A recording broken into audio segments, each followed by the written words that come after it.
Good evening and welcome to the July 21st work session. Just so you all know, Councilor Ambry and Councilor Salgado are unable to attend and they are excused.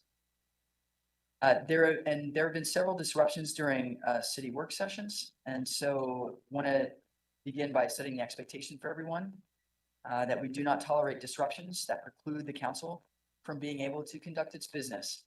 Disruptions do have an impact on everyone in room and online. Those who cause disruptions will be asked to watch the work session from the auditorium or to leave the meeting and the building altogether. This statement now is the first warning for all attendees in the meeting. Any person who disrupts the meeting will be provided with an individualized warning. Any further disruptions will then result in that individual being asked again to watch the work session from the auditorium or being removed from the building altogether. I'll now turn the time over to staff to begin the work session. Thank you. I have a question. I'm wondering if you could review all of those rules when we're in the auditorium, beginning so that people are not finding out on the spot that they're breaking a rule. For example, I was unaware that you couldn't have food in the auditorium. So if you could explain those rules, that would be really helpful. And then I think that people wouldn't be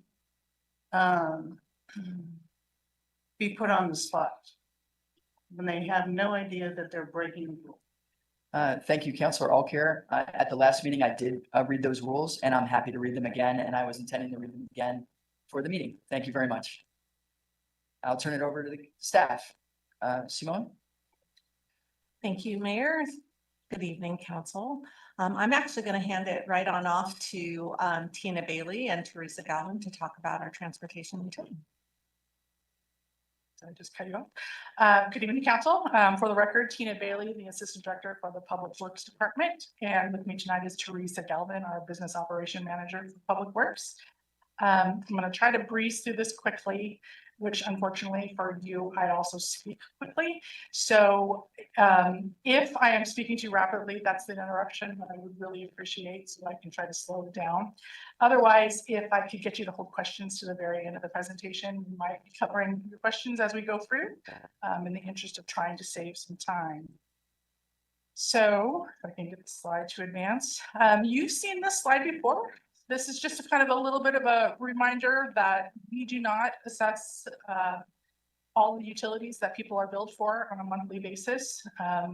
Those in the green box for the community are the ones that we have direct control over management and billing. We indirectly bill for waste management, but we are not responsible for any of the management or billing for some of the other utilities, broadband, cable, etc.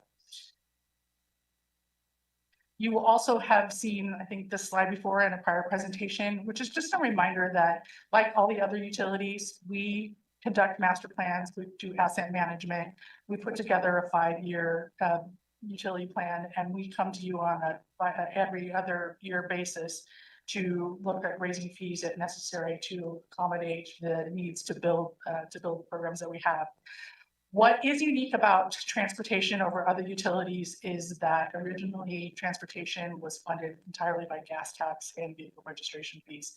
So that's a unique thing that we still receive revenue for that other utilities do not have, but also that we do not have direct control over.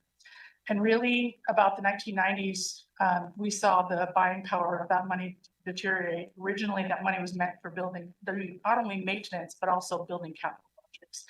And that deteriorated so much that really about the 1990s, the county did the transportation impact fee, which is now the transportation development tax, which is assessed with buildings to help build capital projects. Again, another fee that we don't have direct control over, but we directly benefit from.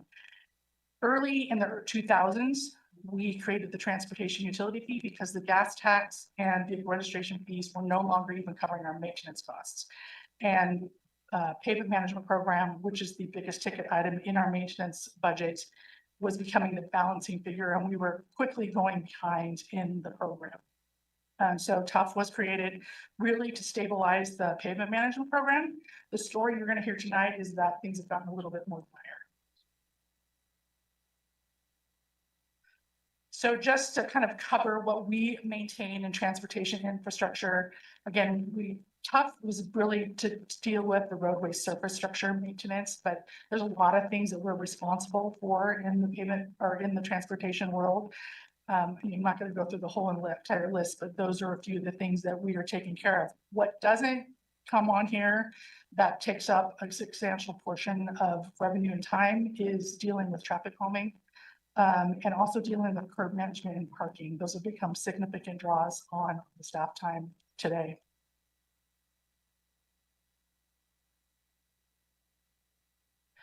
When we last adopted fee increases 2 years ago, we were very conservative in our approach to revenue generation because we knew that the state was considering increasing fees because they too, like many agencies, are in the same position we are. Obviously the state passed 3991, which would have at full implementation would have given us about $3 million worth of revenue annually, which would have had a significant impact on our ability to fund the program at the time. In the interim, since we had the conversation about rates, the county is also has been looking at doing a vehicle registration fee increase. That's currently $30 every 2 years, and I believe they're increasing that to looking at doubling that rate. Obviously, the state bill has been repealed by the voters in most of it. There is still a small fraction of it that exists for high mileage vehicles, gas and electric vehicles, that some of those fees still remain behind. However, it's very minimal impact to the revenue that we're obtaining today. The county vehicle registration fee is not, it's not dead at this point in time, but if it is to go forward, it will likely be at a far reduced rate. County is required to share that revenue with us, and it would have generated at the rate that they're originally proposing $2.1 million per year. They're still at last conversation debating it, but it would be a much slower increase, potentially $10 for the first 2 years, 20 the next. I think the important thing here, the key is the bottom statement. Adoption at these levels, if both of these revenue sources would have come in today and it's remained, we would still be short revenue, roughly about $3 or $4 million. And the key thing is that we are now having a mismatch in our transportation fund. The expenditures that we have going out to maintain the programs that we're doing today do not match the revenues that we have coming in. You'll see on the orange bar, that is the gas tax and vehicle registration fee revenues. Those are relatively flat, even declining a little bit because of the decrease in the increase in fuel efficiency. So you're decreasing the amount of revenue that's coming in for gas tax that is being used. And the green line is our expenditures. The blue line there shows what our reserve will be, and you can see that it goes negative in 2030. We're losing it. We're overspending about $2 million a year over what we're taking in. This model doesn't include any new programs. It doesn't include any new staff at all. It's really the increases in costs that we're seeing across the board to all of our programs, inflation, increases in benefits that are going out to staff, et cetera. Going forward, state has not ended the conversation about future revenue. We certainly will advocate for additional funding for our programs. But otherwise, we're going to have to look at, we don't take some action and we don't get any state revenue, we're going to have to look at potential reductions in programs. And that will be a conversation that we will be having with you through the Transportation Committee. And you're looking at things that we have a substantial amount of revenue going to flashing beacons that are, community really supports and are good safety features. We'd have to do things like reduce our ability to modify signal timing on a regular basis. We don't directly pay for sidewalk maintenance, that's a property owner responsibility, but we tend to have a variety of revenue dedicated for that because we have to often contract that work up front and then try to recoup the payments from the property owners.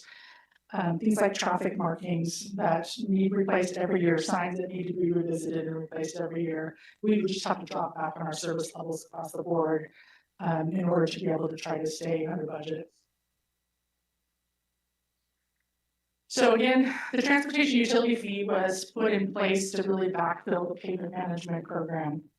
It treats the roadways very much like your other utilities in that you have a monthly use charge based off of an estimated use of the roadway system. We use the same data that is used in development for determining how the traffic characteristics of your property, so trip generation.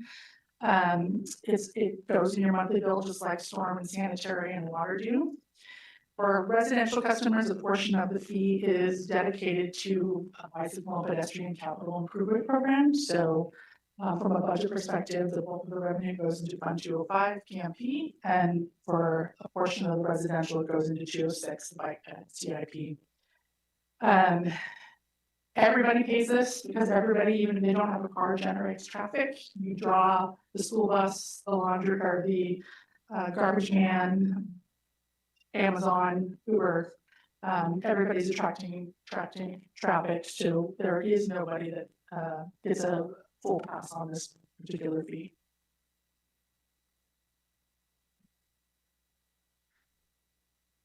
Just understanding a little bit about pavement management, and this may actually answer some questions related to the previous slide or presentations that you've had on utilities.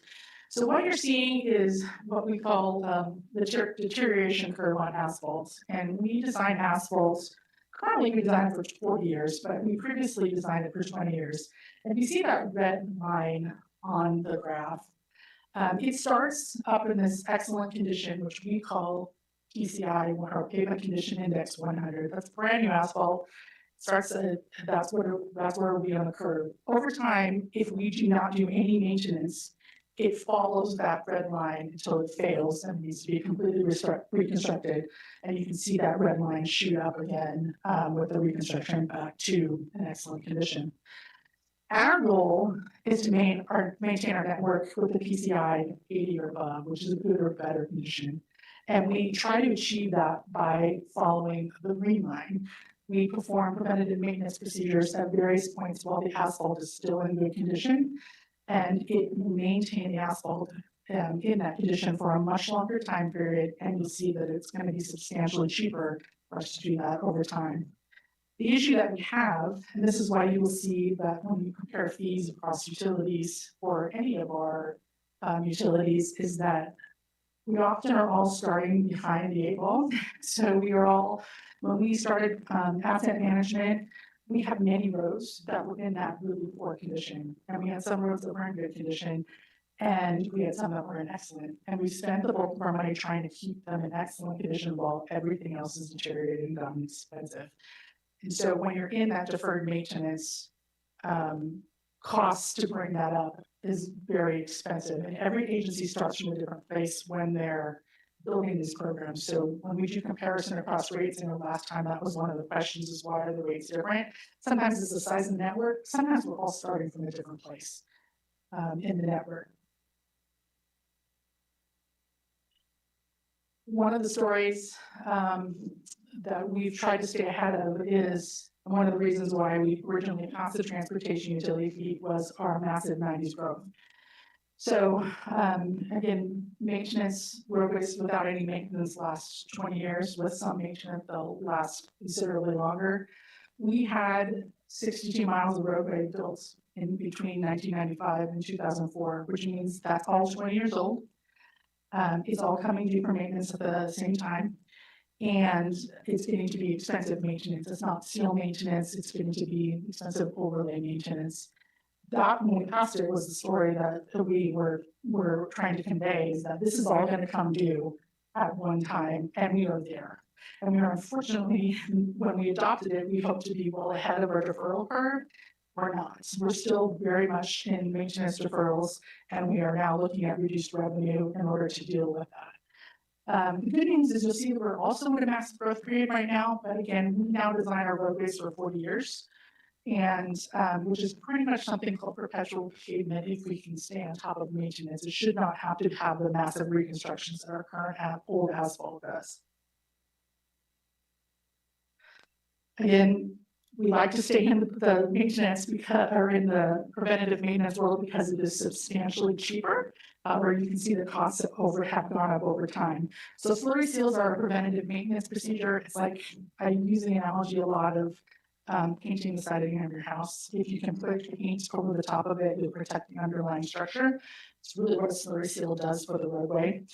And you can see, even at today's rates, it's $2.40 per square yard. If we have to let the roadway fail or let our siding rot, in my analogy, you're looking at $69 a square yard to do the same reconstruction activities. Big cost differences, and we would like to avoid those, but sometimes we can't.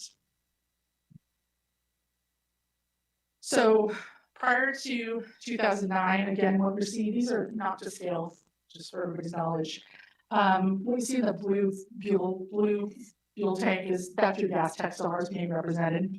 In 2009, we adopted and implemented the transportation utility fee. So we started funding our pavement management program, both with gas tax and the transportation utility fee.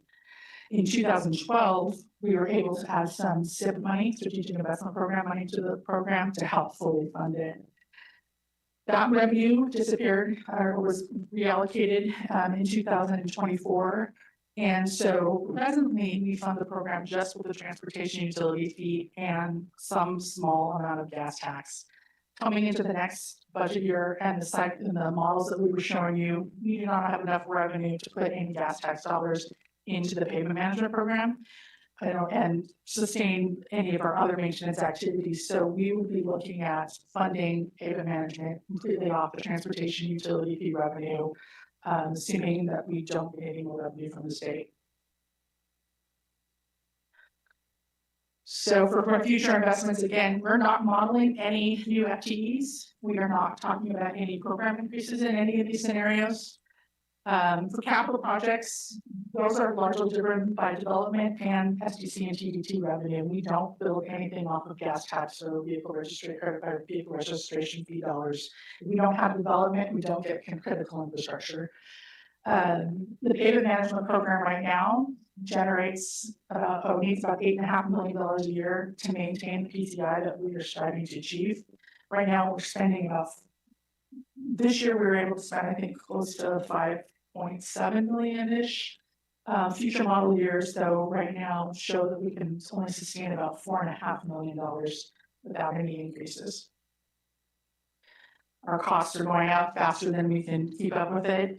The bicycle and pedestrian capital improvement program, again, we get revenue from the residential customers, to fund some bike path improvements.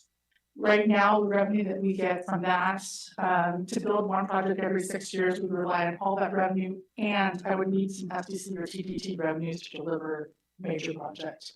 Something like a Bentley, which the community has been asking for to be improved forever, is probably around a $13 million project today. We would only have half that money really over the next 5 years with the bike ped capital improvement money.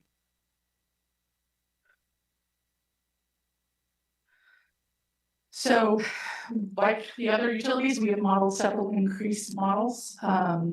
The first model is a 5% increase, which is about 50 cents a month for residential customers starting out for the bicycle and pedestrian and the PMP program. So this would generate additional revenue for both bicycle and ped and PMP.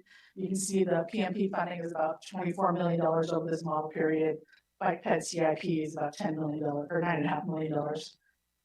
The second scenario that you model keeps that rate the same. It slightly increases the non-residential customers' fees, and because in the second model that you were seeing, we are only increasing the pavement management program money on the side for the residential customers, and that, in order to stay with the formula and method of calculation for the program, would cause a slightly higher increase for the commercial customers.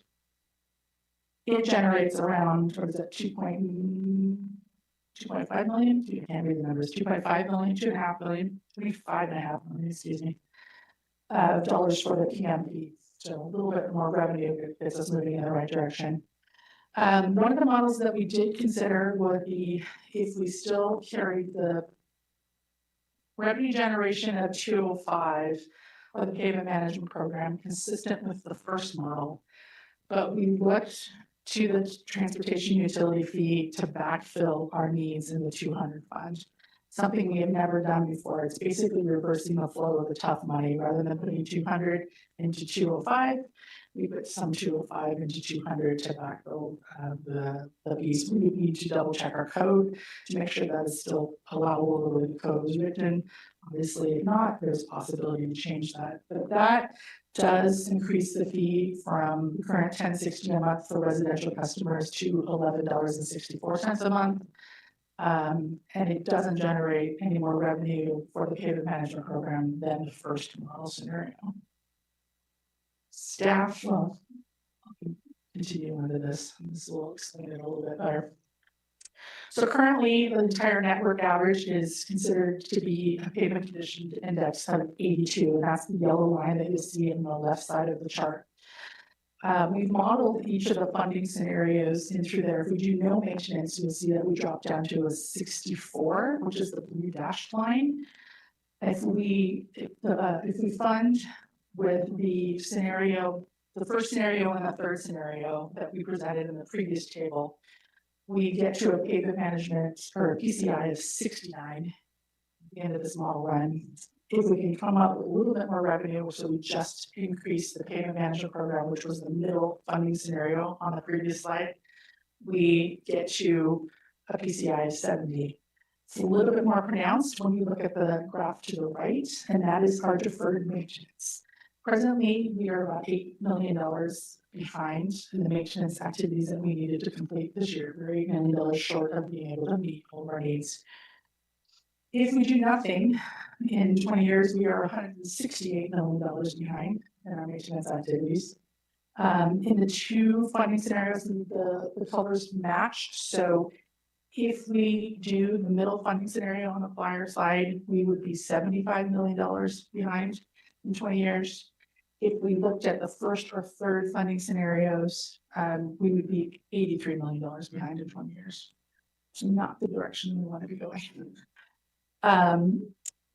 Staff, these are modest increases that we're proposing.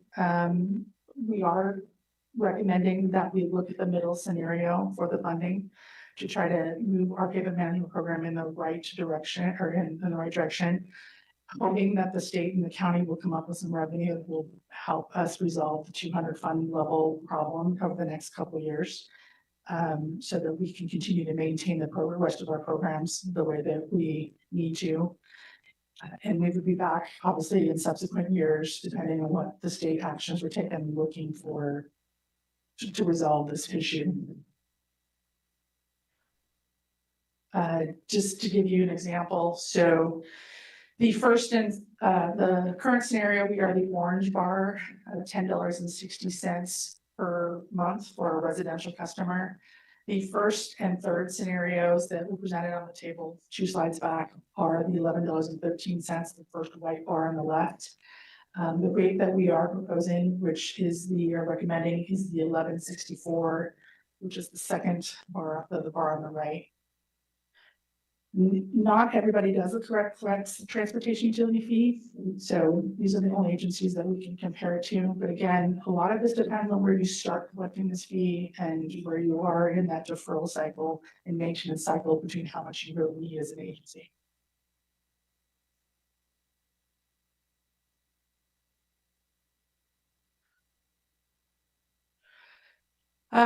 So we have a commitment in our code to revisit the whole program every 5 years. So in addition to just these 2-year rate cycles, we have a policy to go through and make sure that we're calculating it according to the rate methodology.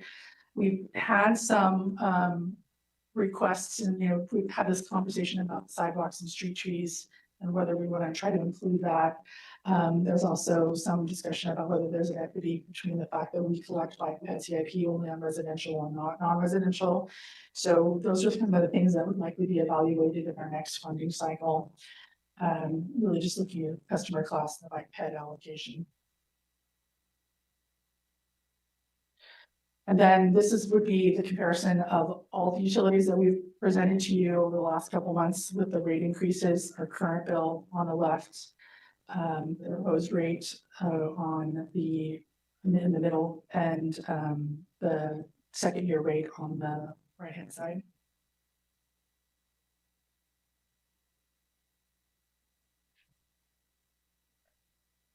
Just like the rest of our utilities, we do participate in the utility bill assistance program for individuals who need payment relief. But unique to the transportation utility fee is when we adopted this, there was a recognition that some customers are taking action to reduce the trips and the amount of traffic they put on the roadway. Even when we made the decision to participate in the utility bill program, we continue to leave the top discount and waiver program in place. We don't have a lot of individuals who use that, and currently less than 10% participants are using it. But if you are a residential customer who has no vehicle and will certify that you have no vehicle, you can get a 30% discount on the fee. Similarly, we have non-residential discounts. So if you're an employer who's buying passes for your employees, there's a sliding rate depending on what the percentage is that you're buying passes for, up to 30%. Similarly, there are commute options where for large employers that are required to certify that they have programs in place that are reducing traffic. And there's a percentage usually calculated about how much they are actually reducing the traffic in their business by doing these programs. If it's 15% reduction, they get a 15% rate reduction if they want to apply for this program. So these do exist. Anybody can apply for them today, and they would still remain if we had any future rated options. And then this would just be the sample bill that you've seen in all the prior slides, where transportation utility fee lies. And then again, a timeline. We are the last utility, I think, before you, and we would be going out to public engagement with all these proposed rate increases with the intent to get to the committees, both the finance committee and the transportation committee in October, hold a public hearing in November, and adopt the rates to implement on January 1st. With that, any questions? Do we have any questions? Councilor Sinclair. Thank you. Tina, thank you for the presentation. Can we go back to the slide that has the tough utility rates broken down in a chart for residential usage? More.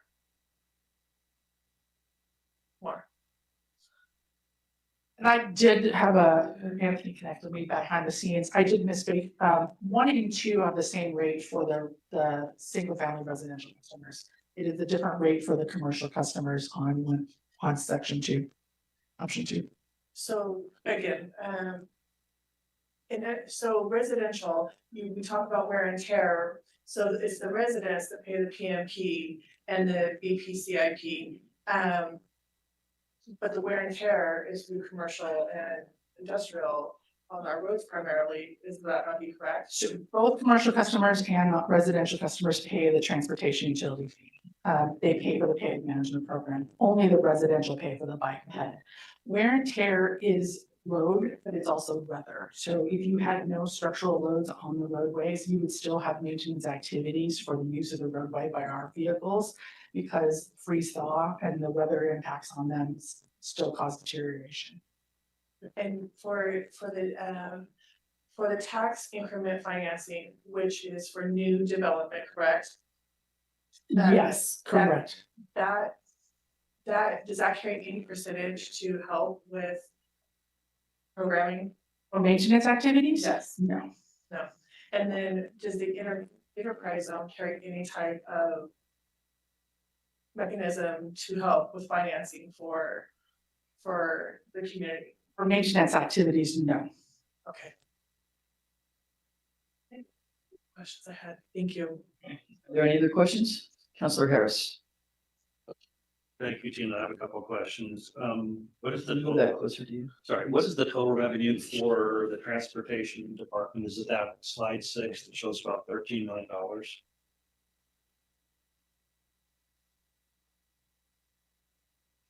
I don't have it off the top of my head, so Anthony's probably going to supply me a number behind the scenes here. That was what I was looking at. It looks like it says transportation fund 200. Yeah, so this is just the gas tax and vehicle registration fees that we get from both the county and the state. It does look like it's about 12.5 million. Show me your number. No, he's giving me all across the board, I think.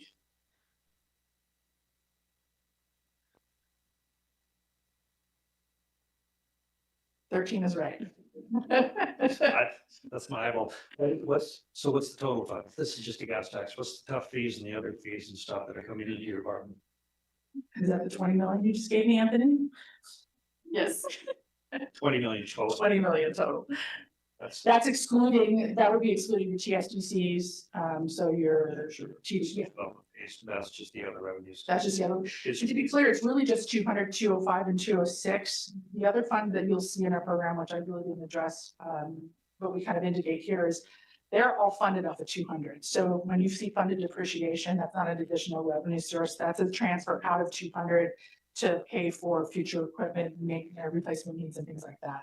So 200, 205, and 206 are really where our maintenance revenues, well, 205 and 200 are really our maintenance revenue dollars. 206 is capital. Say it's about 20 million for gas tax, TUFs and the other. That's what Anthony's Okay. indicating to Right. me is. And you mentioned that in 2024, some money was allocated, some SIP money was allocated away from transportation. Do you happen to know where that went to? I do not, off the top of my head, it was not in my money, and public works expense. Right, maybe I could get that information Yeah. from staff later. What happened, so is the rate increase that is proposed, and I'm sorry, I don't understand the whole timing, is it just a 2-year increase, or are you looking further? What's the question? What's the ask? Just like we are with the other utilities, we're only looking at 2 years at this time. That gives us the state some time to figure out maybe whether they're going to do something. But we anticipate still meeting rate increases 2 years from now, we'll be back in front of you. Well, that's my question, because we're gonna have a legislative session, in 2027, and we could solve some of these problems, so. What happens if we get a big influx of money? Do you come back and ask for a reduction in rates, or should we wait and do a 1-year increase? Well, just a reminder, so again, had the state passed the full bill, 3991, and it has survived as it was passed, it would have been $3 million of generation. And had the county passed the vehicle registration increase, it would have been another $2.1 million. Even with that $5.1 million, we were still several $1 million in arrears. We are still short. So the chances are very slim that the state and the county are both going to pass fees of that rate or greater. So we're not anticipating that revenue, but certainly if they surprise us and come back with the $7 million, then we would come back and look at a rate reduction. Okay, and finally, how are commercial fees on this assessed on the top? Is it square footage?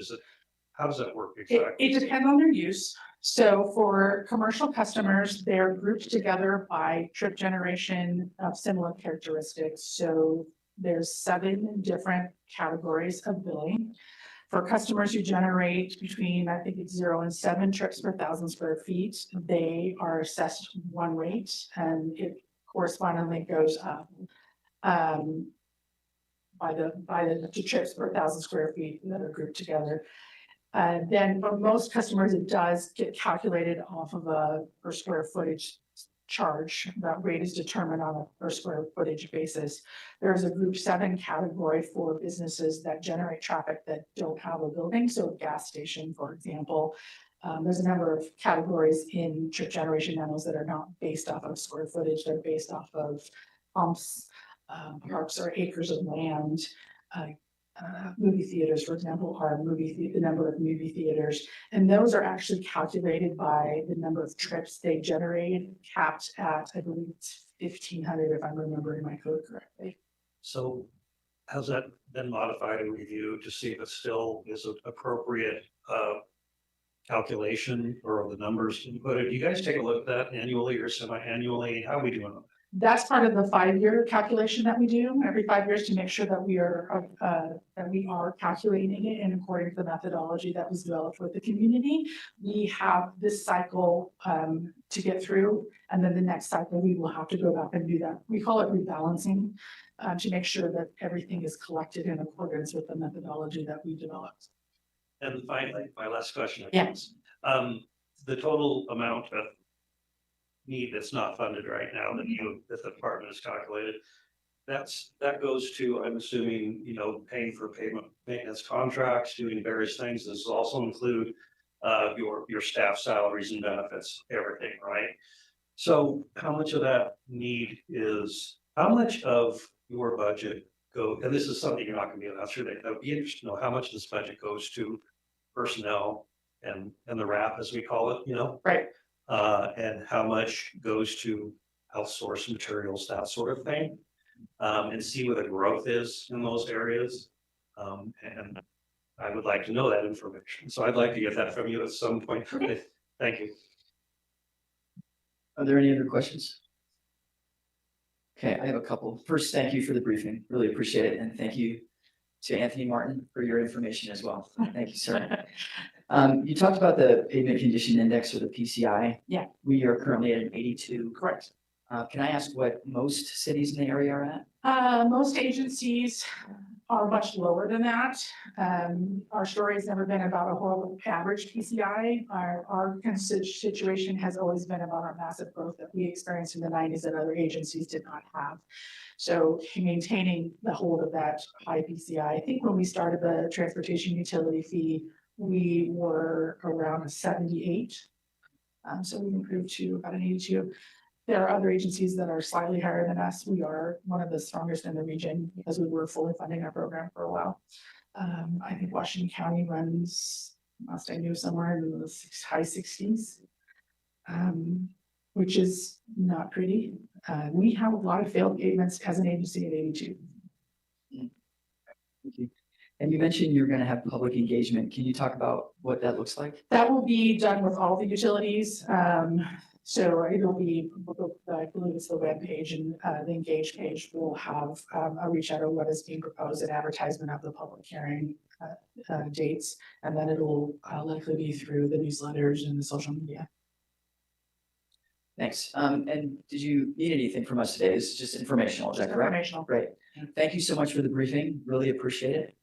And it's always helpful to have the backstory and understand how we compare to others. Yeah. Oh, Councilor Oak here, go ahead. For whatever reason, if public is not okay with recommended rate increases, what is your backup plan? I mean, the plan will be that we're looking at stopgapping maintenance activities to the best of our ability. Like I said, we're already funding our pavement management program right now at about 50% of what it needs. And the activities that we'll have to do to hold our pavements together will be stopgap activities that will buy us some time and hold the roadways together, but they are certainly not going to be cost effective over the long term. But those are the activities that we'll have to do. Thanks. I can just recommend that when you have public engagement and you're explaining that, to be clear with people about what those increases mean. And if they don't happen, what that also means. Because I think people might look at the city as just having money to be able to do what we need to do. And if that's not true, I think you need to spell it out for people when we're not going to be able to do some things.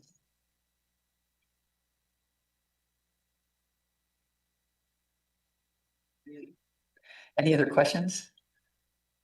Okay, thank you so much for the briefing. Very much appreciate it. We will adjourn and we will start our city council meeting at 7 p.m. in the city council auditorium, the Shirley Huffman Auditorium. See you there.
Started.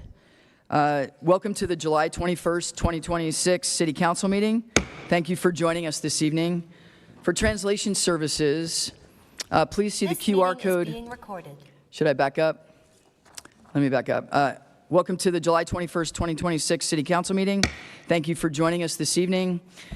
For translation services, please use the QR code on the poster on the left-hand side of the room or on the front page of your agenda. Before we get started, I did want to talk about disruptions. There have been several disruptions during City Council meetings lately, and I want to begin by setting the expectation for everyone. We will not tolerate disruptions that preclude the council from being able to conduct its business and hear from the community. Those who cause disruptions will be asked to watch the meeting from the conference room across the hall or to leave the building.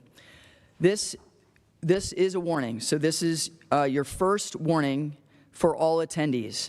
Any person who disrupts the meeting will be provided with an individualized or second warning, and any further disruptions after that will result in that individual being asked to watch the meeting from the conference room or being removed from the building altogether. To keep the space welcoming, inclusive, and accessible for everyone to avoid disruption, we ask that all comments be shared respectfully. To begin this meeting, I invite you to join me in the Pledge of Allegiance.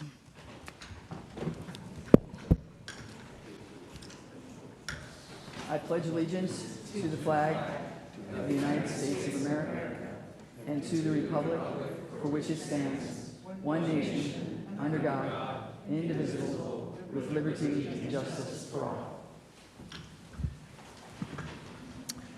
Aubrey, may we please have a roll call? Mayor Pace, Here. Councillor Alcare, Here. Councillor Sinclair, Here. Councillor Case, Here. Councillor Harris, Here. Councillor Ambry, and Salgado are excused. Thank you. Our first presentation is a proclamation celebrating Farmers Market Week, and I'd like to invite Councillor Sinclair and board members of the Hillsboro Markets to the podium.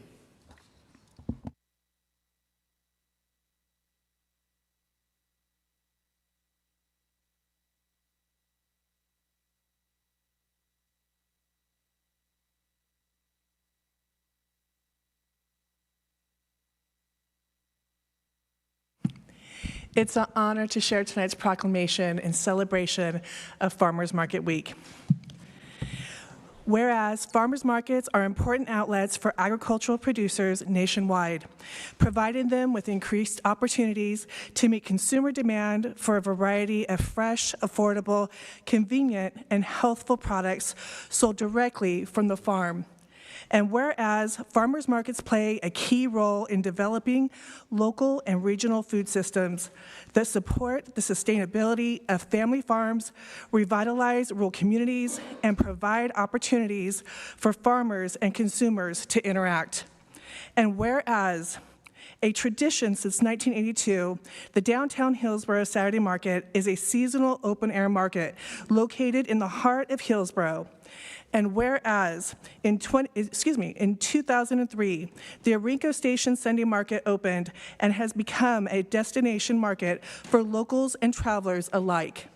And whereas in 2024, the South Hillsboro Market at Reed's Crossing opened and contributes to the cultural and economic vibrancy of the neighborhood. And whereas the markets celebrate the city's rich agricultural history by connecting the community with local farmers and artisans that provide fresh, seasonal produce and products. Now, therefore, be it resolved that I, Kipperlyn Sinclair, on behalf of Beach Pace, Mayor of the City of Hillsboro, Oregon, do hereby proclaim the week of August 2nd through 8th, 2026 as Farmers Market Week.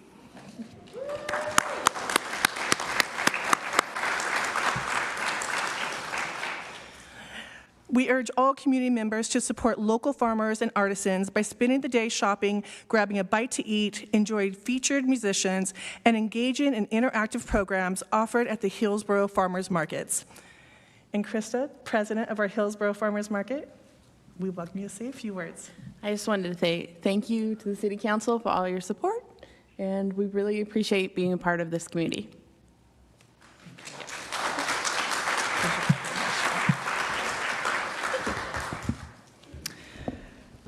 Thank you, Councilor Sinclair. Tonight, we're also recognizing Parks and Recreation Month. So I'd like to invite Sia Lindstrom, Parks and Recreation Commission Vice Chair, and Parks and Recreation Director Kendall Reed up to the podium.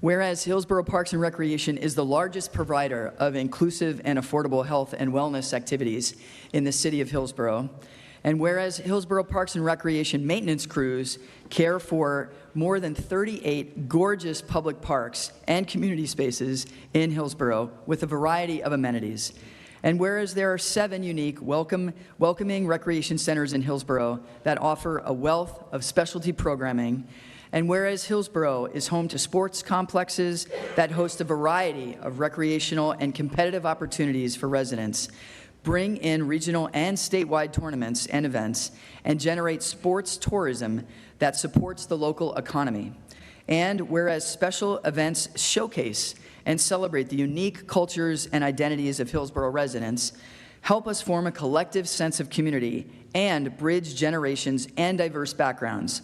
And whereas Hillsboro Parks and Recreation creates positive experiences for youth by offering free and low-cost recreational and educational activities. And whereas Hillsboro Parks and Recreation encourages individuals and families to live rich, full, healthy, active lifestyles through engaging fitness opportunities, youth and adult sports, activities that encourage imaginative and creative play, artistic endeavors, and nature exploration. And whereas parks and natural areas add beauty to the community, promote urban tree cover, help prevent flooding, improve air quality, and serve as a habitat for wildlife. And whereas public art enhances the built landscape, creating memorable spaces and gateways to the city. Now, therefore, be it resolved that I, Beach Pace, Mayor of the City of Hillsboro, Oregon, do hereby proclaim July as Parks and Recreation Month in Hillsboro, and encourage community members to explore local parks, participate in activities, and attend events with our Parks and Rec Department. Thank you.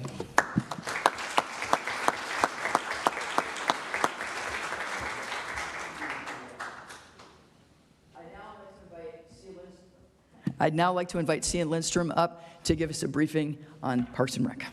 Yes.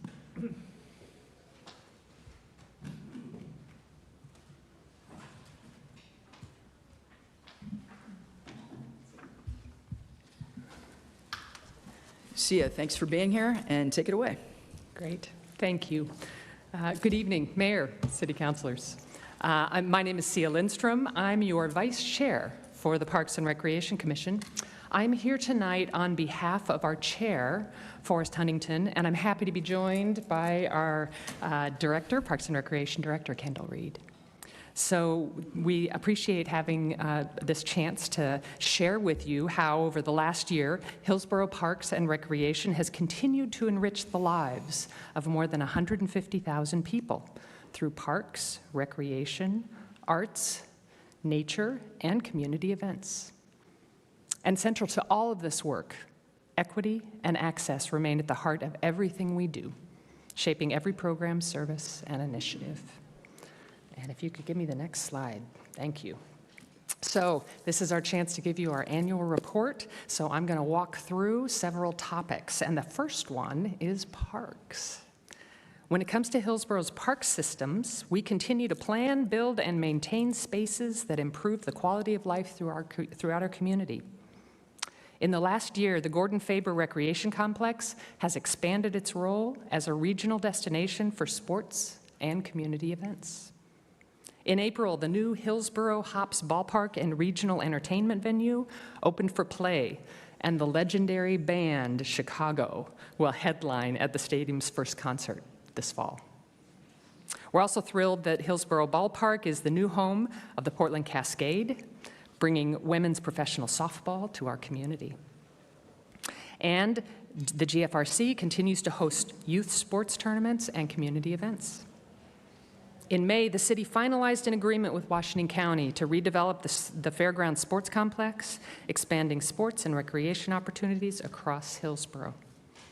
New parks projects are also underway, including a new playground at Evergreen Park, set to open later this summer, which you can see up there.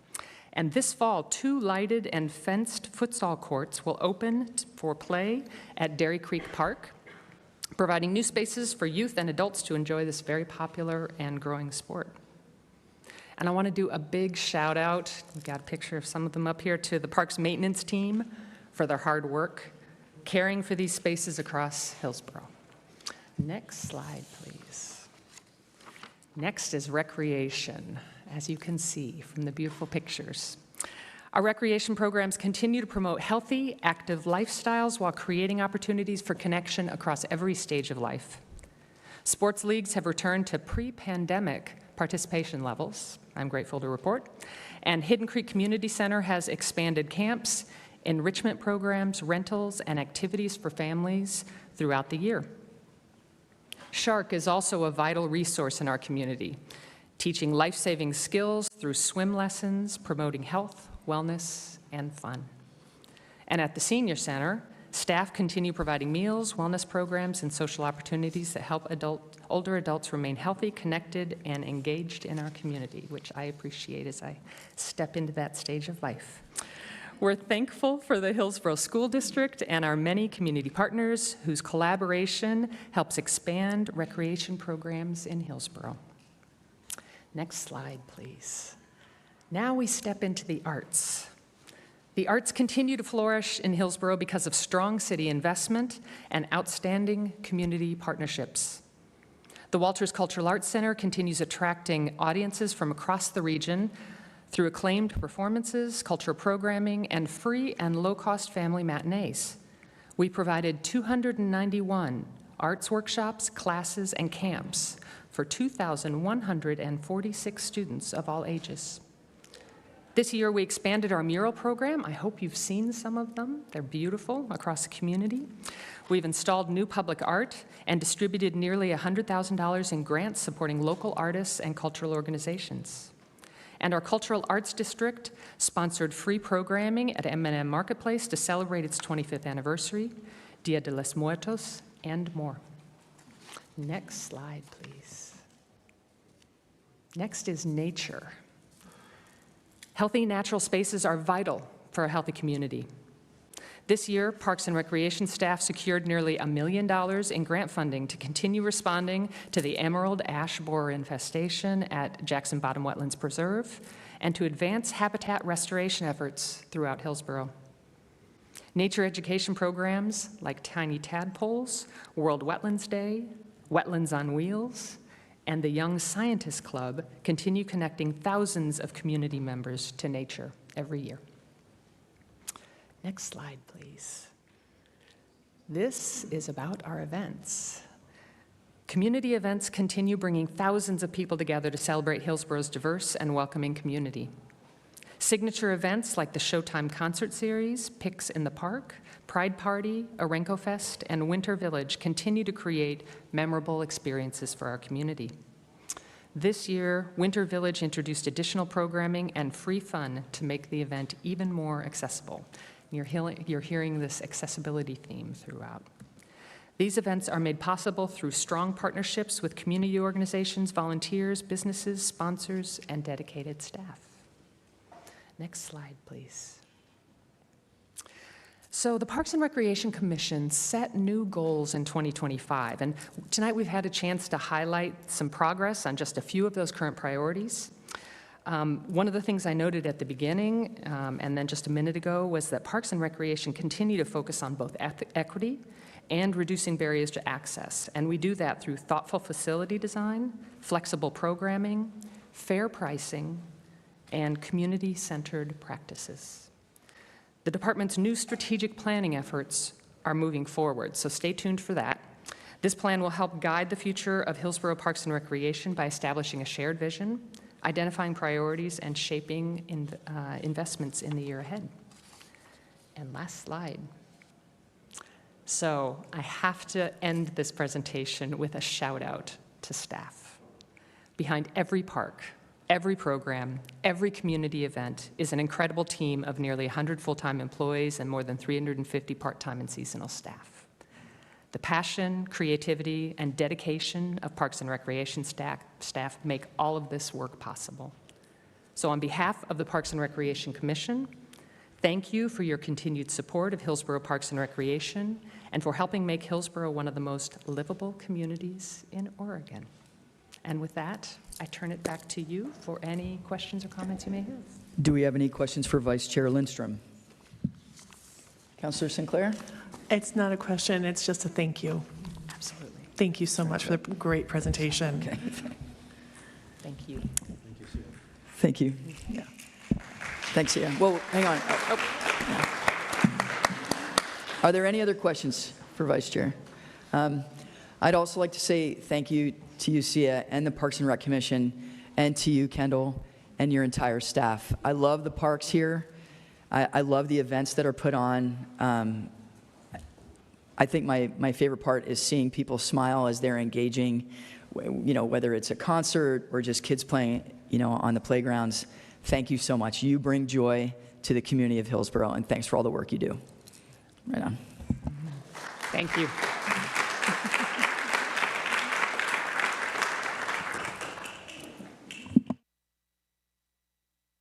Our next item on the agenda is considering an appointment to the Transportation Committee.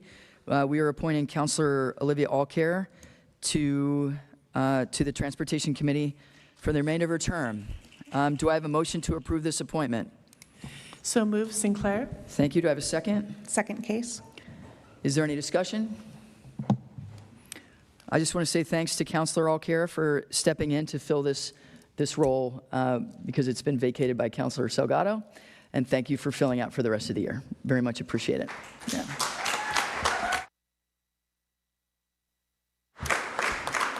Yeah. May we please have a roll call? Councilors Case, Aye. Harris, Aye. Sinclair, Aye. Alcare. Aye. Excellent. We do have a majority voting yes, so the motion passes. Thank you again. Moving to public comment. Persons wishing to speak will be recognized at this time. If you are here in person and wish to speak, please fill out a yellow card right over here. They're over on the desk. And staff are collecting them, and they will bring them to the city recorder. So please just give them to the staff that are alongside the table. When you are called on, please use the microphone at the public comment table. The microphone is live when the green light is on. You will need to tap the little purple button at the base of the microphone. We have 4 persons registered to speak virtually, and the deadline to register has now passed. This is called public comment because it's time dedicated for you, members of the public, to inform the City Council about your views. This is not a time for members of the public to address the audience or the general public. Please direct all comments to the council. Each person will have up to 3 minutes, and if you exceed the 3 minutes, we'll ask you to stop. And if you refuse to stop your presentation, it will be deemed a disruption of the meeting, and you may be asked to leave. If you feel you have to publicly express support for a comment or viewpoint, we ask you to use quiet and non-disruptive methods to do that, such as snapping your fingers, a thumbs up, or jazz hands. Clapping or calling out or making any verbal outbursts not only interferes with people's ability to hear clearly in the room, but it also disrupts the audio for those attending virtually. And those disruptions will not be tolerated. Again, we're trying to keep the space welcoming and inclusive for everyone and accessible. And so to avoid disruption, we ask that all comments be shared respectfully. Tonight, we are pleased to hear from you, and we'll begin hearing from Justin Simpson, and then we'll go to the folks online.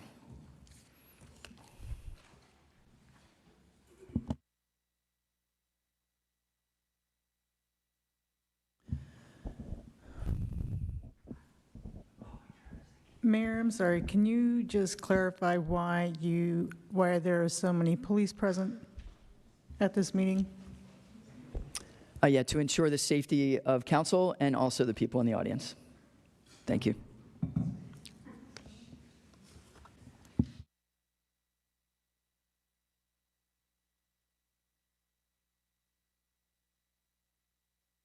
and be given a 6-minute leeway to be able to have 3 minutes to talk. Mr. Simpson, you did alert us to your limitations, and so yes, you have 6 minutes. Okay. Right in front of me. Oh, Thank you for calling ahead to arrange that. yes.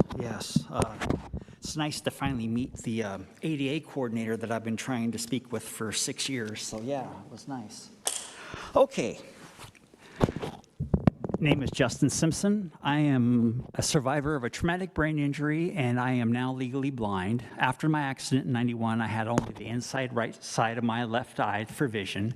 2019, about the start of the pandemic, I started losing this.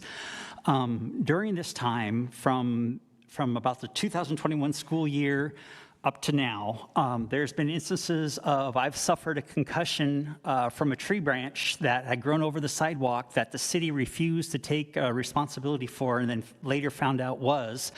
And your city manager, office manager, Cheryl Jensen, slid it under the rug. When your neurosurgeon tells you the first time you meet him after being in a coma for 6 months, you come home 8 months later, he tells you, you watch out. Any concussion you have could be your final thing. And for the city to not even give a damn, that was just wrong. And now I have asked numerous times since the pandemic if there is a virtual ability to do virtual meeting when I could actually still see, so that I could properly give all the information of everything that's happened. I've had instances that have taken over 10 weeks for something to be fixed when on your own placards it says that there's a 15-day and then the people who live there are supposed to pay a penalty if it's not done. Multiple places, multiple issues that's never been done. They've always given a leeway to the person who's breaking the rules. I've suffered a concussion on an RV that was parked illegally. You had a police officer who got promoted from sergeant to lieutenant. After not doing anything about it, they made him turn it around, and it still jutted out into the sidewalk. And since I asked for the virtual meeting, I was told by the city recorder point blank that there was no virtual meeting. That was a lie. I also gave that information to Gabriel Topang, the risk management person that Cheryl Jensen shifted everything to. His boss, Sue Ling, I believe her name is, and then the lady above her was somebody in HR. I made mention to her that I was told that there was no virtual meeting, and when I told her that, she was silent for like 5-10 seconds and didn't correct me. Nobody corrected me when I told them all that there was no virtual. I was told there was no virtual meeting. If your staff doesn't know what's going on, I've suffered, like I said, numerous concussions from obstructions in the sidewalk, things not taken care of, and now being lied to intentionally by the city recorder and the other managers. That's just wrong.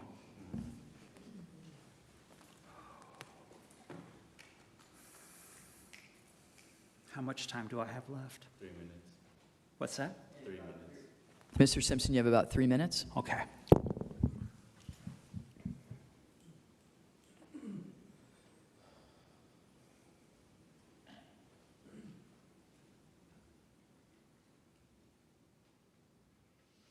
I said it's been going on for 5-6 years, and I mean, shoot, across my street, by our mailbox, there's a neighbor who lives there that has 2 big rose bushes. They grow out into the sidewalk. It went 10 weeks before somebody actually came out. Jimmy McClure, who's the public works director or manager, came out, saw that it was there, and trimmed it for a few minutes, but then he got called away to an emergency. I had to go over there. I didn't know what was going on. Nobody told me. I went over there, tried to break it up so I could clear it up. I lost the use of one of my fingers on one of my hands for a month because it locked up trying getting a thorn or something stuck in it.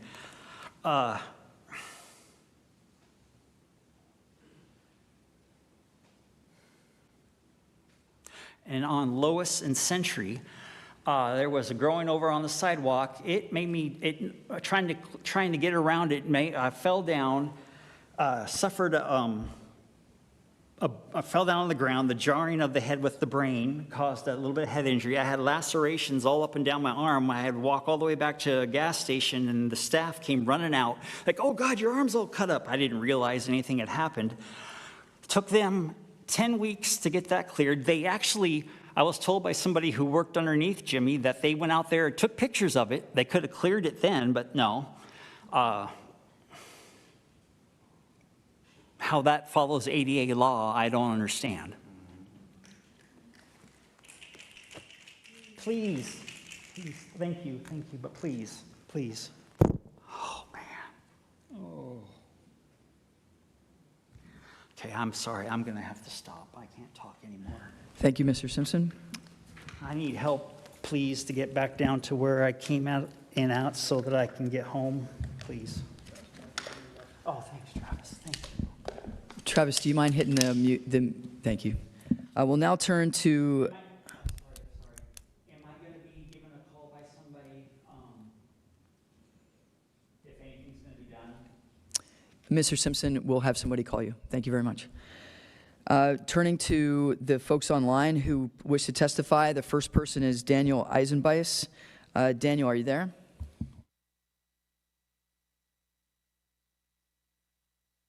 I'm here, Mayor. Okay, you have 3 minutes. Thank you. Mayor Pace, Council President Harris, members of the council, good evening. For the record, I am Dan Eisenbeis, Regional Affairs Manager with the Port of Portland. Thank you for the opportunity to offer comments in support of Resolution 2930, addressing the transition from leaded aviation gas use at Hillsboro Airport. You will also find written testimony in your meeting packet from Steve Nagy, the Port's Director of Airport Operations. The Port strongly supports and advocates for the transition from leaded avgas to lead-free avgas to reduce emissions from aviation sources. While only the Federal Aviation Administration has the legal authority to mandate that aircraft operators switch to unleaded avgas or prohibit the sale of leaded fuel, the Port knows we have a role to play in the transition. The Port has been engaged in the FAA's Eliminate Aviation Gasoline Lead Emissions, or EAGLE initiative, which is working to finalize a plan aiming to eliminate the use of leaded avgas by piston engine aircraft in the United States by 2030. In parallel, the Port developed its own transition approach in 2025, focused on local implementation to support early adoption and prepare for fleet-wide transition. We recognize and appreciate the strong community interest in this public health and environmental issue. The Port is committed to staying actively engaged with the FAA, as well as with our neighbors, to share updates, explain what is within our control, and be transparent about timelines and constraints. We also look forward to sharing broader updates related to Hillsboro Airport with City Council at a future date. Thank you for your consideration. Thank you. Next person online to speak is Blaine Ackley.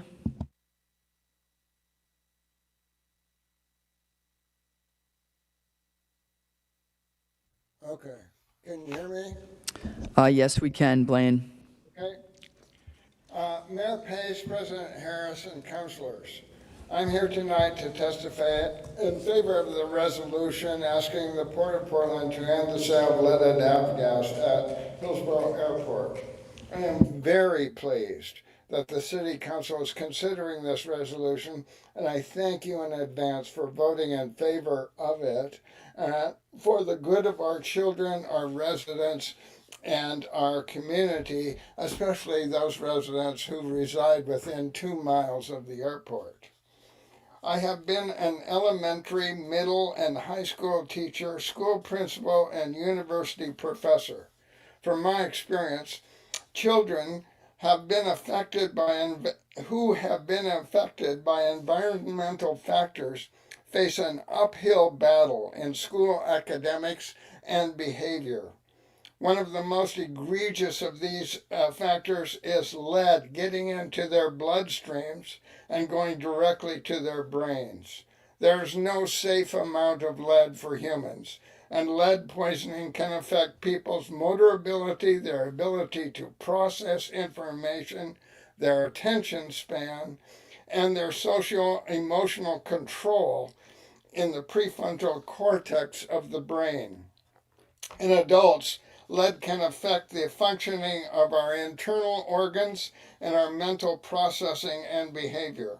I'm pleased to see that the Port and Mr. Steve Nagy of the Port Administration supports this resolution.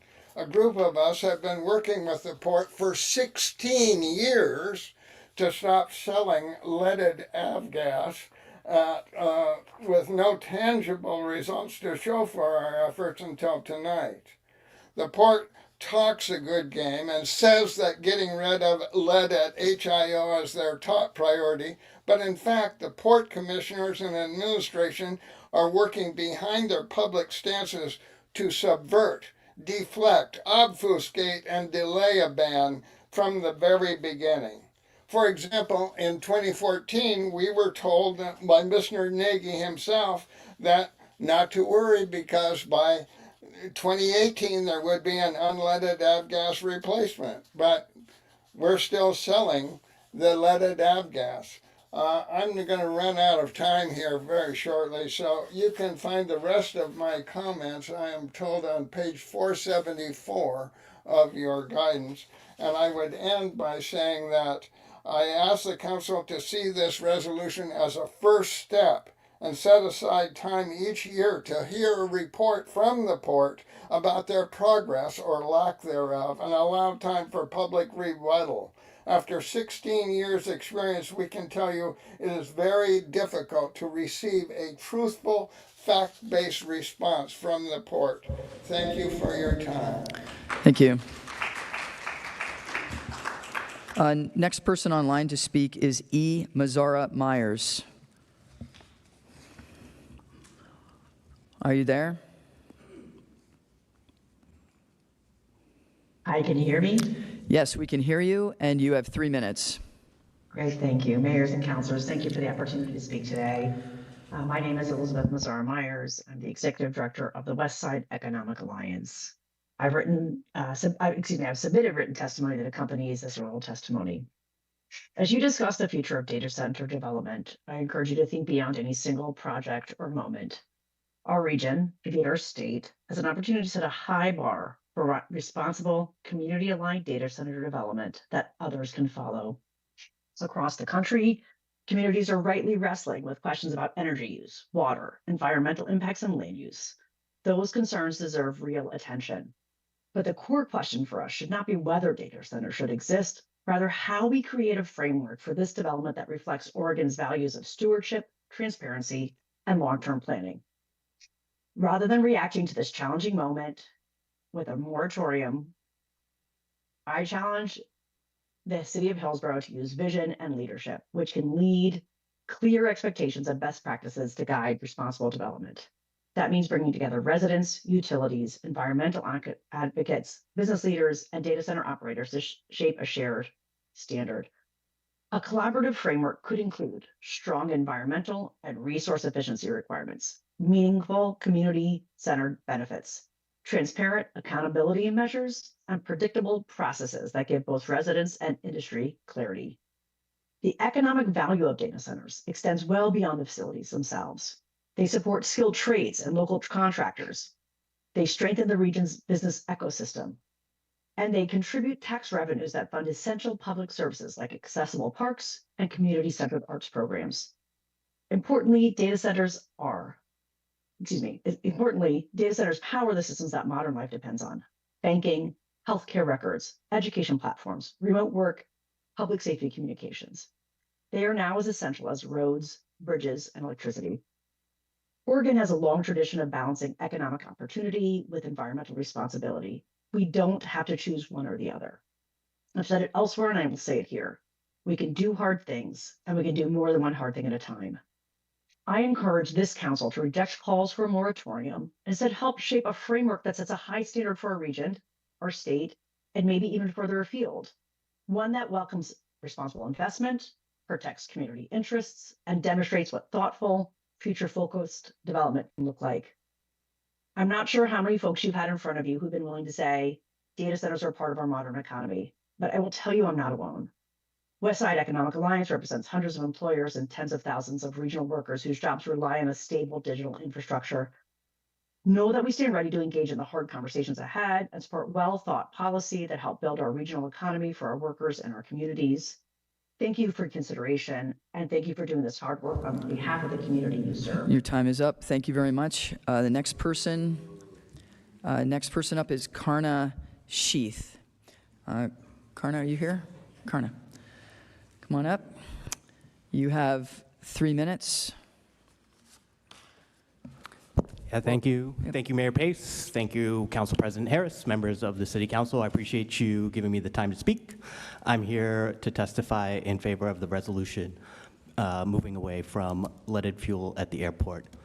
So I hope that you can understand and take in all the facts and science behind the ill effects of lead in our air. There's a reason why we don't have lead in our fuel car for our cars anymore.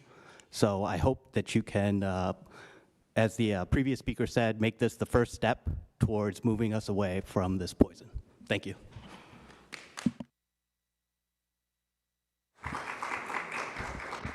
Next person is Andres Perez Lete. Welcome, just press the button there, and you have 3 minutes. Hello, okay. Hello, City Council. Considering the previous news about new data center plans that have not been clearly communicated to the public. I almost got lost on the way here. I was here, but I thought I was actually at the invertebrate exhibit due to the utter lack of spines on display here. But luckily, I'm in the right place.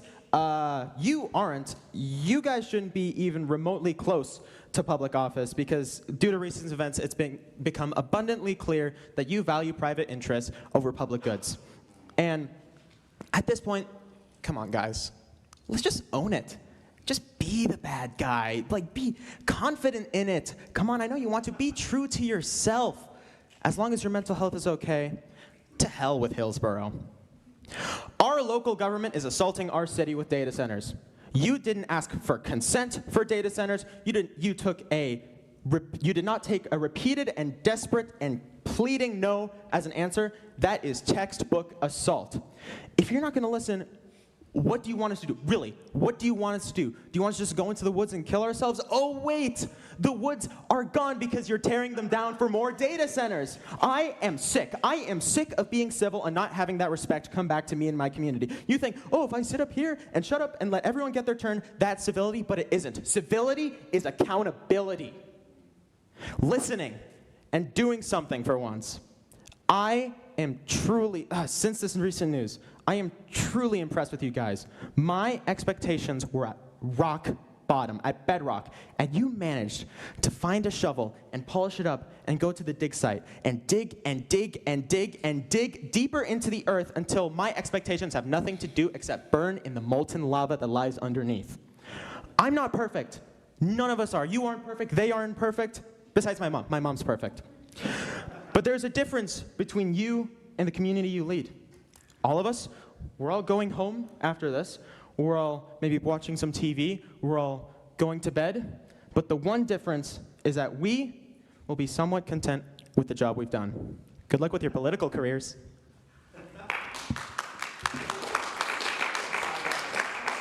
Next speaker is Terry Kaiser. And on deck is James Schultz.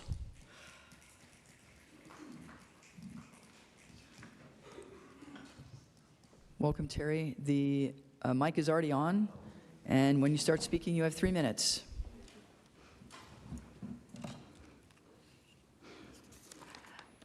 Good evening, Mayor Pace and Hillsboro City Councilors.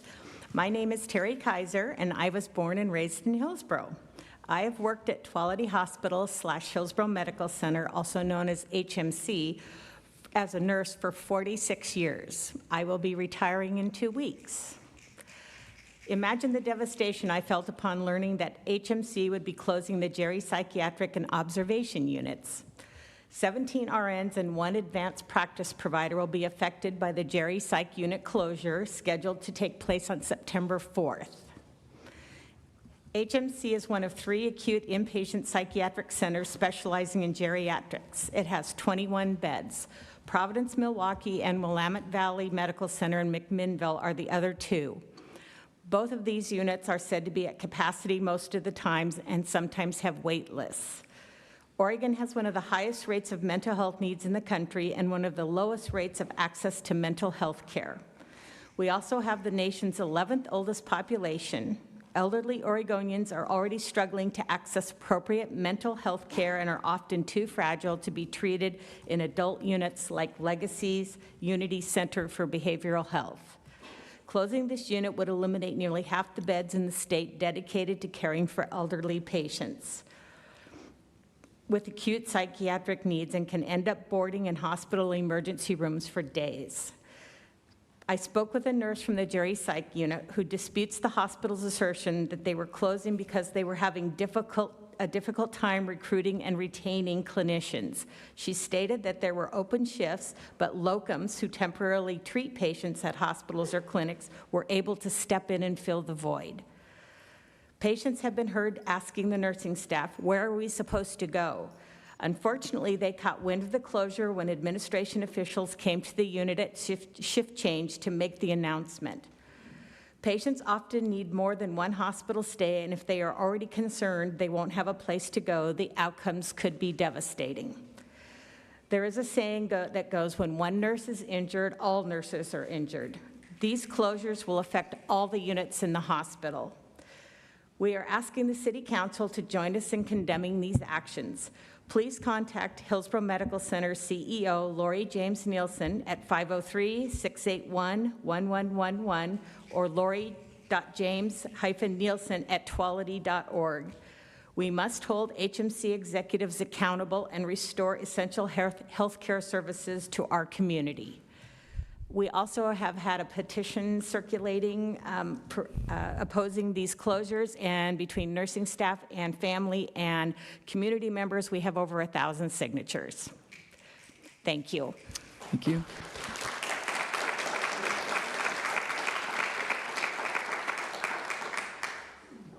Next up is James Schultz, and on deck is Brianna Ellenberger.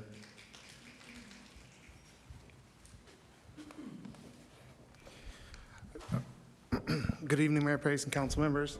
I'm also here from Hillsboro Medical Center. My name is James Schultz, and I'm a nurse at Hillsboro Medical Center. On July 8th, Hillsboro Medical Center announced that it would be closing our observation and Geri psychiatric unit. Healthcare workers, patients, and the community were blindsided by this announcement.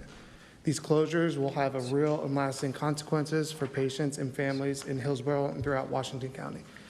The observation unit bridges the gap between outpatient and inpatient care, allowing physicians time to determine whether a patient requires hospital admission or can be safely discharged. Observation units help prevent unnecessary admissions, reduce emergency department overcrowding, and decrease the risk of delayed diagnosis and complications. Patients who would otherwise be treated in the observation will instead occupy inpatient beds. When those beds are unavailable, emergency department patients wait longer, ambulances are delayed in transferring patients, and ultimately our entire community will feel the impact. I am also deeply troubled by the lack of transparency surrounding these decisions. Hospital leadership stated that the observation unit is being closed because the hospital was unable to renew a waiver that had been granted during the COVID-19 pandemic. When Oregon Nurse Association requested documentation regarding the waiver and the reasons it was denied, we were told the hospital would need time to locate these records. Less than a week after announcing the closures of these units, the hospital was unable to provide the documentation it cited as the basis for its decision.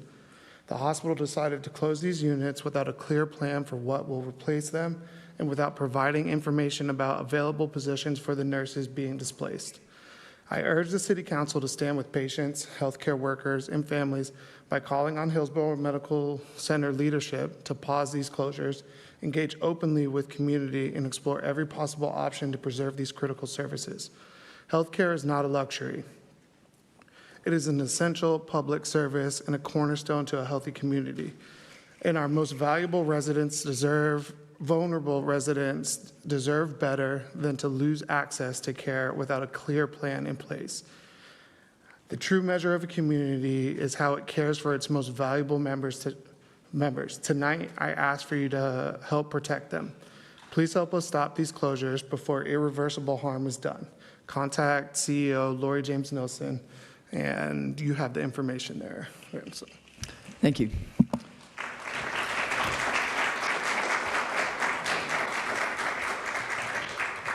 Next up is Brianna Ellenberger, and on deck is Leif Eccles.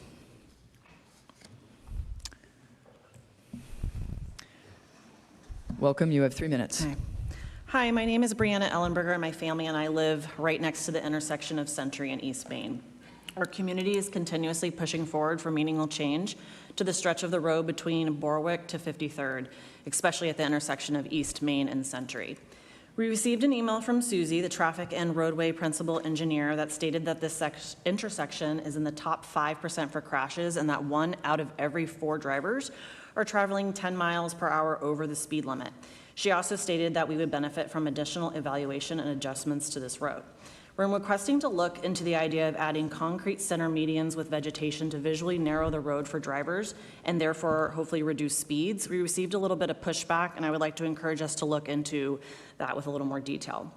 An email we received from Tina Bailey, the Assistant Director of Public Works who oversees all transportation-related issues, stated in her email, median islands are also effective for visual narrowing, and I agree that they can be a great solution for influencing driver speeds. Unfortunately, due to the number of private driveways, any additional islands beyond what is already there will restrict access to those driveways and roadways by limiting site distance to safely turn or block the access altogether.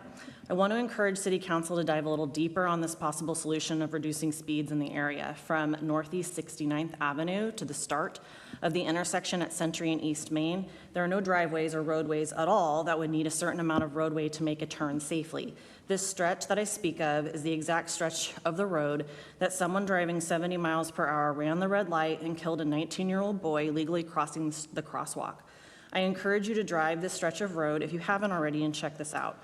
Make a turn into Northeast 69th Avenue so you can see for yourself the part of the road that needs to be there for safely turning, but also take a look at the rest of the stretch of road that isn't used at all. I appreciate the mobile speed unit that was put up by police, but that was put up for about 7 days. And I strongly believe that our city can come together and make a permanent change for road and pedestrian safety in this ever-growing area. If and when the expansion project goes through, we will have even more teens from Century High and families walking and biking through to Aranco Station, and we need to take this very seriously. Thank you. Thank you.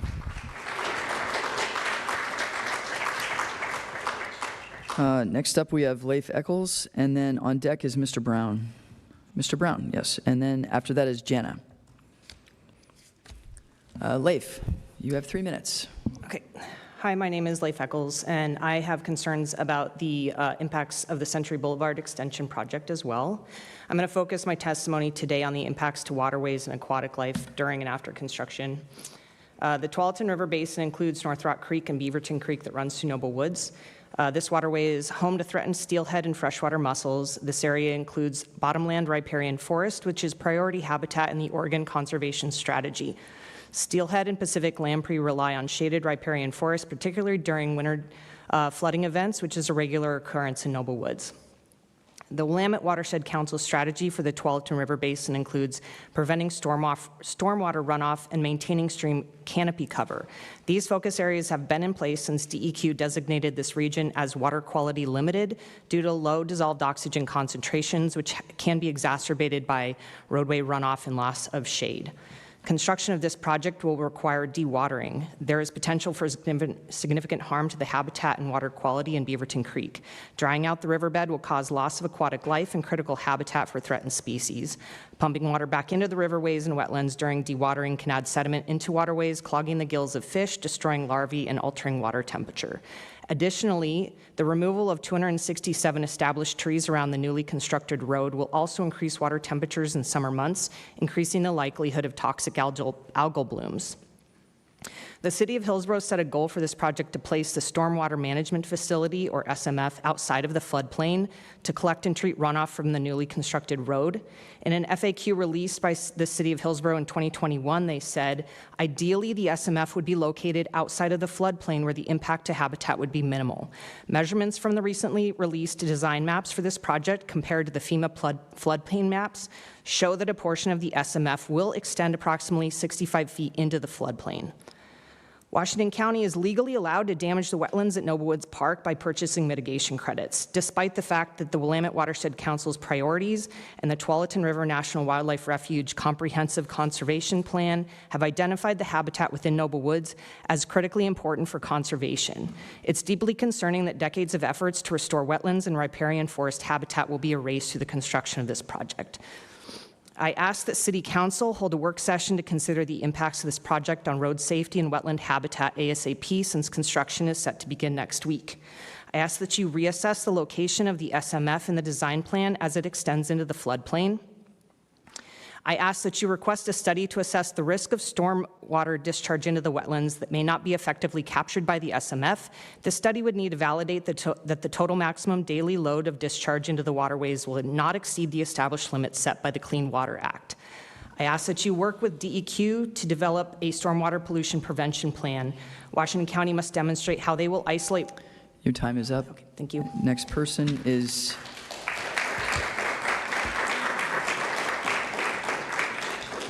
Mr. Brown, and after Mr. Brown, on deck is Jana.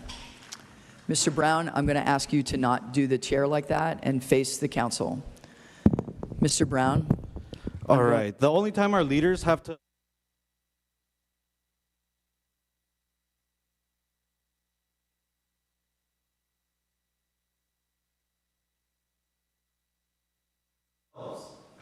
Why are you using up my time? Why did you start it if that didn't count? Why did you start the timer? I see it's still going. Mr. I turned Brown. around. Okay, I turned around. Now start the timer over because you turned off my microphone. Fine, we'll start the timer over. Please face the council. The only time these leaders listen to we the people is when they give us 3 minutes to condense all our thoughts and feelings. It's funny that they never get limited to 3 minutes and nothing says freedom like a 3-minute timer, huh? Some of you may remember the police telling me they'd put hands on me if I didn't leave, and really think about it, because they don't want us to use violence, yet they said they'd use it against me for not staying quiet when they tell us lies, such as we care about immigrants and brown people while doing nothing about ICE agents because they're doing federal work. She only reaches out to communities desperate enough to support her. She, like other politicians, is an opportunist using us minorities to get her numbers, Beach Pace, because she has admitted that she won't make any effort to push back on the data centers or against the state. If the 17 data centers she passed in secret tell us anything, it's that a rich CEO making $150,000 annually should not be put in charge of making decisions affecting the working class. It's like Malcolm X said, liberals are like foxes. Their hunger is the same as the wolves, but at least the wolf you can see coming. For example, in 2018, she said, Mayor Beach Pace said, sexual harassment is not normal. It's not okay. It's not boys will be boys. It's wrong. 81% of women are sexually harassed. When a woman claims she's molested by a man at almost any time, people strain to believe her. They question her. And yet, when Salgado was disciplined for live streaming, not for sexual harassment, which was what set the whole thing off. You can ask Antonia, the police chief himself refused to take her seriously, and the whole city has yet to release any of the footage from the live stream of that day. They've only released the aftermath. But it's not surprising that the police are useless, because they're the tools of the ruling class, who are all over the Epstein files, writing our laws, but are still in charge of it. Why are we upholding a system that would collapse without the exploitation of people and the earth? If 60% of people are living paycheck to paycheck, that's not a personal failure, that's a systemic failure. In 2005, the Supreme Court ruled the police are not here to protect and serve, they're here to enforce laws. And for those of you who haven't heard, Stephen Miller, Marco Rubio, and Mike Johnson, as you know, have referred to MSPM 7, which states anyone anti-police, anti-immigration laws, anti-ICE, anti-capitalism, adhering to radical gender identity in favor of mass amnesty or against traditional family values, basically anyone against tools of imperialism, they're domestic terrorists. The police don't question their orders, and I was there at the city council meetings watching people beg and cry for leaders to do something only for them to say, oh, sorry, ICE does federal work and we can't do anything about it. In 2020, the Washington County Sheriff Office was hacked where a whistleblower used the department site to share a video of Deputy Ryan Alden with his hands around Albert Molina's neck after slamming him into a wall, which is why Molina got a $625,000 payout. Think about it. If that hadn't been leaked, we would have never known about it. And in 2021, Cindy Young Bullock, who worked 20 years in the Hillsboro Police Department reviewing body cam footage, was placed on paid leave after sharing her notes outlining her concerns of racism. Your time is up. Next person is Jana.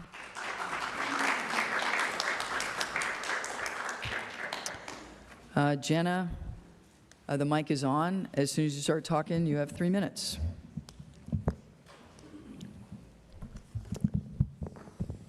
Thanks.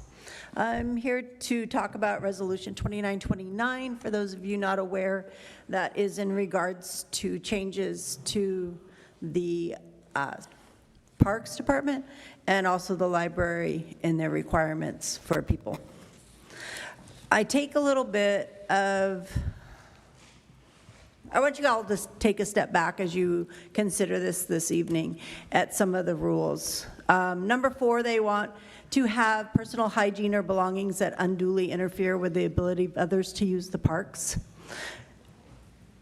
That's directly opposed to our houseless members. And there's several other things in here that are the same way. You want to pass, or the parks wants to pass, a rule that you can't wash your hair. Well, if we continue with the price of raising our prices, as you talked about across the street, we'll all be over there washing our hair. We won't be able to afford water. You say they can't wash. You say they can't use the bathroom for other instances. I have my notes. Bathing or washing your hair, except for in the locker rooms. Creating obstacles with the personal belongings. I've spoken to people at the parks that work in the parks, and there's a very few people that are affecting the issues in the parks. The majority of the houseless people that hang out in the parks are good citizens that pick up after themselves and take care of things. The most concerning part about this whole thing is that you want to make it the enforcement of the Parks and Recs people. They're the ones that have to do this. They have to kick people out for not following all of these rules. That's not why they're hired. They're hired to take care of the parks. It's the police's responsibility if there is an issue. Address the issue and don't make blanket laws that affect everybody. Think about the houseless. They have nowhere else to go.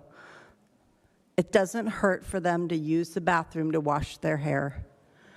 If they haven't showered in 3 months, move over and have your picnic somewhere else. It's okay. We can all use this space together. Our Parks Department should not be responsible for monitoring the houseless. That's not their job. And when the police do it, they do it in an inequitable way. I myself was trespassed at Shoe Park for 24 hours. Another white woman who sprayed bear mace in somebody's face was shot. Thank you.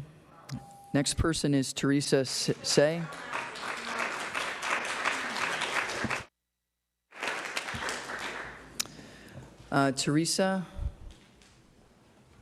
Teresa Say. Okay. And then on deck is Andrew Barker.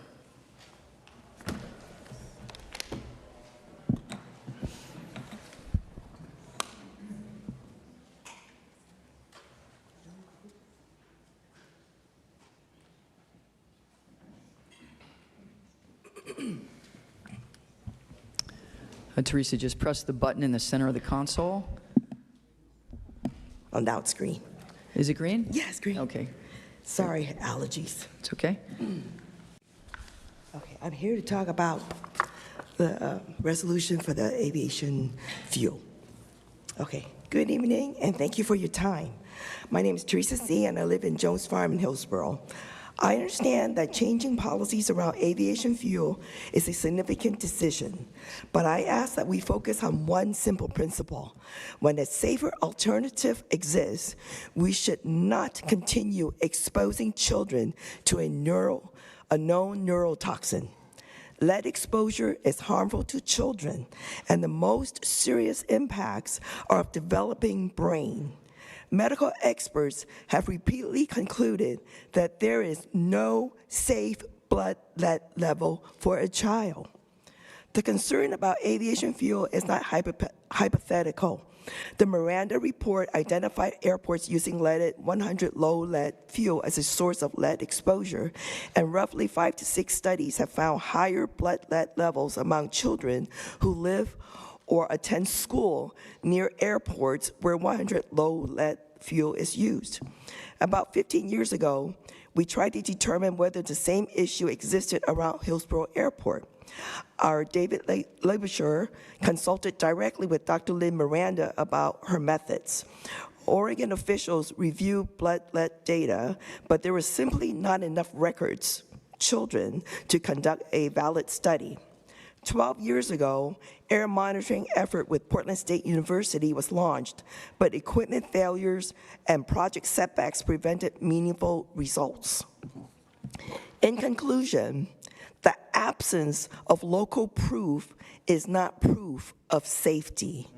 It simply means we're unable to complete the studies we needed. Today, we have an opportunity to act responsibly. With alternatives such as G100UL available, we do not have to choose between aviation and public health. We can support both. I respectfully ask the Port of Portland and the Hillsboro City Council members to lead by transitioning away from 100 low lead fuel and reducing the potential for lead exposure in the children and families who live around Hillsboro Airport. In addition, we should transition flight training away from residential communities for cleaner air and tranquil living. Thank you. Thank you.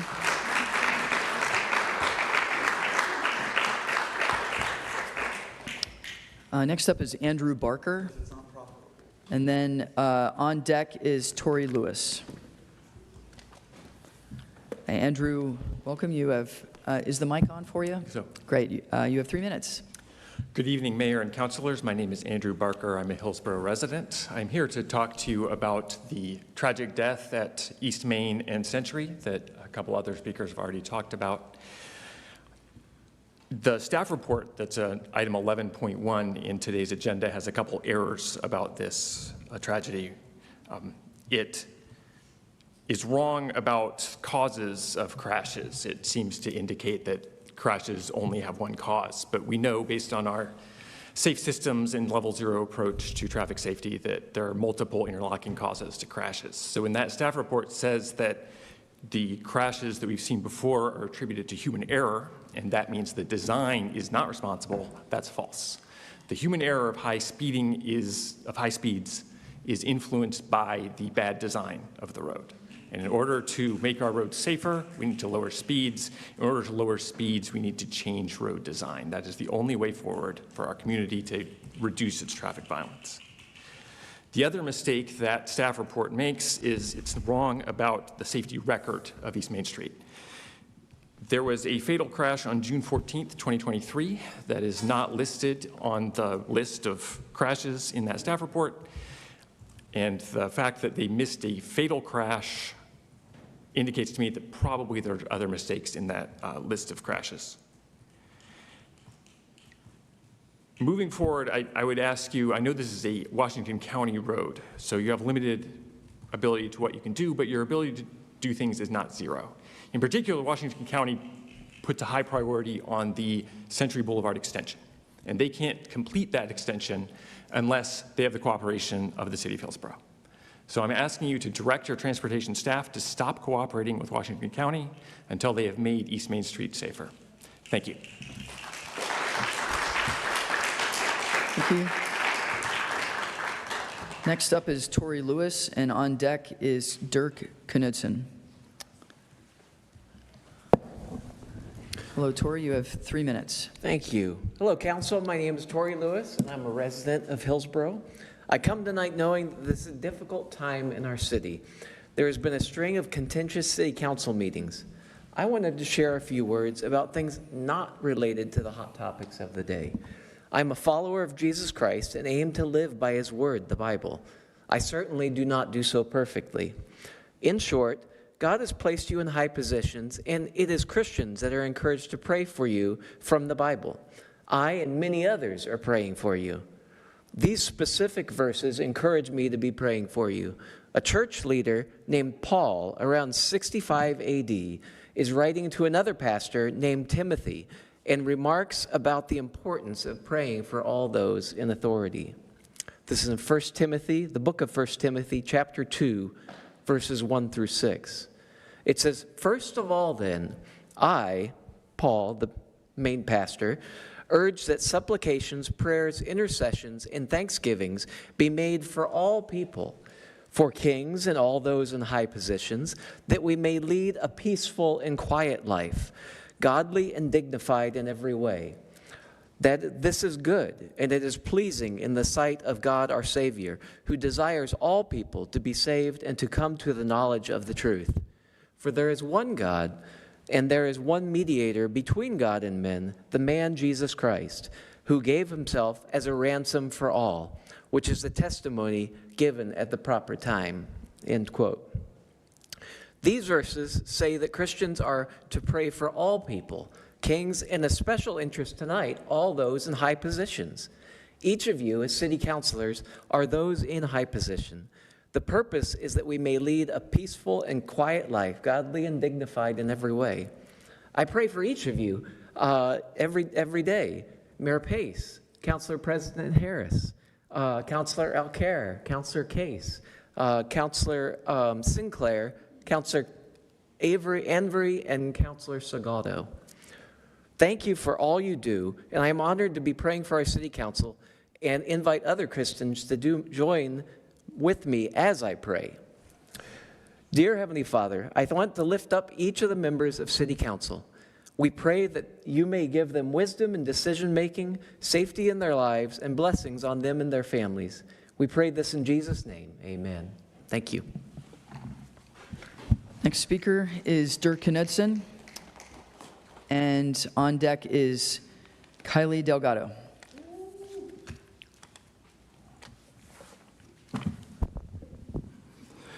Good evening. Thank you for all the work you are doing and that you have ahead of you regarding data centers, data storage. I'm grateful to have staff bringing that forward and having you all work on that. I have been trying very hard to get actual numbers on tax abatement and enterprise zone. And I did not hear that that's going to be in this work you're doing. I hope the promise of working on that enterprise zone is going to come through in that work. That's what we were told. Looking at QTS, 5 buildings, they should have paid $20,180,000 last year. They paid $599,000. Staff showed that in one of the work sessions. Now, Hillsboro should have, if we didn't have enterprise, Hillsboro would have made $6,265,580 to the general fund. Because we have enterprise and because we have the community service fee, Hillsboro actually brought in $6.818 million. Hillsboro brought in a premium because we have enterprise and have the community service fee of $552,000.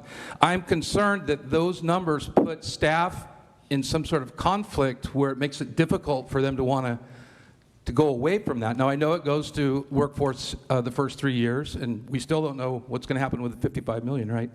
In the year 4 and 5, that money goes to economic development, which we love in this town. But while we made more in 2025, that number was for 2025, Hillsboro School District went without $7.2 million. Washington County went without $2.9 million, and a lot of other districts like Tualatin Valley Fire and Rescue and Tualatin Valley Soils and PCC went without $3 million. So that $20 million that disappeared did not take money away from Hillsboro because we made more. And we make more in my suppositions and my numbers in every single enterprise agreement. Now, I have tried for 5 months to get meaningful numbers, and you need to get these numbers. Somebody needs to be accountable for how much is the total. Is it $140 million a year that we're going without because we have enterprise? Because next year you all have to draft a new enterprise zone, or we won't have one by the end of 2007. So we really need those numbers. How are you going to have policy without numbers? I have 10 email chains between the staff here in Washington County. They're all kicking the ball back and forth, and unless I pay thousands of dollars, I can't get historical numbers. So I'd like to have those. And then as you move ahead on your very important work on data centers, I hope to God that our climate and sustainability work and our goals and initiatives finds its way into the code somehow, because none of that is coming through in what's happening here in Hillsboro. And I do want to pray for all the people at Intel across the United States and across the world, because 40,000 more people are losing their jobs at our biggest success story, hopefully not locally. So thank you. I know you have a lot of work ahead of you, and Godspeed.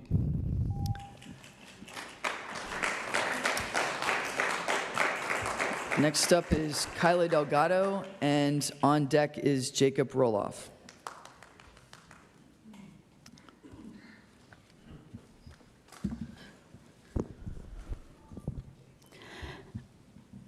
This week, we learned that the Law Enforcement Council of Washington County adopted a new policy regarding retail theft. Until now, misdemeanor theft was handled via citation and a court date. This allows the person accused of theft to schedule a day off from work, arrange safe childcare for their children, and brief themselves and their lawyers on their charges. This, along with restitution for the stolen items, is the appropriate consequence for a nonviolent crime. With the policy change of arrest first, assess the damage later, we are further disenfranchising individuals who are already struggling to such an extent that they resort to theft in the first place. Now, when a person is accused of misdemeanor theft, which includes theft of goods less than $100, they are immediately arrested and booked into county jail. Some may spend multiple days waiting in a cell before they are released for a later court date. While they sit in jail, the foundations of their lives are liable to crumble. They might lose their job. They may lose access to ongoing medical care and treatment. Their children may be placed in DHS custody. And forcing folks to suffer in county jail is not free. It costs taxpayers an estimated $2,000 to put a community member through an arrest and booking process. It costs taxpayers an additional $173 per day that they remain in custody.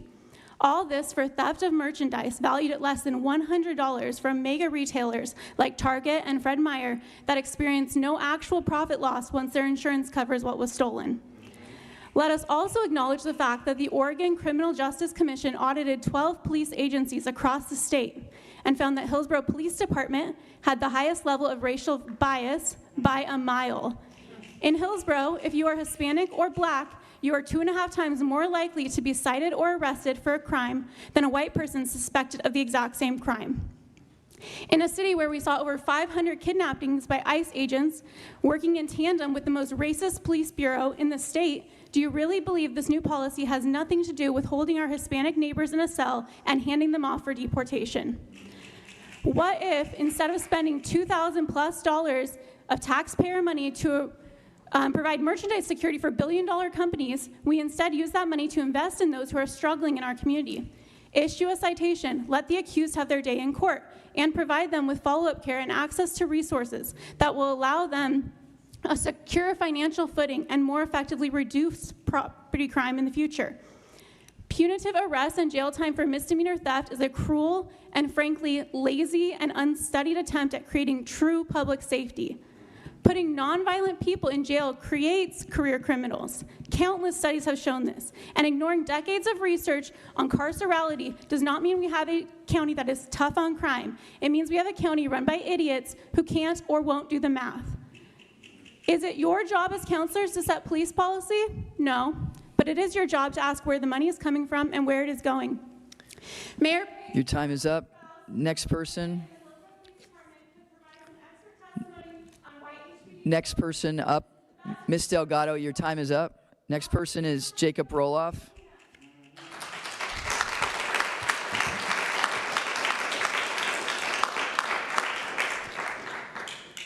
Next person is Jacob Roloff, and on deck is Mickey and David Barnes. Mr. Mr. Roloff, you have 3 minutes.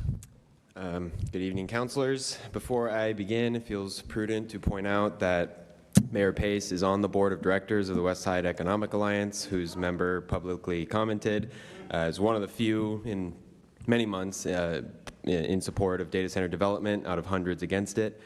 Anyway, the June 9th work session notes say that council directed staff to return with proposed moratorium procedures. And I looked at the slides for the work session happening later tonight, didn't see mention of it as an individual item. I did see mention of it tucked away in Resolution 2931, which says that the city is waiting until the other amendments to code are passed in order to continue with moratorium recommendation options, which just seems super backwards. The time frame for the tinkering code amendments that the construction moratorium research apparently requires extend into mid-2027 or later, and meanwhile, tonight's city manager report lists 2 new data centers in the last month, one of which neighbors Liberty High School. While we wait for action, we see some people and alliances of people, including our mayor, new PACs, and so forth, try to say that never-ending development of data centers is necessary for survival or for everyday life and emergency services to keep functioning. I'm sure all of you on council and everyone in the audience even remembers life before data centers, or at least before their current proliferation, and also before yearly wildfires in the air. Neither are inevitable, but the result of policy choices and lack of political will to challenge the status quo when there's an emergency looming. The promise from those who own the data centers that their product will deliver us from dangers faster than they create them is ludicrous, and believing those promises is just stupid. If there's a data center or a number of data centers that are critical for survival and civilized life, they should operate as a not-for-profit public service, have the majority of their profit taxed by the communities in which they operate, or be owned publicly outright. The cost of their effects needs to be actively agreed on publicly, not just passively through you use the cloud, you use social media, based on return of measurable beneficial services and not economic projections that may not survive the next investment bubble. These data centers and the decisions about them seem to be made in the barren cold of economic logic as the warming communities across the state and country demand for it to stop. It's just extremely myopic and very foolish to depend on these promises from the owners of this industry, while, you know, instead of investing into deeper resiliency of an actually existing community now surrounded by wildfire smoke. We need a moratorium on construction right now so the public can engage in the review process without learning of more sites at every meeting with no recourse until Q4 2027. The emergency in the eyes of people who live here is right now. So we need to stop the deference to companies that destroy our world for profit and lobby our local leaders to do nothing. Thank you.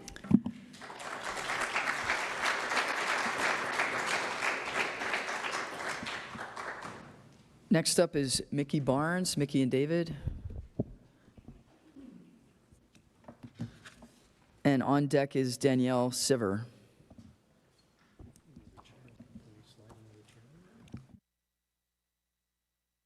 Can we get another chair for them? Is there one available? We'll take turns. Okay. This is 2 sequential testimonies. Oh, I see. Okay. That's fine. We don't need another chair. Thank you. Okay, so David, you have 3 minutes. I'm David Barnes. I live in Banks. Mayor Pace, President Harris, members of the council, thank you for this opportunity to present testimony. For more than 15 years, Oregon Aviation Watch has advocated for a ban on leaded aviation fuel because the serious danger posed by this neurotoxin to human health and the environment. OAW was proud to sign on as a petitioner in an Earth Justice organized effort urging the Environmental Protection Agency to issue an endangerment finding on leaded aviation fuel. OAW board members during these years included Jim Lubisher, Blaine Ackley, Teresa Say, and Patrick Conry. The final determination was released in October of 2023. In the words of then EPA Administrator Michael Regan, the science is clear, exposure to lead can cause irreversible and lifelong health effects in children. In adults, lead poisoning is linked with a higher incidence of strokes, kidney disease, miscarriages, reproductive problems in both men and women, and increased violence. Dr. Bruce Lanphier and his colleagues have found that lead is linked to 400,000 adult deaths in the U.S. each year from cardiovascular disease and other causes. Thus, it is with gratitude that we come before you today to express our appreciation for considering Resolution number 2930, urging the Port of Portland and Federal Aviation Administration to transition to unleaded aviation fuel at the Hillsboro Airport. Out of 20,000 airports nationwide, HIO ranks 8th in lead emissions. It is the largest facility source of airborne lead pollution in Oregon. Multiple environmental and health organizations, including the EPA, Centers for Disease Control, World Health Organization, American Academy of Pediatrics, and other medical associations agree there is no safe level of lead in a child's blood. Yet, despite well-documented evidence attesting to the potentially irreversible damage caused by this toxin, the FAA and the Port of Portland continue to promote policies that contribute to the release of 3/4 of a ton of lead into the air by users of HIO every single year. In fact, in their transition plan to unleaded aviation gasoline, rather than advocating for expedited elimination of leaded avgas, the FAA promoted a market-driven approach, one that would allow airports to continue releasing this toxin indefinitely. I want to concur with Blaine Ackley's testimony that in addition to approving this resolution, you should follow up and make sure that the Port and the FAA aren't just sitting on their hands waiting to be asked for the unleaded gas. Alternatives exist, and the Port should be encouraging its FBOs to offer that at HIO now.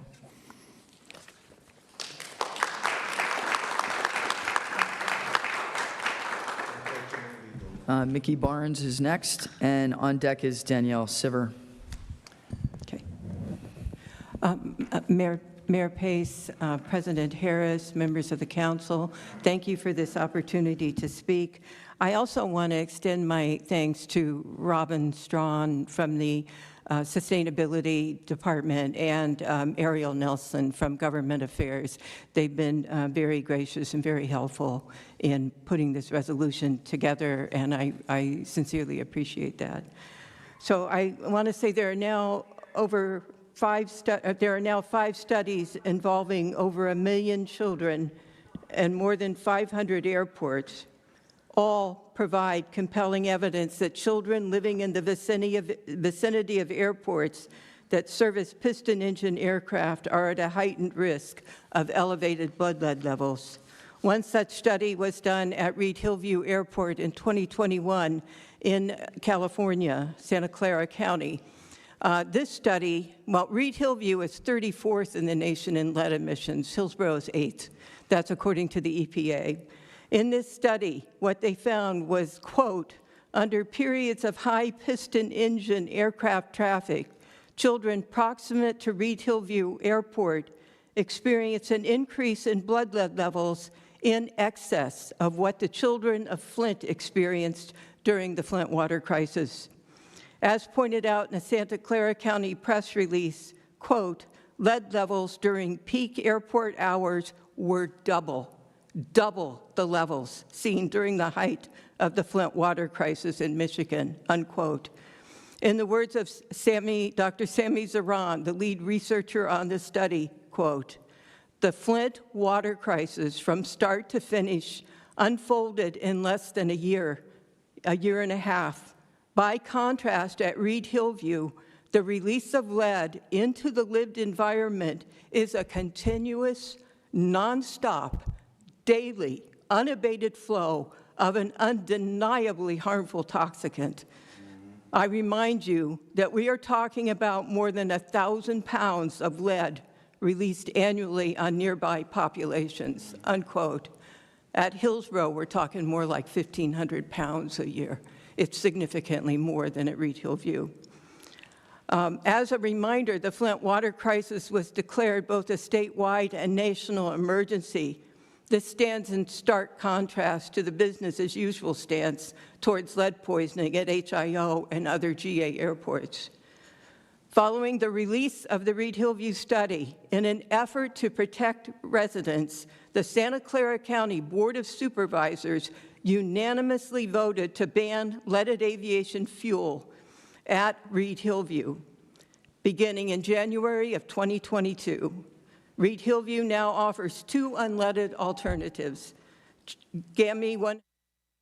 Your time is up. Next up is Danielle Siver.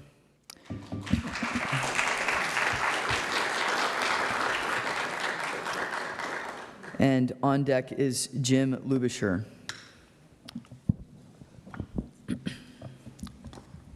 Danielle, you have 3 minutes. Good evening, Mayor Pace, Council President Harris, councilors. I'm here today as a longtime Washington County resident, a local employee, and a gig worker. I rent my home, and I'm a mom. Last year, my son was the victim and a witness of a violent crime in Multnomah County. It took police and ambulance 30 minutes to arrive, and by the time they did, my son's best friend, a Hillsboro resident, had died. The toll that is taken on our families has been indescribable. I hate sharing this story, but these stories are now the norm across Portland. I believe that this murder could have been prevented with a regional belief in rebuilding the Silicon Forest and the Bioscience Network. Unfortunately, these efforts are met with much opposition. It's going to take regional courage and investments in business development to ensure that we have a tax base that protects our social safety net and our public services, like Hillsboro's amazing parks and libraries and the criminal justice system. As the financial engine of Oregon for decades, Hillsboro Council has a unique opportunity to consider economic development tools and opportunities that other parts of the state will never have. Council can ensure that businesses will have well-trained and well-paid employees and guarantee other community benefits. We've been doing that for 50 years. Whether it's Multnomah County, Clackamas County, Washington County, Hillsboro, or Beaverton, the people of Greater Portland will continue to suffer without this commitment to economic development. I hope instead of no to development projects, Council can dig into how we rethink revenue generation. Please consider how to build an economy that will support our residents and how to have conversations that balance growth and our Oregon values. Thank you for your daily work and for the time tonight. Next speaker is Jim Lubisher, and on deck is Jody.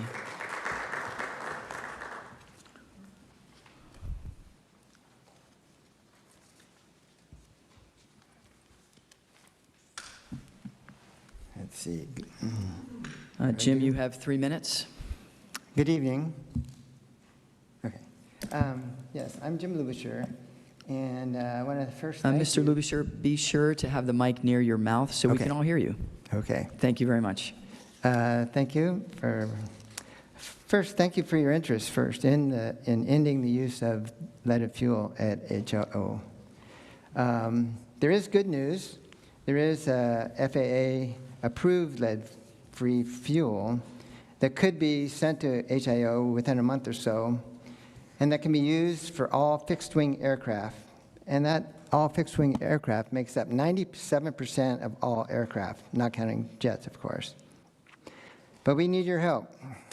Why can't we get the port to bring G100UL, the unleaded fuel, to the Hillsboro Airport, HIO? My submission addresses this, and I'm not going to go through all of this, of course, but it's there for your perusal. First, the first item is Lycoming. All of the items here, except for the very last one, are taken from the port's comments. And they give a reason that they can't bring unleaded fuel here. The first one, it has to do with Lycoming Engine's threat that they can't honor their engine warranties if G100UL is used. And that's not true. And you can read about that. The next, I think there's 7 or 8 of them, are kind of self-explanatory, but these are all items that were taken from the port's transition, not a book, but it's just 5 or 8 pages on their website. These were all taken from there, the reasons they can't do this. All of them are missing a few things, and they're all not correct. The very last thing has to do with something a mistake the FAA has made, and we're looking into that now. So, again, thank you I'm glad you are interested, and you're doing a resolution. If you wanted to amend that, that would be great in some ways, but I think it's just fine. We can, but I'd be glad to, if you wanted, I could come back and talk with you, and certainly Mickey and the others that have talked. We do have some contact, a lot of contact with the inventor of the unleaded fuel.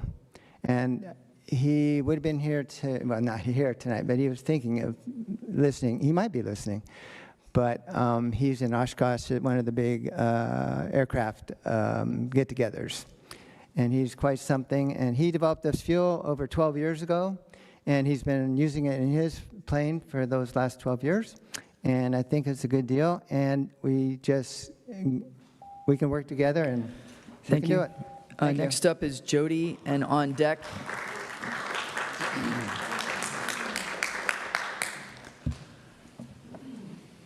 Next up is Jody, and on deck is Sarah D.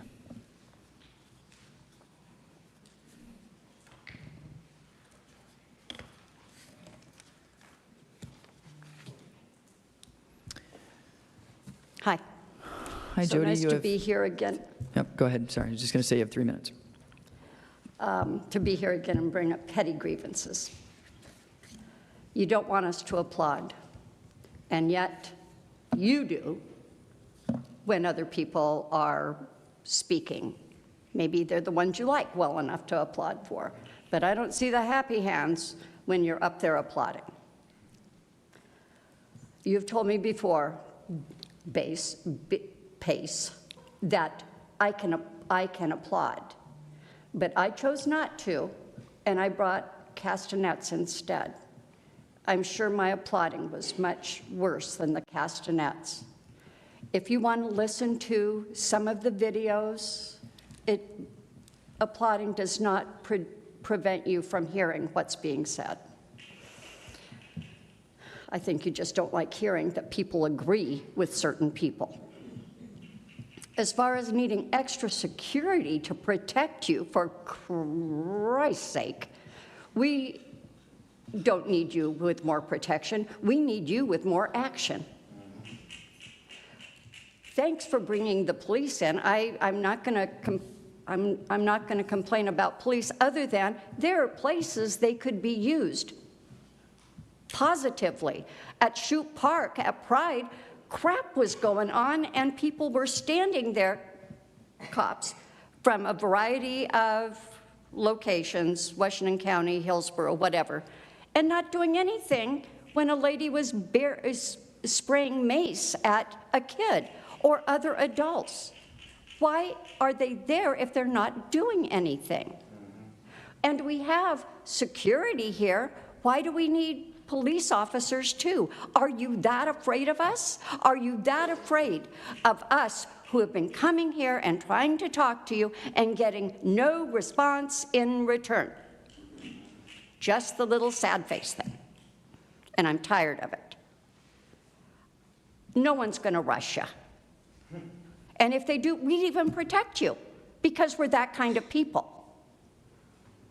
No one is out to get you, Beach. We may try to get you out of office, but we're not coming at you personally, or Case either, who is so afraid to look at us unless we're saying something that you approve of.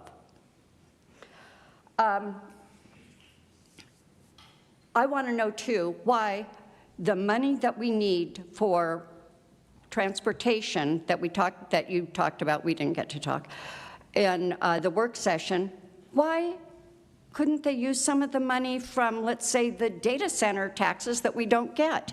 Look, I'm done. Bye.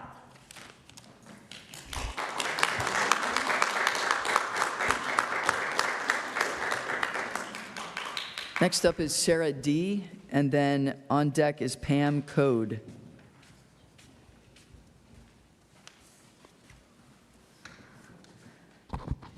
Okay, I believe this is green, so I'm good to go. I don't have anything written. I am just going to speak off the cuff. I came here not sure if I was going to speak, and then we got this. And then I decided, well, I kind of need to. It's apropos that I'm following after Jody because maybe I have some answers to her questions of why do we have all of these things. I'm going to recognize that it's probably pretty uncomfortable to be up there and to hear people speaking to you about things that maybe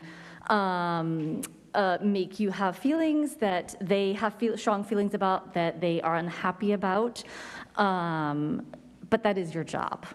And our job is to be on this side and to speak those concerns, to tell you what we're concerned about, to tell the things that we want or we don't want in our community, and to stand up for ourselves in our community. And so I am really proud of everybody who comes up here, because I am seeing how difficult and nerve-wracking this is. It's very uncomfortable to sit here and to speak your mind, but we need that. I feel like this document and all of the presence that was pointed out tonight of more security, it feels like that intention is to chill public participation. And to be fair, when I read this, I felt chilled. I felt like maybe I shouldn't go up. What if I do it the wrong way? And I get in trouble in some way, but that's why I should be doing this, right? That's why I should be here and speaking up and speaking my mind, because if we don't do this, you're just making decisions with no input, with no idea of what the community actually wants. And that's what we don't want, right? We want to be heard. You are a part of our community too, but you have the power that we don't have. Our power is right here, sitting here and saying, this is what we like, this is what we don't like. We have strong feelings about this. And sometimes that message isn't sent in the way that you would like, but that doesn't mean you get to police how we give that message. So that makes me really uncomfortable that we came in and automatically we're like, hey, you can say things, but you have to say things in a really specific way and the way that we want to hear it. And so I encourage everybody to continue to come to each meeting and listen, and when you feel so called, speak up, say something, say what you feel strongly about.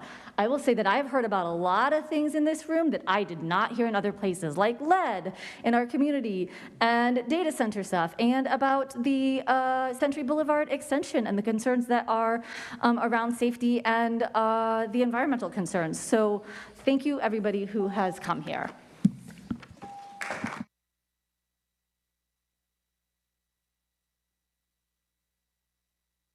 Next up is Pam Code. And then on deck is Lindsay A.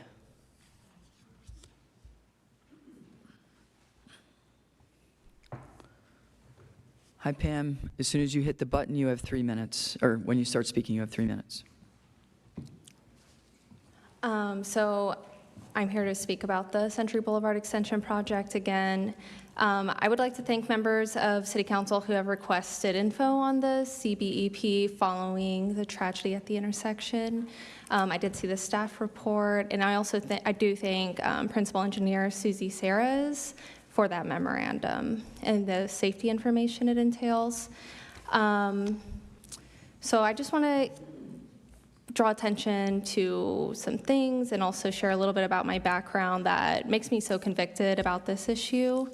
To set the stage a little bit, the TSAP, my apologies for not noting what the acronym stands for, the Transportation Safety Plan. It employs the 4 E's: engineering, enforcement, education, and emergency response. Something that's interesting is that the day that I was sent this link, I opened it up real fast and scanned through the page and found the 4 E's immediately, and my head wanted to explode a little bit because it did include the word environment, which would be a 5th E. And the reason that my attention was drawn to that and that it meant so much to me that that word was excluded is that I hold a Master's of Science and a Master's of Arts in Clinical Psychology, and I am a behaviorist by orientation.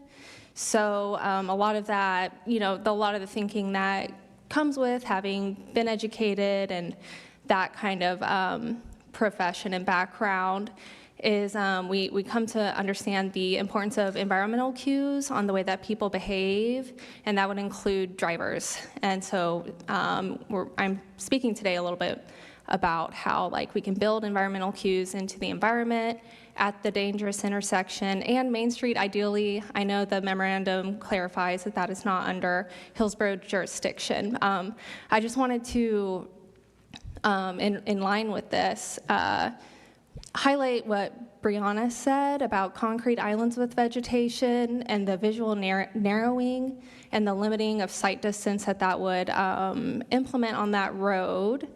If the project goes through, I liked that she added that. I would mention adding metal bollards and also complementing those things with paint. So there are ways to like implement simple and straightforward design changes. Now is really the time for that. It doesn't really make sense to proceed with the construction of an already dangerous intersection without reassessing the safety and how we can elevate that.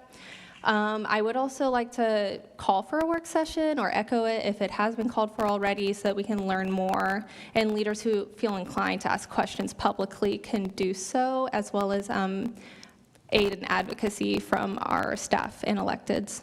Thank you.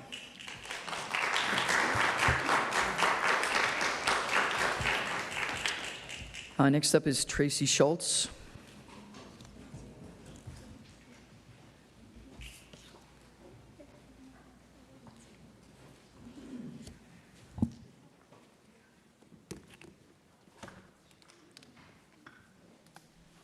Sorry about that. It's actually Lindsay. Lindsay A. is up next. I'm sorry, Tracy. Thank you. Thank you, Councilor Case. And Lindsay, I apologize. Oh, that's fine. All right, so Lindsay, you're up. Good job. And Tracy, you're on deck. Okay, sorry about that. All right. Lindsay, go ahead. You have 3 minutes. I'm here today to talk about tactical urbanism in relation to East Main and Century Boulevard. Tactical urbanism is low-cost temporary changes to streets to test and demonstrate and problem-solve long-term ideas. One example is in Chattanooga, Tennessee, they implemented traffic calming measures for safe pathways to school, and they used privately raised funds and volunteer labor. All they needed was city approval to create these natural traffic calming using paint. They painted bulb outs, which are curb extensions that are used to narrow the street and shorten pedestrian crossings. So at each of the curves, they had painted in vibrant colors bulb outs that visually narrow the streets. And then they also painted the crosswalks in a contrasting vibrant color. So the crosswalks were painted vibrantly green and the bulb outs were painted vibrantly blue. Which is visually narrowing the roadway, which naturally slows people down and improves crosswalk visibility. And ultimately, when you're driving, if something feels off or feels different, drivers slow down and increase attention and awareness, which leads to safer intersections. Ultimately, tactical urbanism, like this example, would be quick and temporary fix. They painted these intersections in 1 day. So we're not waiting for red tape. We're instantly being able to do things like they implemented after collecting data and seeing how these bulb outs and crosswalks affect the community and how drivers interact with it. Then we can start implementing more concrete and steel, the things that take years to fund and approve and construction and all of that. It seems like immediacy is what is needed in a super dangerous intersection. Yeah, so it could be painted in 1 day, and ultimately, your safety measures, if they worked, the intersection would be safe, and it's very clearly not. So systems and infrastructure dictate driver behavior. We cannot rely on drivers doing the right thing or going the right speed limit or not wanting a ticket. That is what we already have. There are better things that other cities are doing that promote change and are safer for walkers, not just drivers. So we can and we must do more. And ultimately, we have everything to lose. There are 3 elementary schools within less than 2 miles of that, which, in order to receive the grants, which Oregon doesn't have available right now, but starting in the next year, it's possible to get it. But for those grants, specifically for the Safe Pathway to School, you have to have a school within a 2-mile radius. We have 3 elementary schools. Thank you.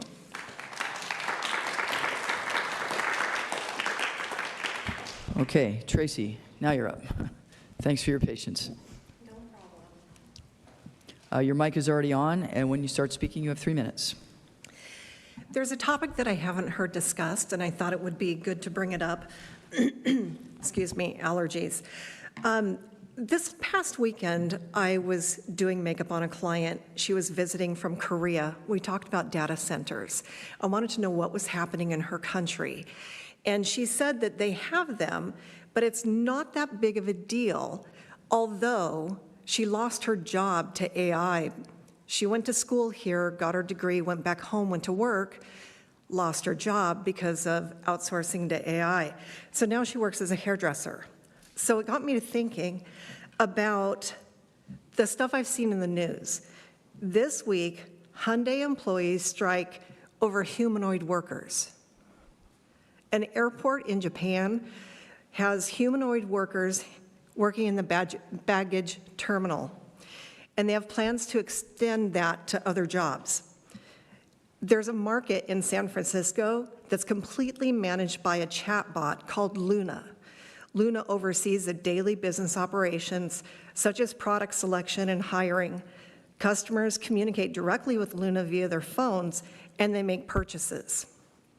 The fully autonomous AI-powered restaurant called Cali Express is in Pasadena. So we're seeing this over and over. Jobs are being taken by AI. Disney is secretly testing out humanoid robots in high-traffic area dressed up like visitors. There's teachers now being replaced in upstate New York. They're testing out a humanoid robot to replace classified workers. That's huge. We're going to lose employment taxes. We need to come up with a plan to protect our community. And not only that, but to protect them from losing their jobs. So that's what I wanted to bring up.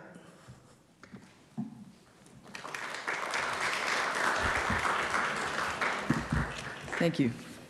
Moving to the consent agenda. The items on the consent agenda are normally considered in a single motion. Any item may be removed for separate consideration upon request by any member of council. Is there a request to move any items for separate consideration? Yes. Okay. And what is that? Mayor, I'd like to remove agenda item 4.3.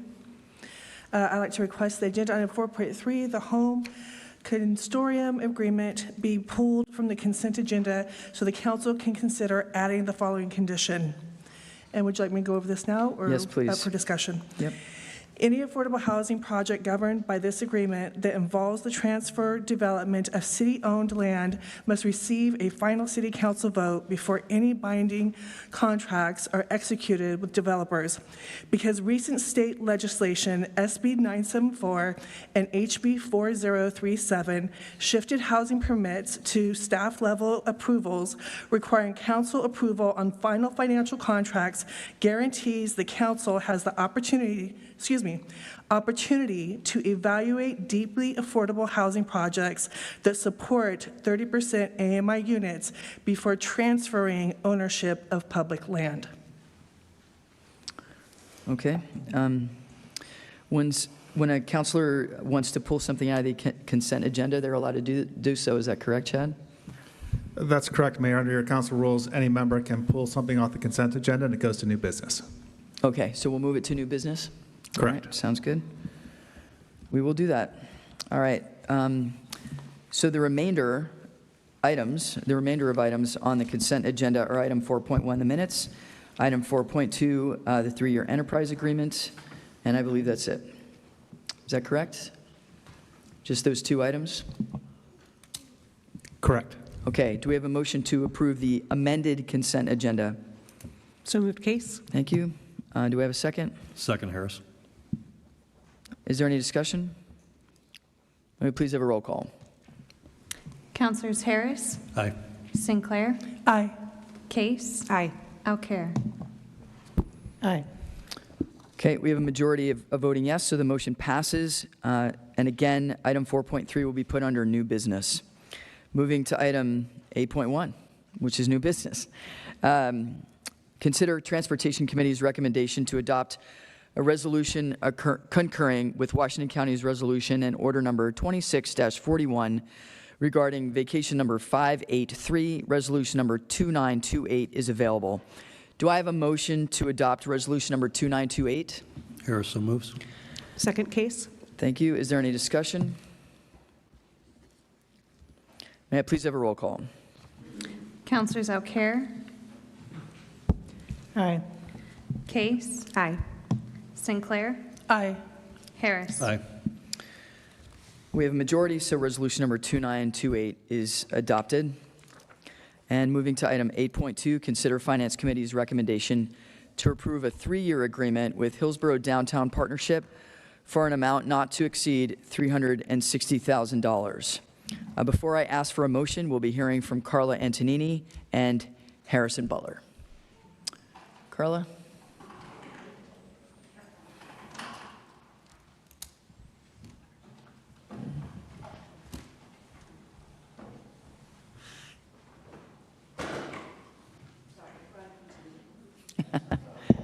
Sounds good.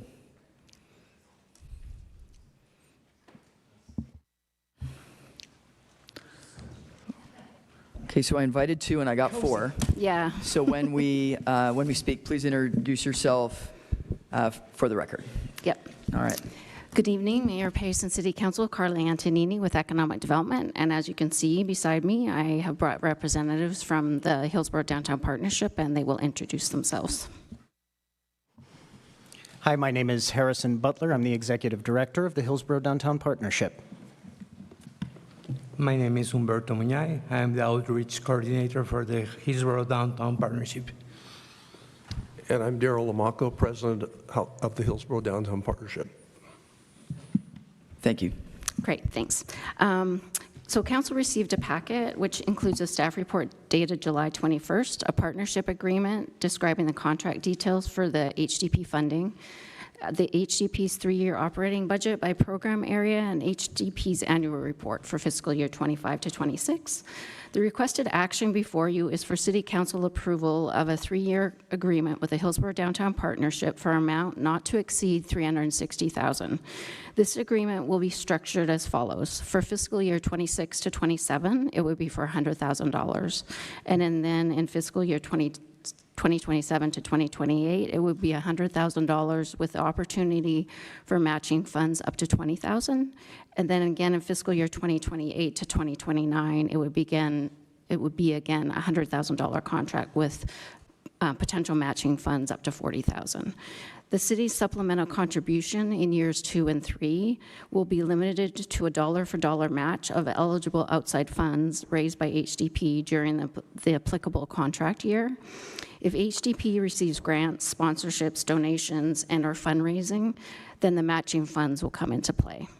I would now like to turn it over to the Hillsboro Downtown Partnership to go through the presentation so they can show you the work that they've accomplished this year. Thank you. Thank you, Carla. And good evening, Mayor Pace, President Harris, councilors. My name is Harrison Butler, again, and I serve as the Executive Director of the Hillsboro Downtown Partnership, and I thank you for the opportunity to be here this evening. And I want to thank Humberto and Darryl for being with us as well. Together, we'd like to share how last year's investment has strengthened downtown Hillsboro, how we've responded to the priorities identified by this council, and why we believe this partnership continues to create value for our community. Downtown Hillsboro is more than a collection of buildings and businesses. It's the historic heart of our community, a place where people gather, entrepreneurs invest, neighbors connect, and community happens.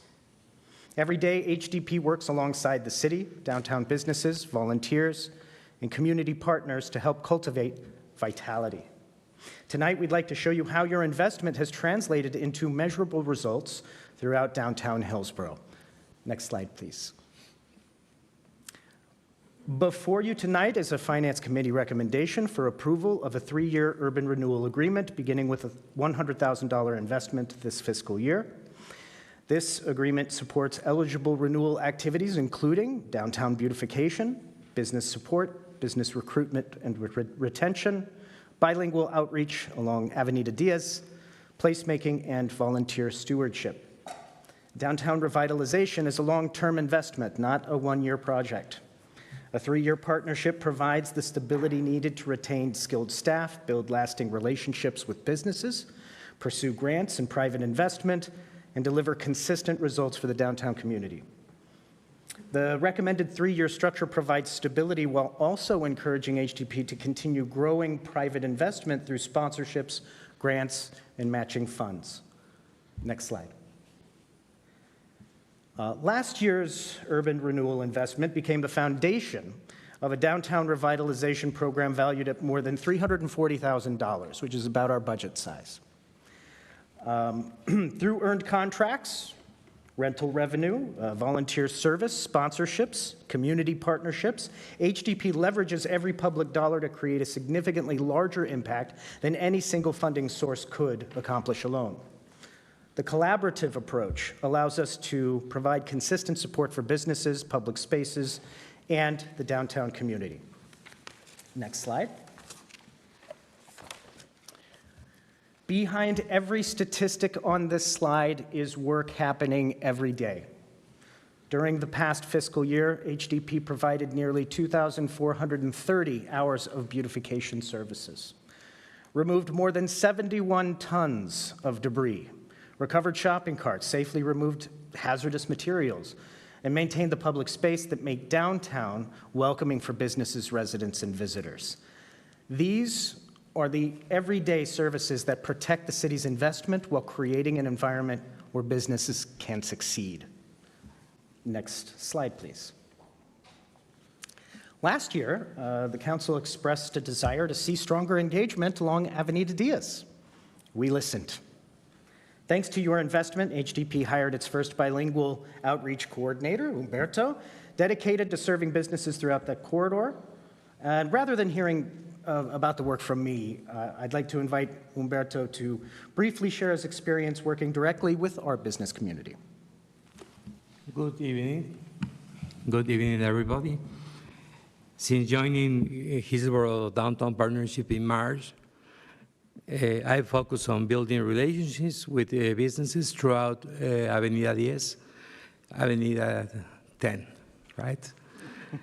We've established ongoing relationships with approximately 35 businesses, and many of those relations include multiple visits because our goal isn't simply making contact, it's building trust through consistent engagement with the businesses.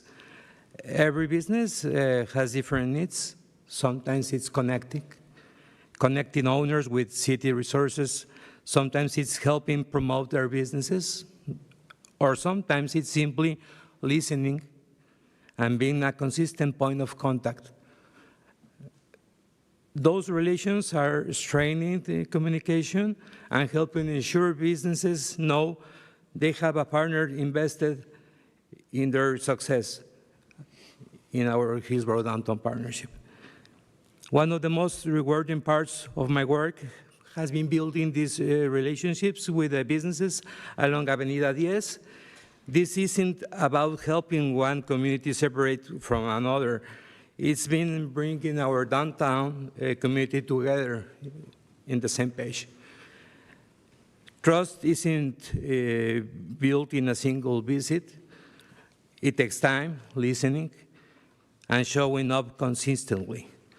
Our goal is to help every business owner feel connected, supported, and part of the larger downtown Hillsboro community.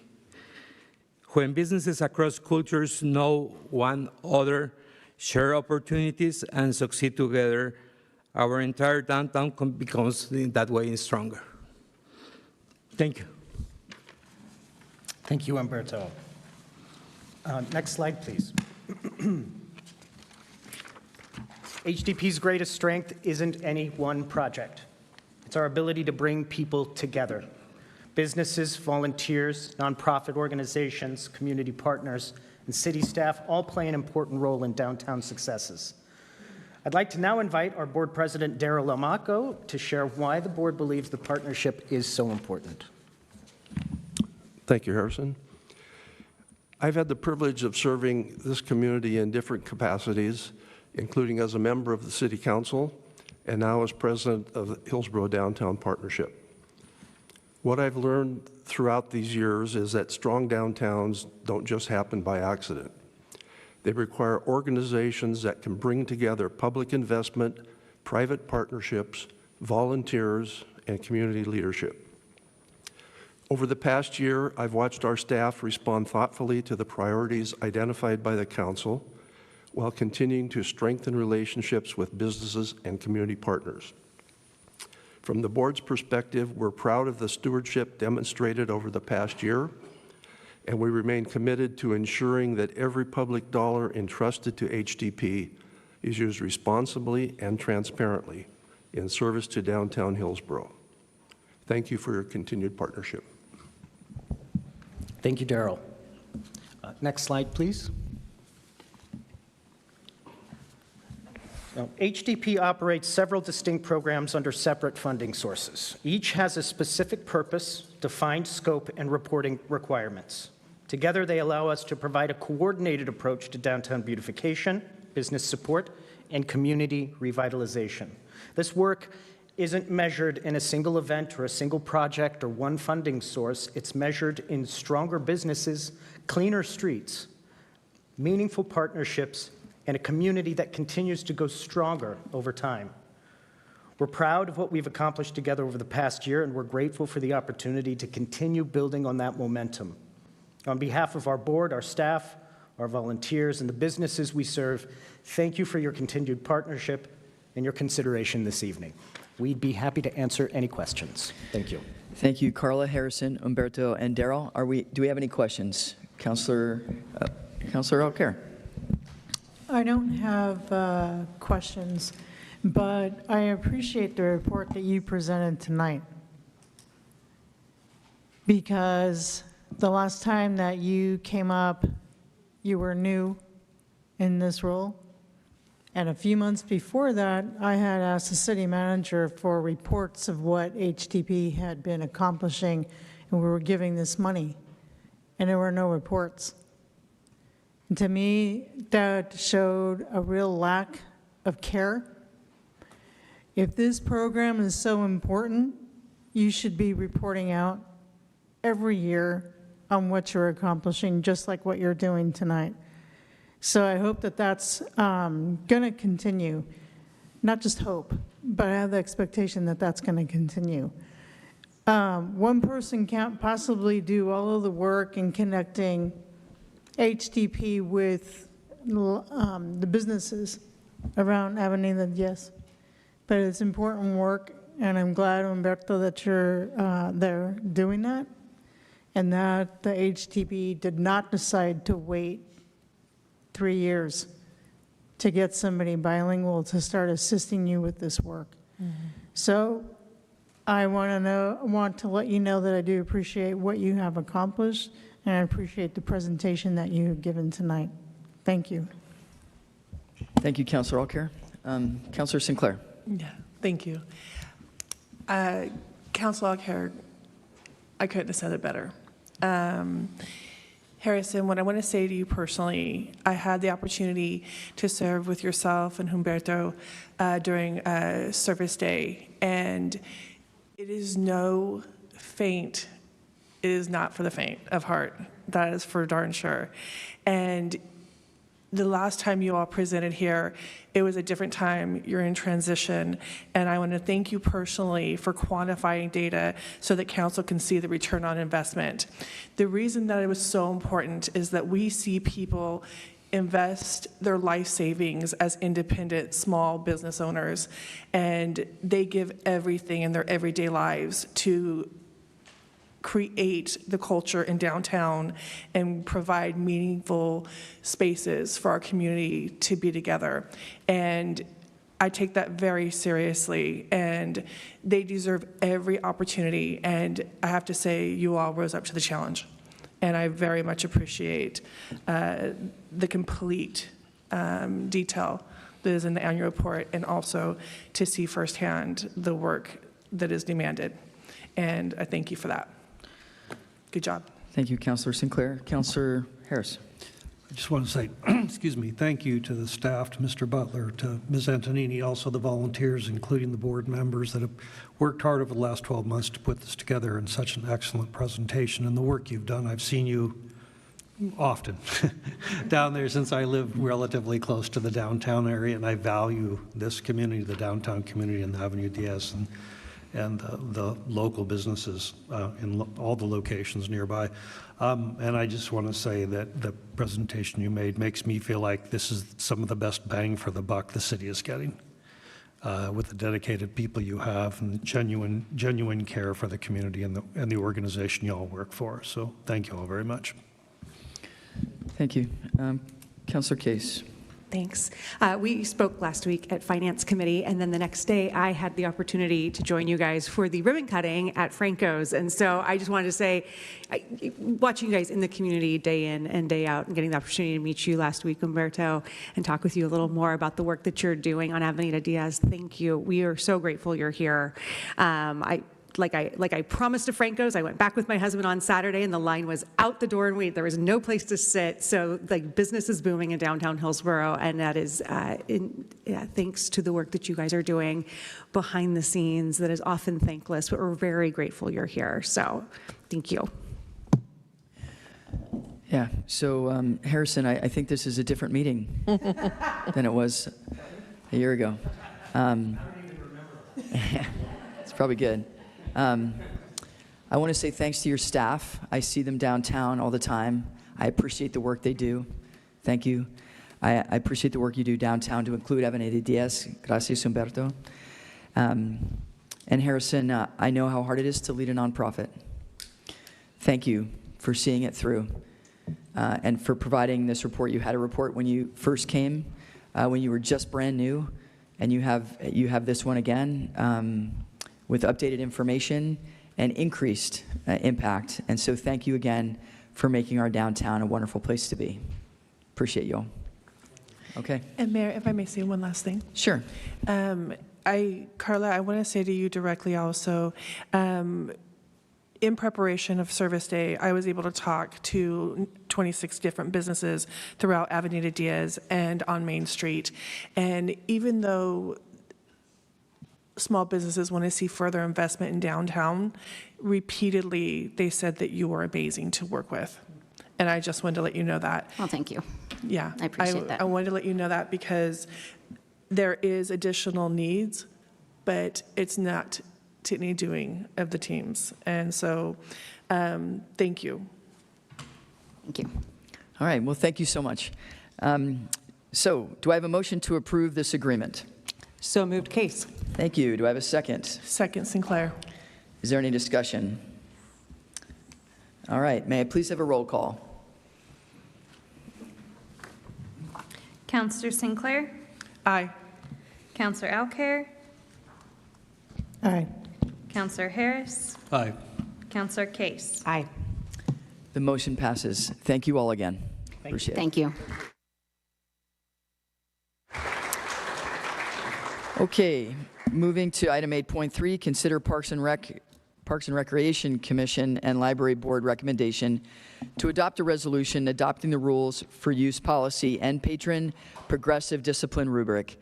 Resolution number 2929 is available. Do I have a motion to adopt resolution number 2929? So moved, Case. Thank you. Is there a second? Second, Harris. Is there any discussion? Okay, may I please have a roll call? Counselor Case? Aye. Counselor Harris? Aye. Counselor Sinclair? Aye. Counselor Alcare? Nay. Okay. I'm so sorry. Nay. Okay, so the resolution does not pass. Resolution number 2929 is not adopted. Mayor. Oh, yeah, that's a good point. So there was Can a I vote tie now? vote, so you vote now. I can vote now? Correct. Well, that's great. So I vote in favor of resolution number 2929. Aye. So it does pass. Resolution number 2929 is adopted. Thank you very much. And moving on to item 8.4. Moving on to item 8.4, consider adopting a resolution expressing support for Hillsboro Airport's transition away from leaded fuel in response to community concern. Resolution number 2930 is available. Do I have a motion to adopt resolution number 2930? So moved, Case. Thank you. Do I have a second? Second, Harris. Is there any discussion? Yes. Okay. Councilor Sinclair. Oh, I just wanted to say Oh, thank sorry. you. No, it's okay, sorry. I was just going to say thank you to the staff that worked on this. I don't know why we're getting reverb, sorry. To Robin and Ariel, I know you guys have been working a lot on this and worked tirelessly on a lot of efforts around the city, so thank you so much for your work on this. Councilor Alcare. I appreciate the people who have come forward and brought your information, brought your data, brought your concerns for the past, I don't know, longer than I've been here on this council for 9 years. Lead is a real problem. Affecting children's health is a real problem. So I appreciate you coming. And I'm looking at this step as just hopefully just being a start, because this is a big problem. You have been coming here. And when I went through this and I saw this, I thought, okay, it is only a step. And there's a lot more protection that needs to happen and addressing of health issues that have been impacting people for a long time. Thank you. Councilor Sinclair. Yes, thank you, Mayor. I also want to thank the community members who have repeatedly shown up in protection and efforts to protect the community from lead. And I have a couple questions I want to ask. Is that okay, Mayor? Okay. Yeah. I'd like to understand what defines the perimeter of the impacted populations. Will a geographic proximity lead ground testing? The second, I can wait, actually.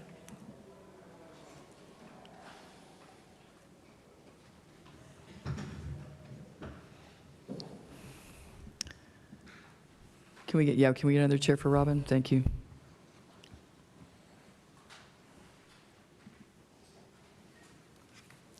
Hi, Councilor. Thank you for the question. Ariel Nelson, Government Relations Manager, for the record. In the staff report, impacted populations is referring to what we understand from our public health partners. We've been working with Oregon Health Authority and Washington County Public Health Department that children and pregnant people are predominantly affected by lead poisoning because lead impacts the developing brain. So referring to that, and then those most at risk for lead poisoning, and both of those partners list a number of factors that can lead to lead poisoning, including living in older homes with lead paint, dust, occupational exposure, as well as airports with avgas. So the question I have is pertaining to the airport. Will there be, when we say, will there be a perimeter established pertaining to communication with the public about the airport?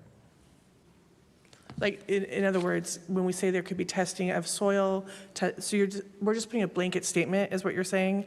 We're not going to define what that is for testing of soil or people that live in a surrounding area, so they may have blood work testing due to the topics such as the airport, since it's such a big aspect of our community. Thank you for the question, Councilor. So in response to the community concerns and the conversations we've been having with the community members who requested this resolution, again, as a first step, Sure. We've also been in conversations, again, with those public health partners, as well as with the Port of Portland, who owns and manages the Hillsboro Airport, about potential options, because as the city, we are a partner, and this is a community conversation. So with regards to testing, what we do have directly in our jurisdiction is city-owned and operated facilities. So we are looking into testing at some specific facilities. So I don't know if, Robin, if you want to touch on a couple of those. Sure. Robin Strawn, Sustainability and Resiliency Manager. Thank you for the question, Councilor Sinclair. So we've done some testing already at some of the sites that construction will be happening. So testing has been done at the Fairgrounds sports complex, as well as previous testing was done at the site where the police department is going to be built, and levels are below the background threshold at those sites for soil. And we're looking at additional testing for air and soil at 3 key sites where those vulnerable populations may be spending time. So that would be the Brookwood Library, Hidden Creek Community Center, and the Associated Park, as well as Tyson Recreation Center and Associated Park.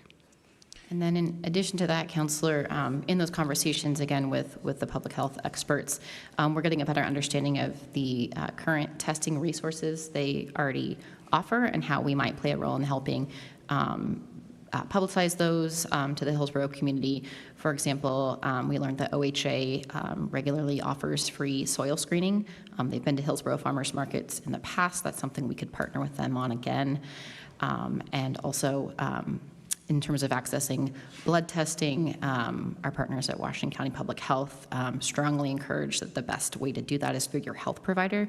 So we're learning about, for those who maybe don't have access to a health provider, don't have healthcare coverage, what are the opportunities there? Thank you. And I only have 2 more questions or comments because I know this is still developing. I just want to make sure that the concerns that I wanted to bring forth are made aware. How will the city communicate testing resources to residents in multi-language, to residents? Will this be done in multi-languages? And will the city rely solely on digital communication? In addition to that, will blood and soil testing resources be free to residents located in suggested parameters? You've already given some guidance on that. And then will the Port of Portland provide public signage along the outer perimeter of the gate communicating the dangers specifically related to lead? Sure, thanks for the question. So on the last question, I'll go backwards. Our understanding is that the Port of Portland is focusing communications through community engagement, including hosting biannual Hillsboro Airport community forums and participating in a wide variety of community events and publishing information, resources, and updates related to the transition from leaded aviation fuel on the port's website. And for your question for future city communications, we are still scoping that depending on events, opportunities, but we will be doing that in partnership with our public health partners and following their guidance. But to the extent that we are providing those communications, will apply the community's or the city's community engagement framework process and equity toolkit to any city communication efforts. I understand. And that includes language translation and non-digital modes. Thank you. This is a big, important step. So I thank you for the time that you've put into this. I know there'll be more continued conversation. Thank you for the time. I have a comment about notifying public, because you mentioned you're going to do testing. One of them is Brookwood. I would like to have that done around the area of 25th and Cornell. There's 3 strip malls there. There's a lot of humans around that area. I think it'd be important to do that testing around that area. I think it also would be public health awareness that the city can do to inform people in extenuating areas that we belong to the city, that we can inform the public of what they are going to be exposed to. I think that's our responsibility to do, as well as the Port of Portland. But I don't want to rely on the Port of Portland to be the only ones to do that. I think we need to have that work done by our staff and in those areas, and I want that. Maybe it needs to be outside of those areas too. I think notifying generally the public that if you go driving by this area, if you hang out in this area, if you go to the air show, what's the potential that you and your family are going to be exposed to lead? I think we should be upfront and honest about that. Thank you. Councilor, thank you for that feedback. I just appreciate that. We'll take that back. I do want to clarify that for the testing at city facilities, the city has engaged with an environmental consultant to conduct that testing, and that is a city-led effort. We'll be bringing updates to the council and to the public when we have those. Councilor Harris. Thank you. This is more of a request or a comment. I was looking back because the lead gasoline was one of the things that piqued my interest when I first took my seat here. Looked back at my emails, and it was back in January 29th of 2025, which would be the 4th week of my service on council. I asked the executive team about this issue because I had done a little research on my own and found out that there was an EAGLE program, which was the federal program to eliminate leaded gas, and there was some federal funding available, and I asked staff whether or not the Port of Portland had done anything on that, provided a link, because they did have their own page on it, so I figured they must have done something, and the response was just, we hadn't heard about it. So I got involved in other things, so partly that's on me for not following up with my emails.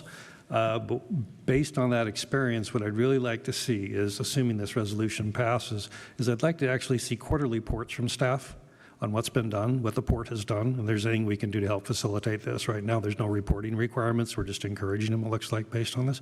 So I would like to see regular reports from staff on their interactions with the port in their advancement of the EAGLE program and seeing if we can eliminate this gas and get the other alternative fuels earlier than 2030. That's my comment. Thank you. Any response? No? You don't have to. It was a comment. Yeah, we can take that back. Thank you. You got it. Okay. Any other questions? All right. So we have a motion on resolution number 2930. We have a second. We've had our discussion. May I please have a roll call? Counselor Alcare? Aye. Counselor Case? Aye. Counselor Sinclair? Aye. Counselor Harris? Aye. Resolution number 2930 is adopted. Moving to item 8.5. Did somebody want to clap? I understand. Moving to item 8.5, consider adopting a resolution creating a 180-day pause on any strategic investment program agreements with standalone data centers. Resolution number 2931 is available. Do I have a motion to adopt resolution number 2931? Harris, so moves. Second case? Thank you. Is there any discussion? May I please have a roll call? Counselor Harris? Aye. Counselor Alcare? Aye. Counselor Sinclair? Aye. Counselor Case? Aye.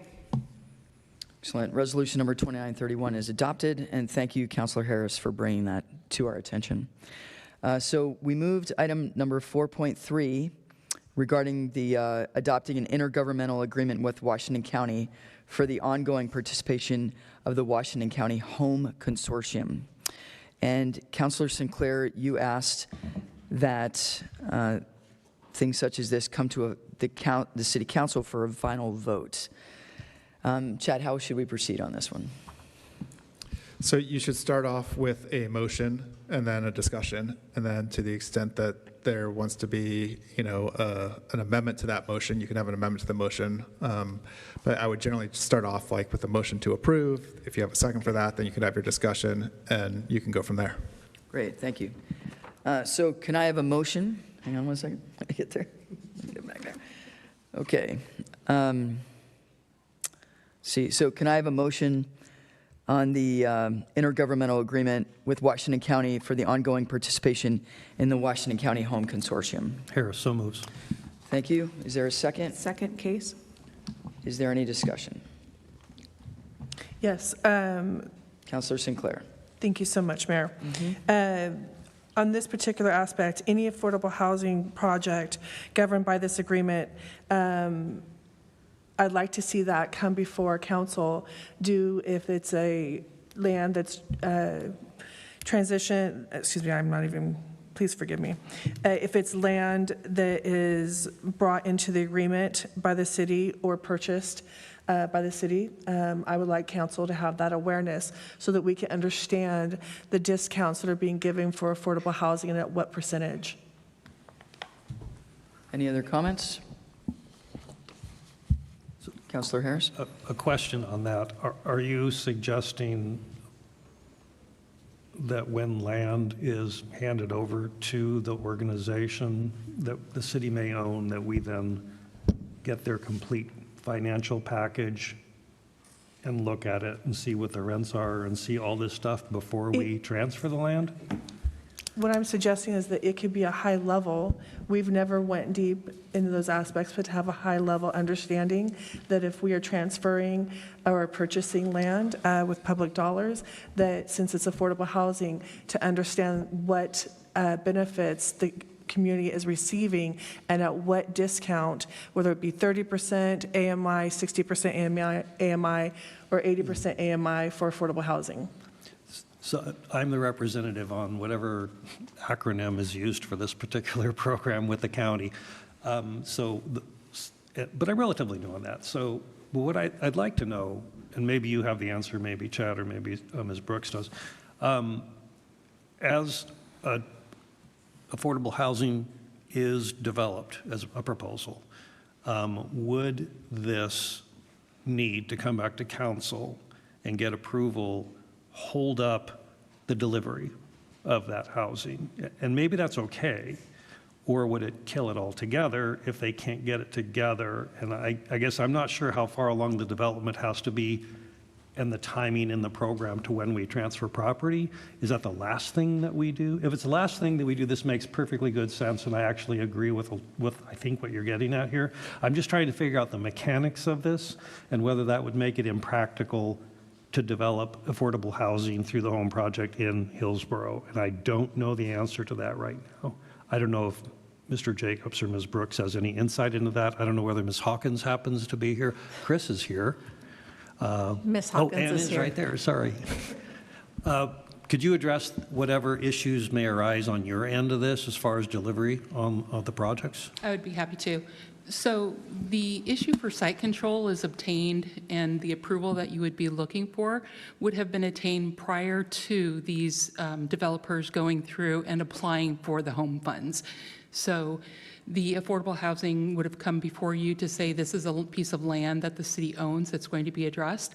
All of that would have been presented to you prior to the application for home funds through the consortia. So then we would not have the opportunity to understand. My whole goal in this is if it is publicly funded land, that this council has the opportunity to have understanding of what discount our community is receiving in the development for affordable housing. It will come to you first. So it will come to you. You would go through and you would approve that, and you would have a full understanding of those requests and those requirements. Mm-hmm. Once that has been approved and there's site control that's given to the developer, they then would apply for the home funds, which would probably be, in all reality, 6 to 12 months after that they've gotten the approval from the city council to be able to go ahead and utilize that land.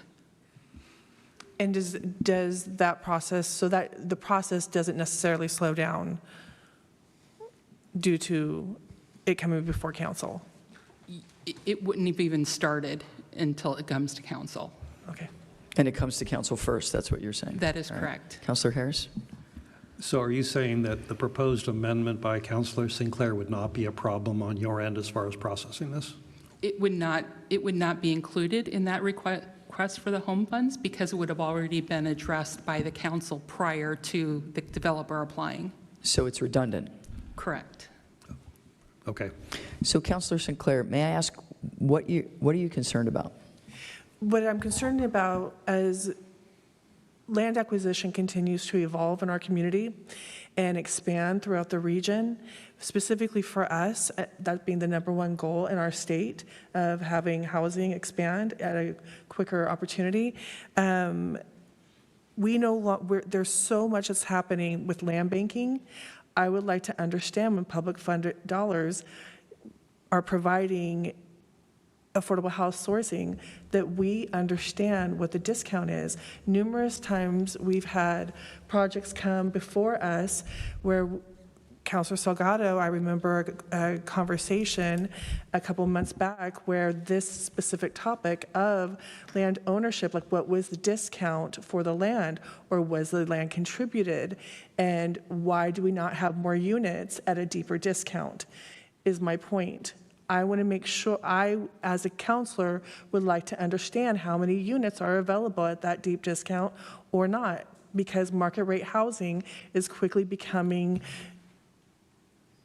very close to what 80% AMI is. And so I want us to have an understanding as things evolve and additional land banking happens for the purposes of housing. Okay. And you were saying that it does come to council, and we are briefed on that. That is correct. Yeah.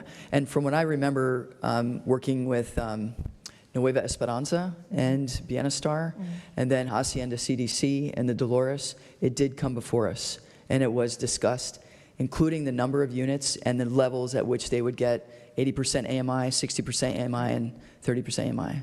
Yeah. Then if this is redundant, then there's no harm, no foul. Okay. I'm just bringing this up to verify before it goes forward. Thanks for making sure. Yeah. Great.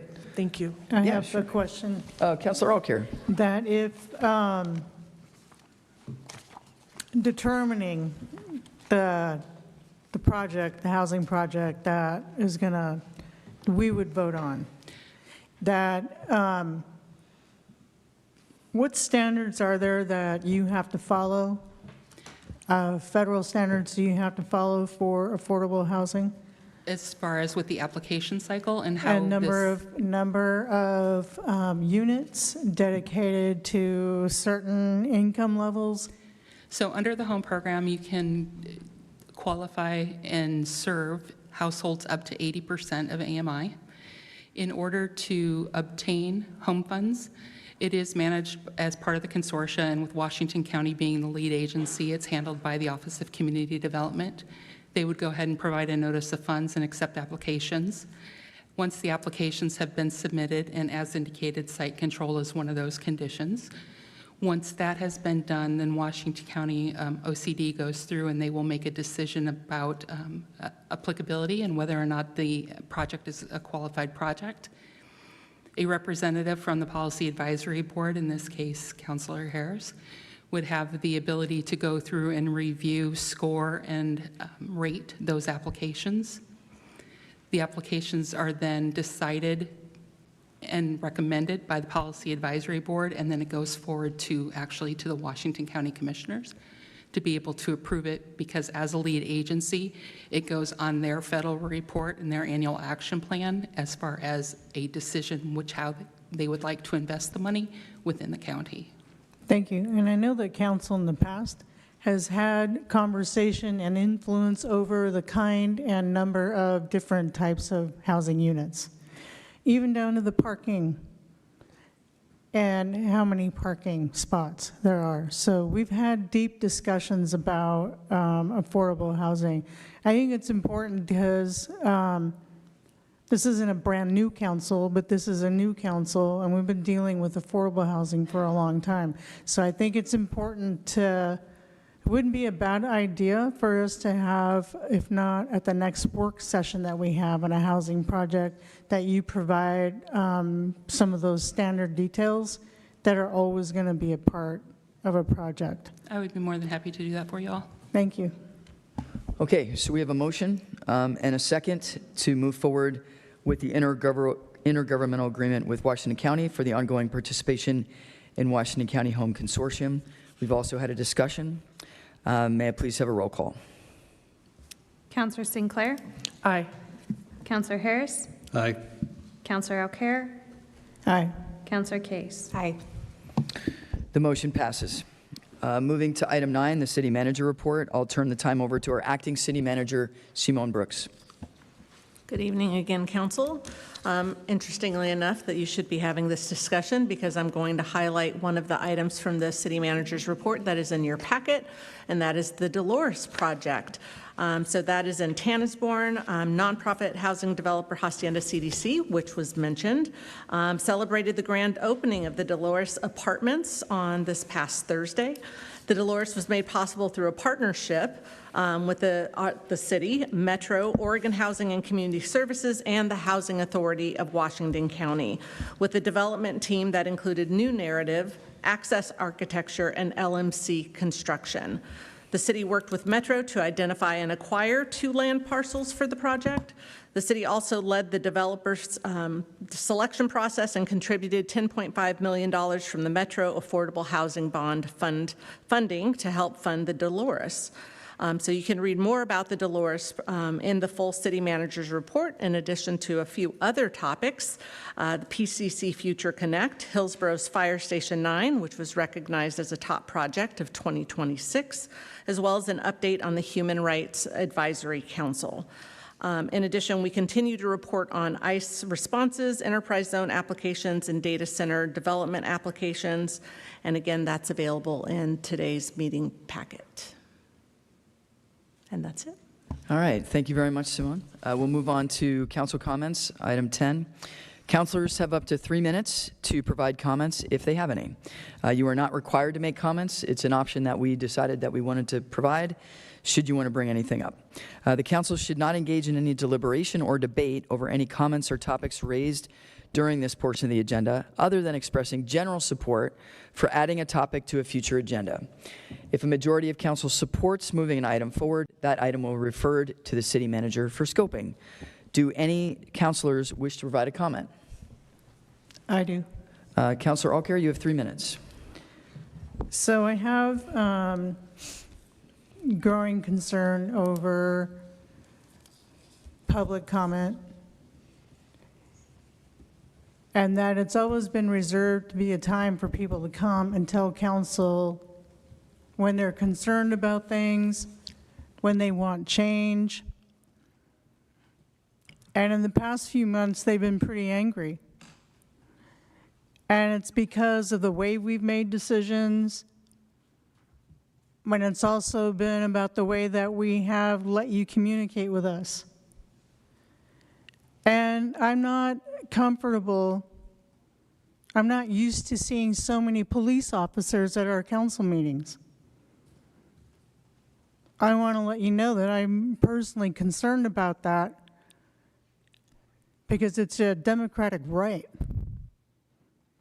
And we're here to listen to you tell us. And if it wasn't for you, a lot of things wouldn't have happened over this year, like the work session on ICE, the work session on data centers. And so I just want to say that, and I know that a lot of people have had comments and have hurled comments at this council, and I think that's also a part of the job of being on council and being an elected official. You don't get to hear all of the good things you want to hear all the time. But as a city councilor, I find a way to communicate with people so they don't have to get so frustrated with me as a city councilor, whether or not I can change things or not. I don't like the tone, the way that public comment has been introduced, because it's your time. I want to feel good about public safety being present. I want to be respectful of their time. But I just have growing concerns about how this council is responding to public comment, and I think we need to have a healthy discussion about that, because I don't think public comment is going to go away. And we don't get to control the narrative of what people want to say to us. That's why we're elected. So I really do think we need to have a deeper conversation. And I don't think it's all right to fault people and tell them that they're breaking a rule when they don't know what the rule is. I've asked this council, let's post them in the auditorium. Let's have them as handouts for people. And we still haven't done that. So I wanted to address this with you because there is something wrong with the way public comment is going down. Thank you, Councilor Alcare. Any other public comment or councilor comments? Councilor Sinclair.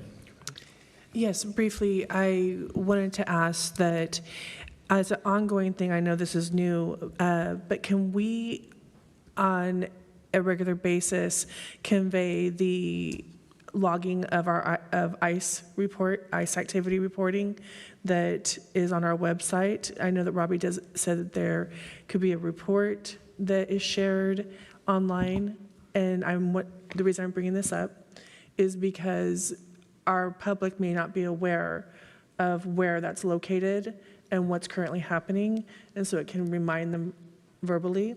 And then the second request is that anytime there's a data center agreement submitted, that also be shared again where the public can find that and what has, just a quick reading on what has been submitted. Thank you, Counselor. So are you asking for something different than is presented in the city manager's report currently? Because that does provide an update on ICE activity as well as data center. There's obviously no E-zone agreements being signed. There's a moratorium on those. But any development reviews or applications coming in, that's indicated in the current report. Are you thinking of a different format? No. It was my understanding that all applications, not just easy. Is it just easy for the applications for data centers that's provided in the manager's report, or is it all applications? For enterprise zone, all applications. But is it only enterprise? Because we have some that came in that are not in the easy zone. Is that accurate? Yeah. Yes. Oh, the development applications, those are listed. Those are listed in the report. Yes, in the report. Okay, then that's on me. Oh. I didn't hear that. No, I didn't hear that today. That's quite all right. I was clearly having a hard time understanding, so I appreciate your patience with me. No, I appreciate your patience with me as well. Councilor Harris. Thank you. We've heard a lot about the Century Boulevard Main Street project and the safety concerns and the horrible loss of a young life that we all suffered, but particularly the family, his friends suffered. And as a father, I can't imagine how that would feel to lose a child like that. And I know our hearts go out to the family, the friends, those who were involved in the incident, and the entire community. I drove up Main Street today. I've driven that a lot. I drive that street a lot. My office was on Main Street, so it was a regular course. I always thought that was like a big old airstrip, sort of. I particularly noticed it today. With the mind is I'm going to try and be very conscious and aware of what's going on. And the roadway, it's literally 5 lanes, 2 bike lanes, and a buffer between the bike lanes. I don't know how many feet that is. It's got to be 60 plus feet. Well, maybe not the roadway. It's big. And there isn't a lot of calming measures there. And we could look at data, we could look at maps, we could look at aerials, and the data and the best guidance may tell us that there's not much else we can do there. But the facts may tell us otherwise. The number of accidents, the fatalities, apparently there was another fatality apparently 2 years ago, 3 years ago maybe, that wasn't listed. And yes, there's probably other roadways that are worse. There's other intersections that are worse as far as, some sort of a grade you give based on an engineering book or something. But we do know that there was a loss of life recently and another one 3 years ago. And what I'd like to do is ask that we put on the Transportation Committee calendar a specific time session where we could ask for specific recommendations. I heard a couple that I thought were pretty good. The metal breakable balusters, maybe that were reflective, particularly at night. I know that they have traffic islands, not continuous islands, but they have traffic islands on Cypress Street. They've used it there, so it's not a continuous thing, so maybe that would not harm or impede the driveways. There honestly didn't seem to be that many driveways coming out of there anyway to me. But if so, we could break those islands apart, I believe. That was a potential. Now, the other thing I wanted to say in the 30 seconds I have left was that, in a way, the redevelopment of the intersection is an opportunity.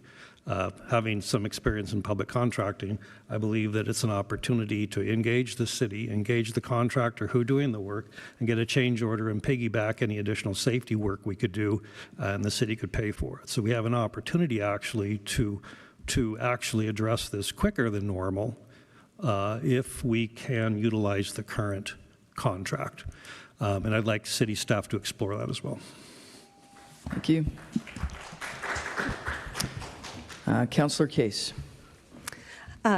Following up with Councilor Harris's comments, as has been shared in a previous public meeting, I actually live in the same neighborhood as the young man who died last month. And my husband and I both drive that road multiple times a day. Since we moved to the neighborhood 11 years ago, it has been abundantly clear that people drive way too fast on Main Street at all hours of the day and night. It wakes you up when you kind of have to wake up to go to the bathroom at 2 o'clock in the morning and keeps you up till 4 in the morning sometimes. So much fun.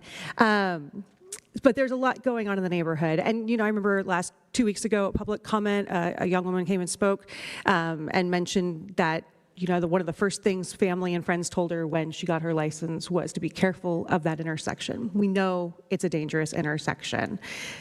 Connor shouldn't have had to die. We have known that.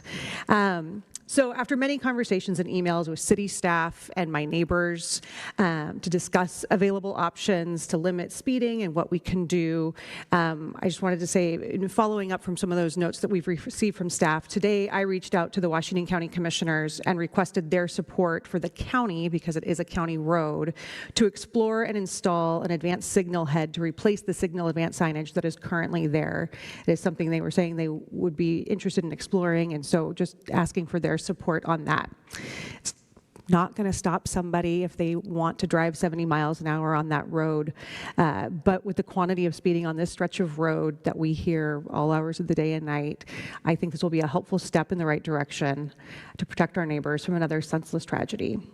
And I want to thank this community members who have been coming and providing great ideas and speaking their support of doing more at this intersection and driving it every day. I promise you, I am one of those people. Thank you.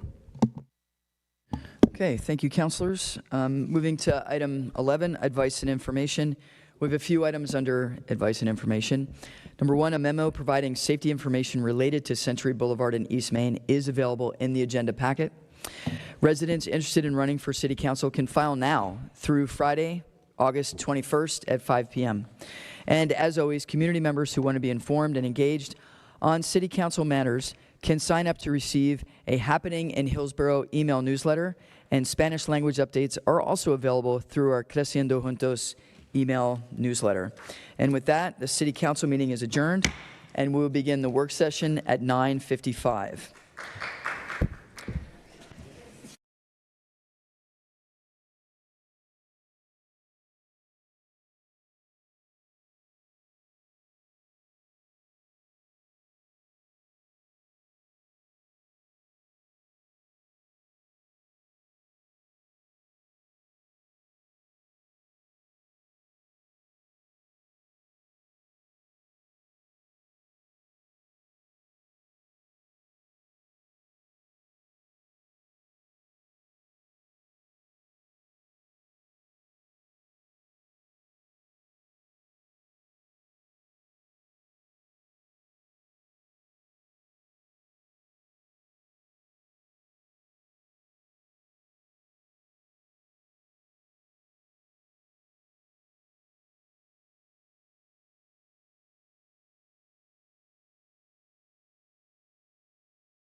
Maybe she was kidnapped.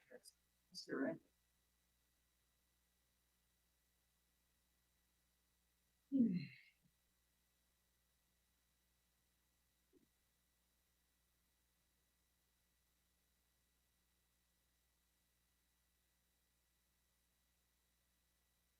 Okay, welcome to the work session on the data center update.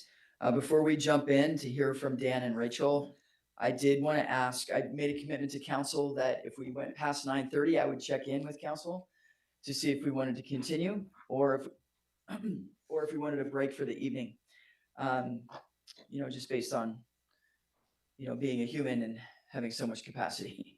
So there is also an option that we can go through all the information as a review and then talk about the code amendment, or we can just talk about code amendments right up front. So the first question is, as I promised, do we want to continue or do we want to talk about this another time? So thumbs up if you want to continue. Thumbs up. Thumbs up or no? Yeah? All right, so we have 3 or 4. And then do we want to just get right to the meat and talk about the code amendments, or do we want to go through the whole thing, which is a review, and then talk about code amendments? Mayor, can I offer an Please. alternate? Please. We could go ahead and get through the code amendments. And you have the material available to you to be able to review, and we could also offer individual briefings at a later time to provide that, since that is future work. So that's also an option. All right, great. So do we want to get right to the code amendments and then offer the one-on-one meetings if necessary? Does that work? That works. Yeah, thumbs up, thumbs up, thumbs up. All right, we have a majority thumbs up. So if we could get right to the code amendments, and then we can have this information already in front of us, and if we wanted more information, we could ask for one-on-ones. Does that, I understand that correctly? Yes, or submit questions, Or whatever's submit easier questions, for yeah. council. Great, okay, thank you. Okay, thank you, Mayor. I'll just jump right in for the record. Dan Diaz, Economic and Community Development Director for City of Hillsboro. I'm joined by our Code and Project Policy Manager, Rachel Marble. This was the full agenda that's included in the packet for this evening. The purpose of tonight's work session, as you saw in your staff report, is really twofold. One is to present to you and receive some initial policy feedback on the Phase 1 code amendments that you all initiated at your last City Council meeting, really related to definition of use categories for data centers, as well as energy storage and energy generation. And then the second part of it was really to give an update on the other feedback and direction we received from the council at the June 9th work session on the many other aspects and projects that will be implementing this work, and just give a status update on that. That's the piece that will be backloaded. So once we get through the code piece, if you'd like to get into those in specifics, we can do that. If not, we can cut it off at that point, as Simone mentioned. And with that, I'll turn it over to Rachel to jump into the code amendment Phase 1 portion. Hey, good evening, Council. I'm Rachel Marble. So just again to clarify, the Phase 1 code amendment is limited to the use definitions and use allowances. And I'll differentiate a little bit as far as the Phase 1 amendment here. This is the code feedback that we've received to date, and it includes feedback we received in written communications from you all. There were a couple of different ideas and proposals submitted in writing, and it also includes feedback that was given verbally at the work session. It's been, I'll break it into it's been broken into 2 different columns, but the items that are going to be addressed in this Phase 1 amendment are shown here in red. So looking at the limitations of where we allow data centers, using Jackson East as a precedent, prohibiting data centers in certain zones, or limiting them in some way, allowing them as an accessory use in some circumstances, and then defining and classifying them based on the type of data center.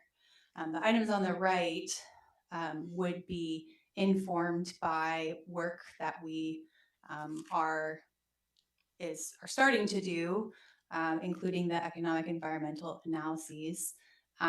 But they've been broken apart so that this first part can be moved forward on a faster schedule than if we were to include everything all in the same amendment. So there's a lot of text on these slides. Unfortunately, there's not really a way to make code text much more interesting. So my apologies on that. So our code has use categories for all uses in the zoning code. And the way that those uses are structured, those use categories are they give characteristics of the use, give examples of the uses, give examples of accessory uses to those uses, and then give some exceptions or clarifications where it might be unclear what falls under this use category. So there's two different use categories that are being proposed in the amendment. The first being data storage. Data storage, it may also be referred to as data centers. But this verbiage is consistent with language we already have in the code, which is why it's being called data storage and not data centers. So the characteristics are listed there. And then under examples of uses, this is where the different types of data centers are described. In addition to this, there will be some definitions placed in the definitions section, which is in 12.01. And I haven't listed those here. They're still being kind of refined, but there will be some additional actual definitions. These aren't definitions per se. These are characteristics of the use itself, and kind of describing the use as it is allowed in the code. I won't read through all of the text, but the more important pieces here are just that we're creating a data storage category, so it would no longer be included in industrial services, which is what it is today, and then giving clear examples of what we mean by data centers and the different types of data centers that that exist. Some examples of accessory uses for data storage would be offices, electrical substations, or energy generation or storage. And then this one has one exception to clarify that offices or other uses that have server rooms or storage of data on site that's used by them is not considered data storage as a primary use, it's an accessory use. And I'll talk a little bit more about that in a moment. And then energy storage and generation. This is the second category we would be defining. Energy storage and generation is currently lumped in with utility facilities and is more broadly described in utility facilities. And I would say that these are examples of uses that are not necessarily anticipated by our utility facilities category. So this is an opportunity to further clarify and define that use in our code where it doesn't exist today.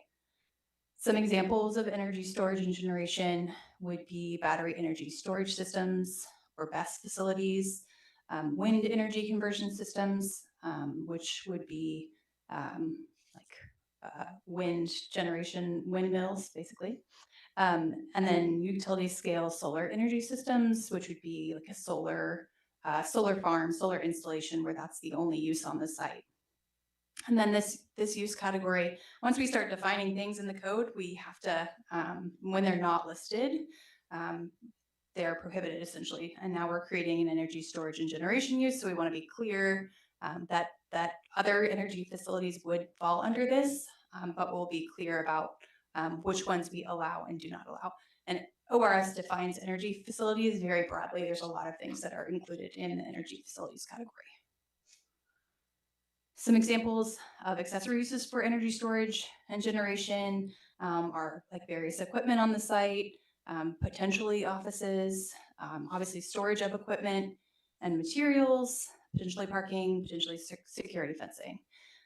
There's quite a few exceptions listed here, and some of these are repetitive, but the point of the exceptions here is to make it clear that where energy storage and generation is accessory to a use, for example, a roof-mounted solar array on a building, that's not considered energy generation as a primary use. That's an accessory use to the primary use on the site. And we see that on many types of buildings, residential, all the way up to, commercial and industrial buildings that have solar arrays. This also clarifies that power generation, which is accessory to a use that's used in as a backup in emergency situations, would be classified as an accessory use to the primary use on the site. And then the best facility one is just clarifying when it would be accessory, when it's on a site that has a primary use. And then lastly, energy transmission, which would be like transmission lines, substations. Those, this is just clarifying that those still fall under utility facilities and would not fall under energy storage and generation use. So that is the use categories as being proposed. Some of this is actual code language, the draft version, which is obviously still being refined. The next parts is not actual code language, but more looking at the concept and what policy we're setting. And then I'll be taking that and turning it into code language. So just a reminder of what the existing data center use restrictions are and where we allow it. These zones are the zones that we currently permit data centers as a primary use on a site. It's essentially all of the industrial zones, one commercial zone, and then 3 of our urban center zones. The IS zone does have some limitations, and those limitations are that it's not allowed in the Meek sub-area at all, and there's some acreage limitations in the Jackson East sub-area.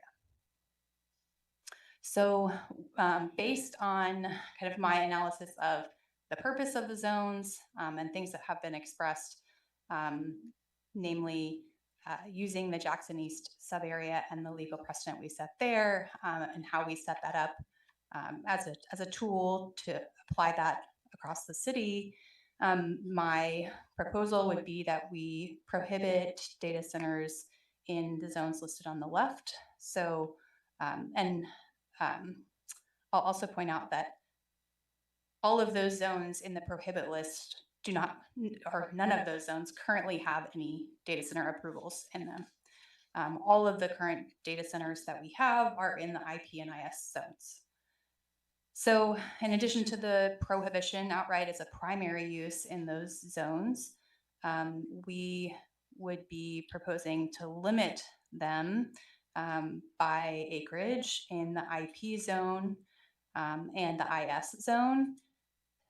In the IP zone, it would be a just overall total gross acreage cap.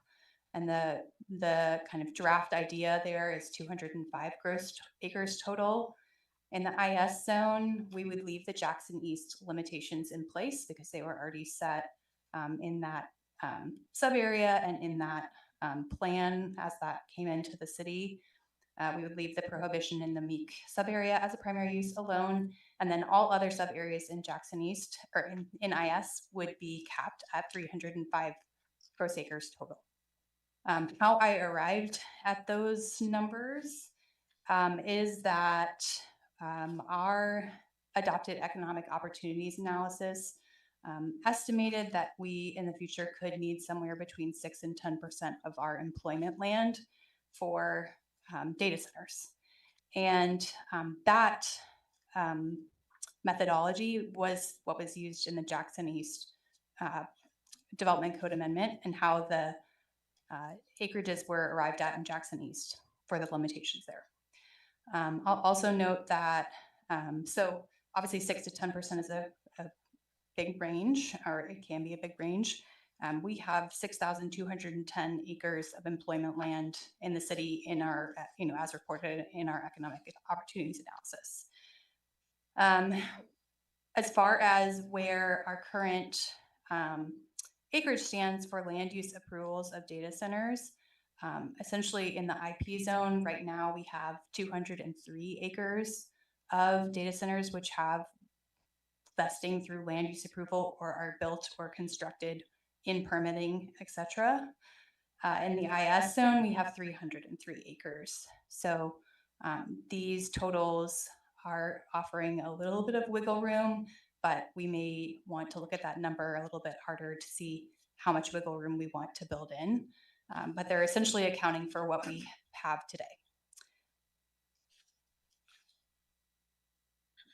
So data storage would be, and that these limitations and prohibitions would be for data centers as a primary use on a site. So if a data center is the only thing that's being, a standalone data center that's being proposed. So for data storage as an accessory. Can you say that again, Rachel? Yeah, I'm sorry. I'm Yeah. very confused. It sounds like the 200 gross acres and the 305, but that's about what's already been taken by data centers. So there's no room for more data centers. Is that what I'm hearing? That is correct. Okay. Not mad about it, just clarifying because that's what it was sounding like. So that is correct. In this draft, yes. It's fine. So there's no room for standalone data centers. Okay, but what about accessory data centers? Yes. I'm sorry for the fatigue. It's fatigue that I'm in right now. So yeah, the accessory, those limitations would apply as a primary use, so standalone data centers. There would be separate code language that would deal with data storage as an accessory use. So if somebody was proposing a data center on a site where they had a primary use, like manufacturing or any of these uses, that is separate from those limitations. It would not be included in that acreage cap. Thank you. So data storage as an accessory use would be allowed as an accessory use to the following primary uses. And this list is based on, partially based on where we allow it today as a primary, or sorry, as an accessory use. This list is a draft and something that we want to look at a little closer to make sure that we're not missing anything that would ordinarily have a data center as a accessory use on site. But this is kind of the draft of where we would be starting. And then there would be some clarifications, additional clarifications around that. What do we mean for it to be accessory to a use? So the current definition of accessory use or structure is just that it's a structure or use that's incidental and subordinate to the main use of the property, and it's located on the same lot as the main use. So if you have multiple uses on a site, you have a primary use and then you have accessory uses. There's not really a current code methodology or limitation on square footage and what, in the code as far as saying like, an accessory use can only be 10% of the site or something like that. We do not define accessory use in that way. It's a little bit more broad and vague. And that has been helpful in circumstances where there's accessory uses that, it's sometimes hard to quantify to say, you can only have X amount of the site. Is it accessory if your profit from that accessory use is less than the primary use, or is it accessory if it's less square footage? Is it accessory if, there's a number of things. So there's not generally a lot of limitations or structure on what does that mean for it to be accessory.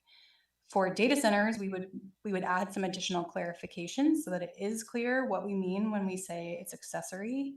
And the two things that are being proposed would be that number one, the data center exclusively serves the enterprise functions of the on-site primary use, essentially. And then number two, the data center doesn't lease data storage or processing services to third parties. So that means that we would essentially be allowing data centers that are serving the business on site and not data centers that are like retail or wholesale data centers. So Rachel, I got two questions. Sure. Before we miss this. On the data storage as an accessory use, those would be allowed in any of the zones where this other happened. They wouldn't be limited just to the IP or the IS. Am I reading that? That's correct. Anywhere those primary uses were allowed. Okay, and secondly, on the clarification for accessory, the second bullet, the data center does not lease data storage or processing services. Do people lease processing services? Or are you saying like sell processing? Is that the right language? I don't want to have any loopholes here. See what my question is there. Just, I understand what you're getting at, I believe. I just want to make sure that we wordsmith this correctly. So I'll leave it at that. I don't need an answer now, but just to flag that a little bit for you. Sure.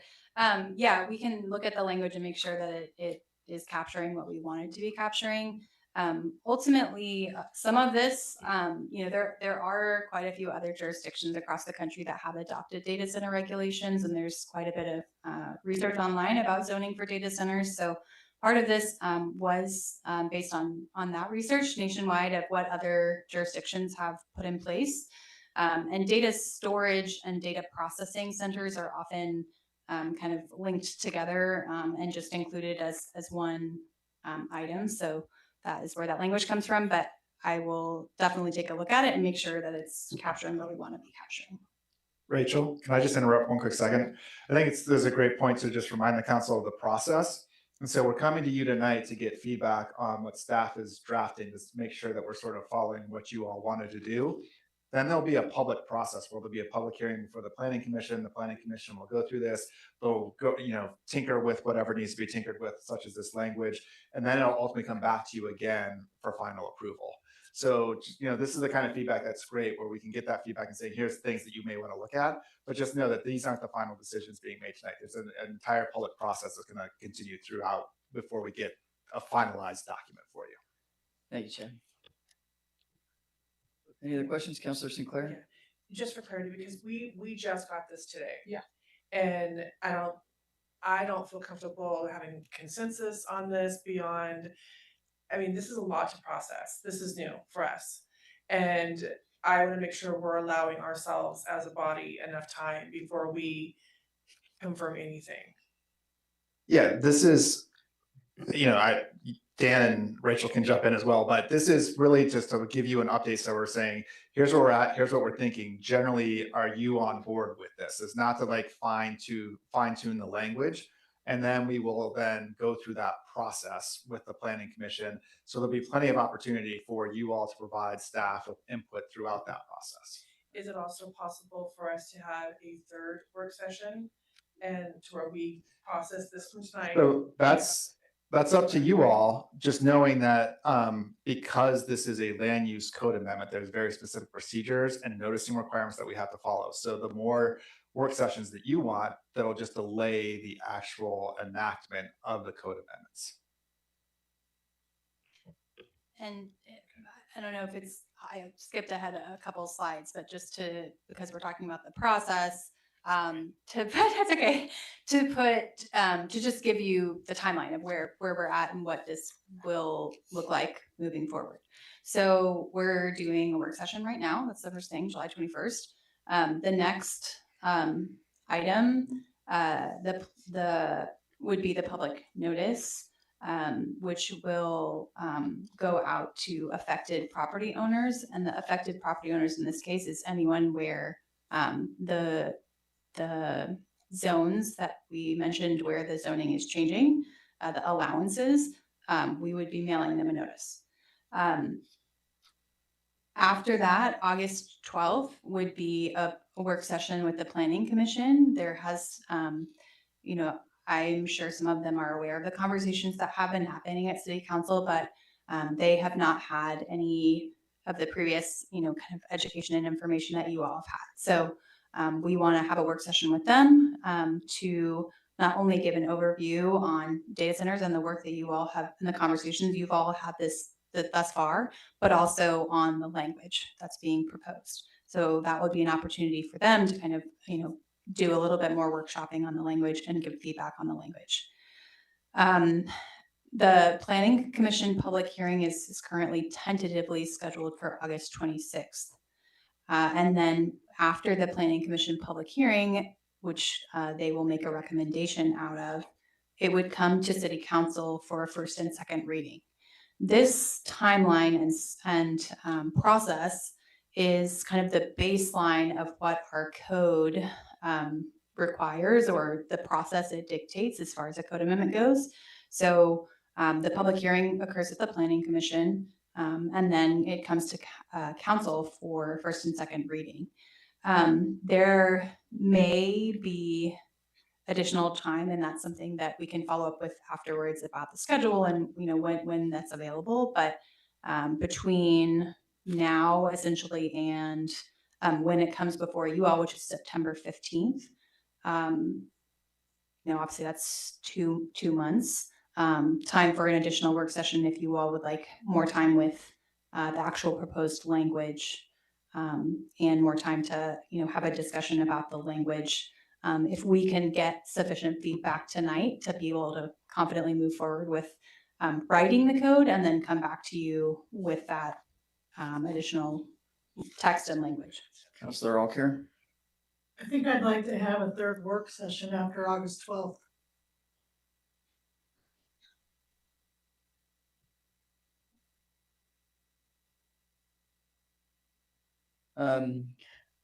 Well, then it still has to go to the Planning Commission public hearing. So after August 12th, though, I think that would give us enough information from the Planning Commission work session for us to have a third work session, and before it goes to the Planning Commission public hearing. Well, the Planning Commission public hearing allows people to give their 2 cents. And so I'm wondering if we had one, it would be after the public hearing. So we come together after the Planning Commission hears from the public. Is that enough time before September 15th when we have a first reading at council? I don't think that's enough time. But it does take into account the public hearing as well. So if we met for a third time, that would take after, if we met for a third time after August 26th, then would be also taking into account the public's comments. So it is tight, though. I hear what you're saying. So yeah, I also just wanted to offer that this schedule was based on not having a work session, and the schedule is not set. It's not a firm set schedule. So anything that you want to add to this schedule is obviously up to you all. It would potentially delay the adoption date.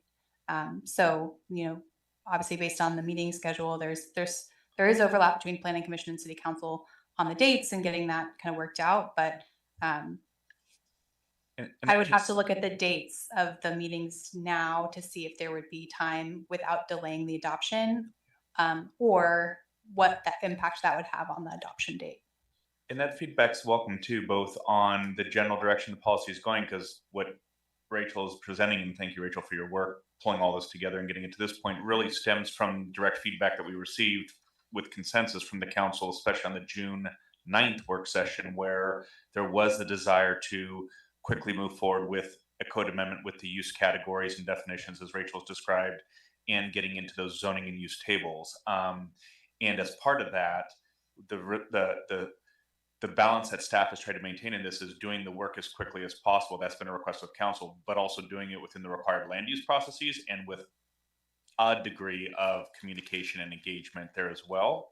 The original request and guidance from council consensus was to try to target an 80 to 90 day adoption window, which was about as expedited as we can typically run the land use amendment process. If there is a desire to add that in there, we can try to update the schedule and come back to you. I don't think that warrants a work session by itself. We just wanted to highlight the direction we received from council that we're trying to respond to. And if we do add in procedural or engagement components, that likely extends the timeline that you asked us to also be as expedited with as we can. And we're just trying to balance those. But I'm okay having a third work session and delaying, if that's what's going to happen. I think there's already been stuff that's already been decided, right? We're not stopping anything right now. Right. Things are in process. That's correct. So I think that I would like to have that third work session, and I know that's a lot of meetings in August, but I want to have it before September 15th. However way that's got to happen. I feel like we, after that, we should definitely engage public with whatever happens after that third work session. I feel like we've gotten a lot of commentary from public about the data centers for a few months now. And I don't know if a lot of people who've been coming are going to know that they need to go to that planning commission public hearing meeting. in relation to this. I just don't know if they would know that unless we're advertising that that meeting's coming up at, meetings before that. We can do that, but I just don't know if that's gonna give us that time. And I think after going through us and then the planning commission and before the first reading, and if we can have that third session so that we have an impact on that first reading at city council and definitely have invite public at that time as well. Mayor and council, just for the sake of responsiveness and making sure we're hearing also a consensus of general feedback to staff too, to what we're hearing with the work session, one thing I would like to check and confirm what Rachel and I are doing right here is we could look within the broader council agenda and schedules and priorities. And Simone, if you don't mind, we'd love to work on this with city manager's office and follow up officially. But we could try to target the first council meeting in September, which I believe is on the 1st, which would fall after the planning commission public hearing. So we would have a sense of what was heard there and generally what is the planning commission's likelihood in terms of the recommended policy package that would be coming to you, and ahead of your first city council first reading and consideration of this. I think that would help preserve largely the timeline that Rachel has presented here, that's trying to be responsive to the desire for expediency, but also allow that discussion. So that would just be one, if we could get a general sense of initial feedback. And Simone, I'm looking to you in city manager's office. If you prefer a different approach, please let us know. The second piece I just wanted to confirm real quick before I turn my mic off is to the point about communication of the public hearings. I just wanted to reiterate for the council, but also for the public that are tracking these work sessions as well, we will have to do mailings to the directly impacted properties of about 2,100, as Rachel noted, and as is shown on the slide here. So those property owners that would be affected by this zoning code change will receive a mailed notice. We also intend to fully utilize the updated data center website, our other communication channels, to communicate out with the broader public and the vast array of interested parties and stakeholders of all of the steps in this process once we get that general kind of consensus and feedback from you this evening. So I just wanted to the question or concerns around awareness and engagement, we seek to utilize all the communication channels at our disposal once this is already somewhat in motion, but really once this is solidified. Councilor Sinclair. Yeah, Director Diaz, what would have happened if tonight the mayor would have received consensus for us to not move forward with the work session? We would have had to schedule that, correct? The work session being requested, the third work session being requested? No, when we started tonight, we got a consensus whether we wanted to move forward or not. And so I'm not understanding why this is a conflict. I'm also not understanding why we've went through almost 2 months now since we started this conversation, and we just got this packet today.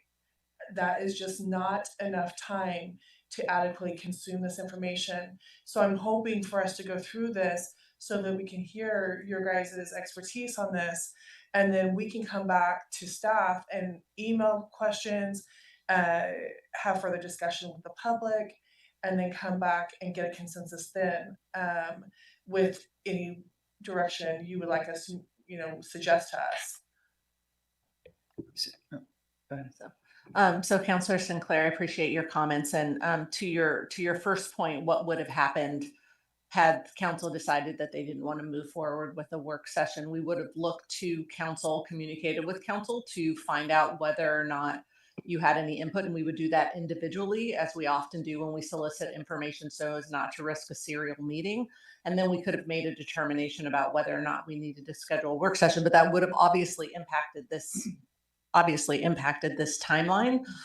In terms of the turnaround time and receiving materials, I wish I could say that we could have done it faster, but this team has been working very diligently, and we have been having meetings twice a week to continue this work. So I do want to just let you know that it is not any lack of effort on our part to make sure that we're getting this information as quickly as possible and in a way that's digestible. So that's definitely a priority for us. Yeah. And Simone, in no way am I trying to be disrespectful at all to say that this is easy. I know it's not. We have extra meetings, and it's just not even anything near what you are doing. So I understand what you're saying, and it's not to be disrespectful. It's just a reality, like, for the public. You know what I mean? I understand. So when we're looking at the timeline, I feel like, there's a request of a third work session. I think it's a good point, Councilor Alcare, that not everybody's going to know to go to the Planning Commission public hearing. We've served on Planning Commission, Councilor Sinclair and I. Not a whole lot of people show up to that, right? But if they know, we could let them know that they can go to the Planning Commission to give their input that they've been giving to us. And then we have the option, we could do, it depends on consensus of council, to have a third work session, or we could do the individual meetings as well. Either way, this is not the last input that we get. We're just starting, right? So. And Mayor, just reiterate to what Chad said a moment ago and what we said at the start of the presentation. The purpose of tonight is primarily to inform you of how the work is progressing, given the direction you gave to us a little over a month ago. And so the specific language to Councilor Harris's question, that is going to continue to be refined. So what you're looking at tonight will not be the final language. What we're looking for is this along the lines in terms of a continuity of the discussion from what you were providing to staff in terms of direction last month? Does this feel like it's still consistent with that? And we will continue to refine that into the formal package that will come back before you, absolutely, to the mayor's point, and will also go to the Planning Commission and continue through the public process. Right. So there's still opportunity for input. This is not the last time. You just want to make sure that you're on track tonight. If you were to come to us and say, you know what, we changed our mind, don't create a data center category, that would be helpful to know before we go send public notice and continue to spend staff's time drafting this and prioritizing this over housing code amendments and things like that. Yeah. Councilor Alcare? I say turn the first September meeting, one of those, into a work session on data centers. So the September 1st, is that what you're, September Yes. 1st or 2nd, whatever Yeah. that might be? Okay. Anybody else support that? Councilor Case? No, I don't. I don't need a work session. I think I need a one-on-one after this because we just got this information late today. Yep. It's 10:30 at night. I'm on the verge of cranky, sorry. It's just been a long day. And so I think what we need is time to process this information and then have meetings with the staff. I think another work session, we have heard a ton of public comment, and when we have a work session, public comment doesn't get to happen at a work session. And so I think the public hearing is a better option. And then maybe we put some time into the agenda at that September 15th meeting to do public comment after the first reading, or maybe it's before, I guess, something in there where there can be comment in that time. Because the public hearing will have public comment. At the first reading, we will have public comment. We could also have public comment on the September 1st meeting as well. Yeah. Right. There could be public comment at the Planning Commission and again at City Council. Right. Go ahead. Because I think public wants to have that conversation with us. Hmm. They want to have that work session with us. Well, Not with the Planning Commission. Yes, they can go to that meeting. I think we set a precedence that when they come to a meeting with City Council and have a work session on it, I think that's different. And I don't know if I'm going to be able to go to that public hearing with the Planning Commission. I don't know if I'm available at that time. So why not have one for City Council? And if people don't want to come to it because they've already heard too many comments or enough public comment, this is another opportunity where, we're going to hear public comment. Council will have a time to discuss it and in front of public. I think that's important. Okay. So we have Councilor Alcare wants another work session. Councilor Case does not. Any other thoughts? Councilor Harris? I think looking at this, and yes, we just get it relatively recently, but scanning through this stuff and looking at this, may very well be that when we get the actual code text amendment, we're going to look at this and we could say that seems pretty clear to me. And we don't have as many questions as maybe we do right now because of the way the format's being presented and because we are sort of in the draft or pre-draft stage at this point. That being said, I certainly wouldn't object to us not to hold September 1st council work session as available for a work session. Should we add it? So just not put anything else on it, maybe at the after council meeting, so that if we wanted to do a work session, we could. In the meantime, we could try and see if what we get looks good through the planning commission. Draft looks great to us. We do one-on-ones, our answers are clear, and maybe we don't need to do a second work session. I don't think we need to decide right now that we're going to do a work session on the September 1st is the bottom line. That's fair. So you're staying neutral? I'm neutral, but I think we should reserve either before or after council for a possible work session on this. Okay, Councilor Sinclair, how are you feeling tonight? I say we go through the presentation and then decide afterwards, but I just want to make sure that's open, that there's no expectation that this is it and they'll not good about it. Yeah, regardless of whether or not we have another work session, this is not it. That is very clear. Am I correct? This is not the final say, okay? In addition to the planning commission, we also have the first and second readings, right? Like even if there's no work session, we still have these other opportunities. Okay, so let's move forward because we are talking about another work session, but you still haven't been able to get through everything you want to get through. Sorry about that. We got derailed. Let's get back to it. Yeah, no, that's fine. There's only 2 other slides. Just to be more clear about the direction that I'm hoping to get tonight, is less about the language and the text and more about you all potentially giving direction or finding consensus on whether or not this generally captures the conversation that's been had thus far. For example, the proposed data center restrictions, if you all were to say to me, Rachel, the amount of zones we're prohibiting in does not reflect the conversation, which I don't think is the case. That's the kind of feedback I'm looking for, not necessarily the language itself, or the numbers or that specific, but does this generally capture the direction that and the comments that have been made thus far? So, generally this slide is, it's got very specific language on it as far as the zones, but generally this is trying to capture that we're moving towards prohibiting it in zones that we don't have any data centers. So maybe not necessary. Zones where it's not appropriate to have a data center, potentially like a commercial zone.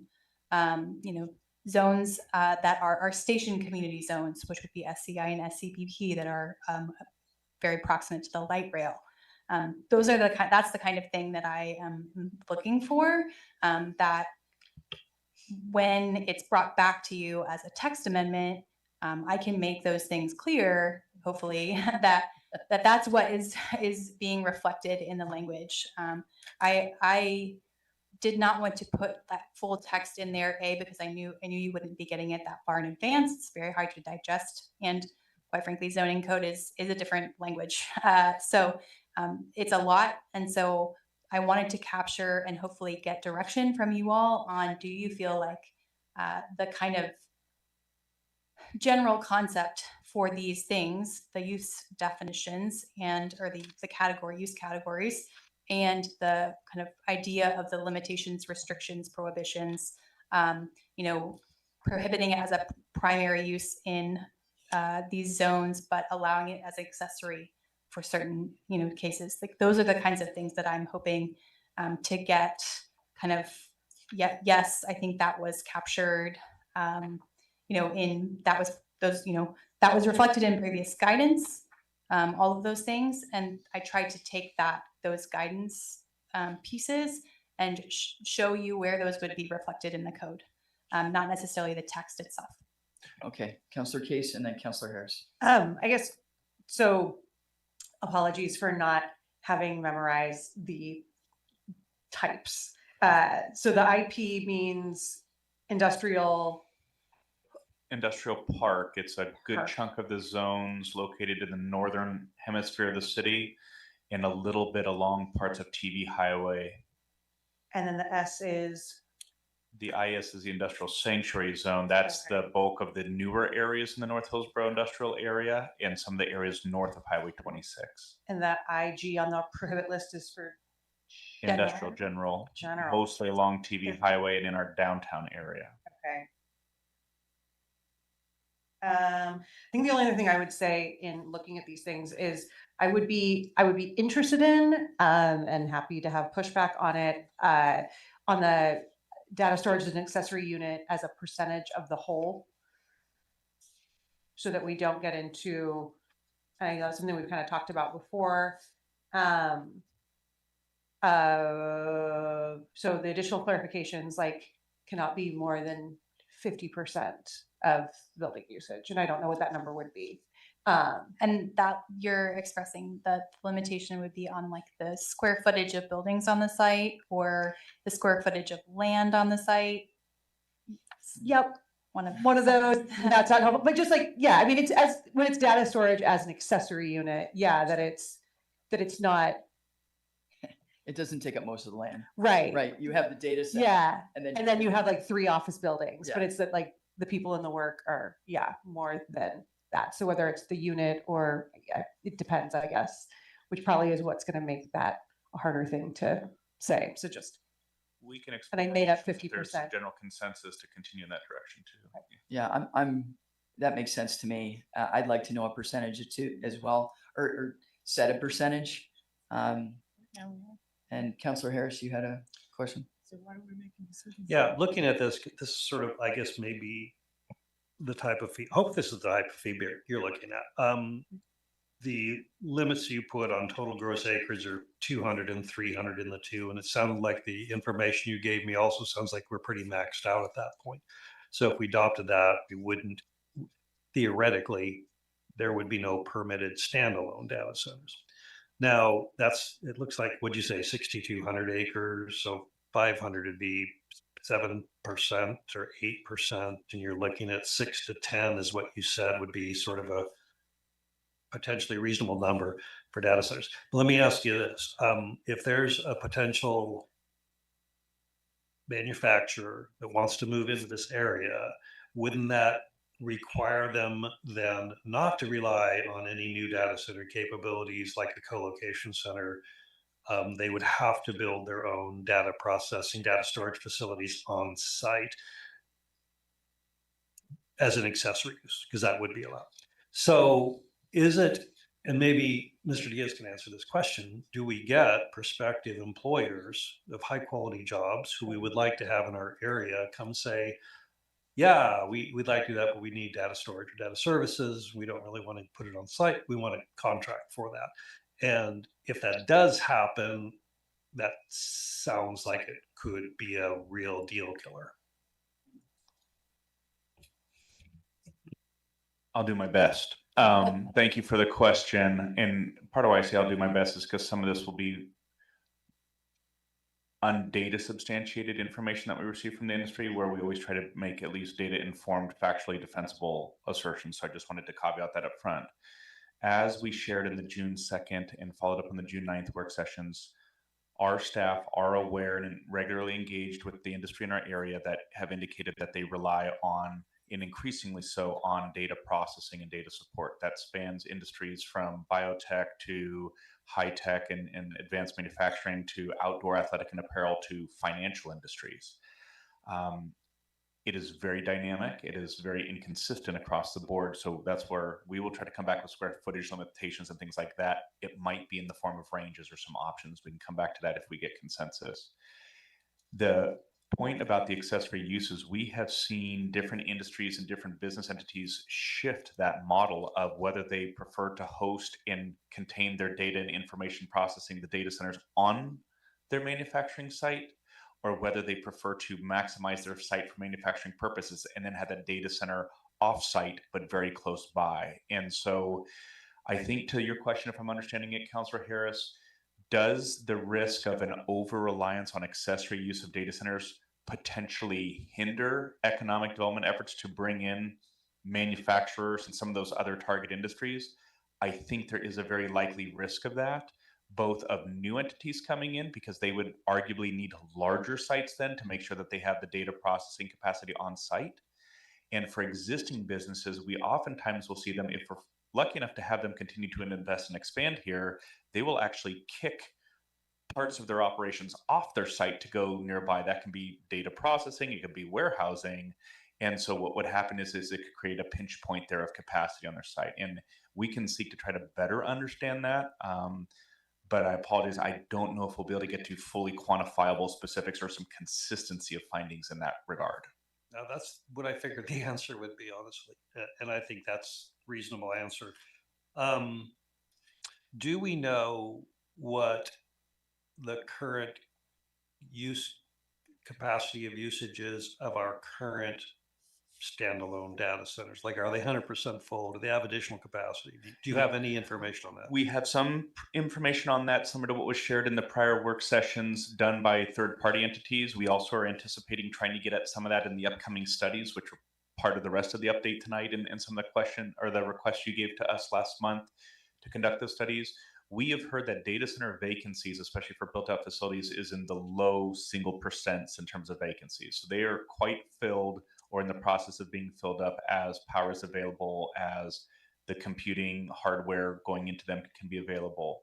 You all may also recall a study and analysis done by JLL, Junling LaSalle, that talked about the data center processing largely in our area is well north, approaching like 80% supporting technology industries in our area. So I think that also speaks to a part of your question of how much of that is potentially being used by some of those other use types that you talked about. Now, that is third-party outside data, but data that we do rely on because that has come from industry inputs and then been aggregated. Finally, my last question, and this is sort of off topic a little bit, but in the healthcare industries, for instance, if you want to build another hospital, you want to do MRIs, you got to get a certificate of need. Is there such a thing? Is there a certificate of need? Could we come up with some sort of a ordinance development code that says that if a data center developer can show a certificate of need, they would be allowed to build? So that would probably require them to show that there's a need within our manufacturing base or a new employer moving in, something that would allow us to give a certificate to a new standalone, and it wouldn't be an enterprise. Well, it might be an enterprise one or co-location. Wouldn't be a hyper, right? Yeah, I mean, it would be something that was directly accessory to and used by our local. Is there anything like that? I am not aware of a certificate of need, like formal process and requisition. I am aware that we sometimes get insight into local companies using local data centers, but even that is very difficult sometimes because of their own contractual agreements or confidentiality agreements to get tangible information there. We would be open to, if again there's a consensus of council to try and fold that in. It would probably not be appropriate necessarily for this code amendment package, but possibly into some of the study work that we're finishing the scoping, just about to launch, to see if we can get at a little bit more of that. And if it becomes a certificate of need opportunity, great, we can bring that forward as an option. If there's some other means that we discover, we would try to frame that and bring that back in a subsequent conversation. I would be interested in that because I think that it's a situation where we could develop it in one way to restrict the type of developments that we prefer not to have in the city, but we may find an opportunity to have a large employer, high quality job, or a school or a university or some research facility, but we don't have that. They could go through a process and we could say, oh yeah, this 300 acres, we can't expand beyond that. And I agree, it's complicated. It's probably, you could be informed by the healthcare certificate of need process, I'm assuming, but I would be interested in that if you think it's a viable alternative after doing some preliminary checking. Go ahead. Well, I was just going to say that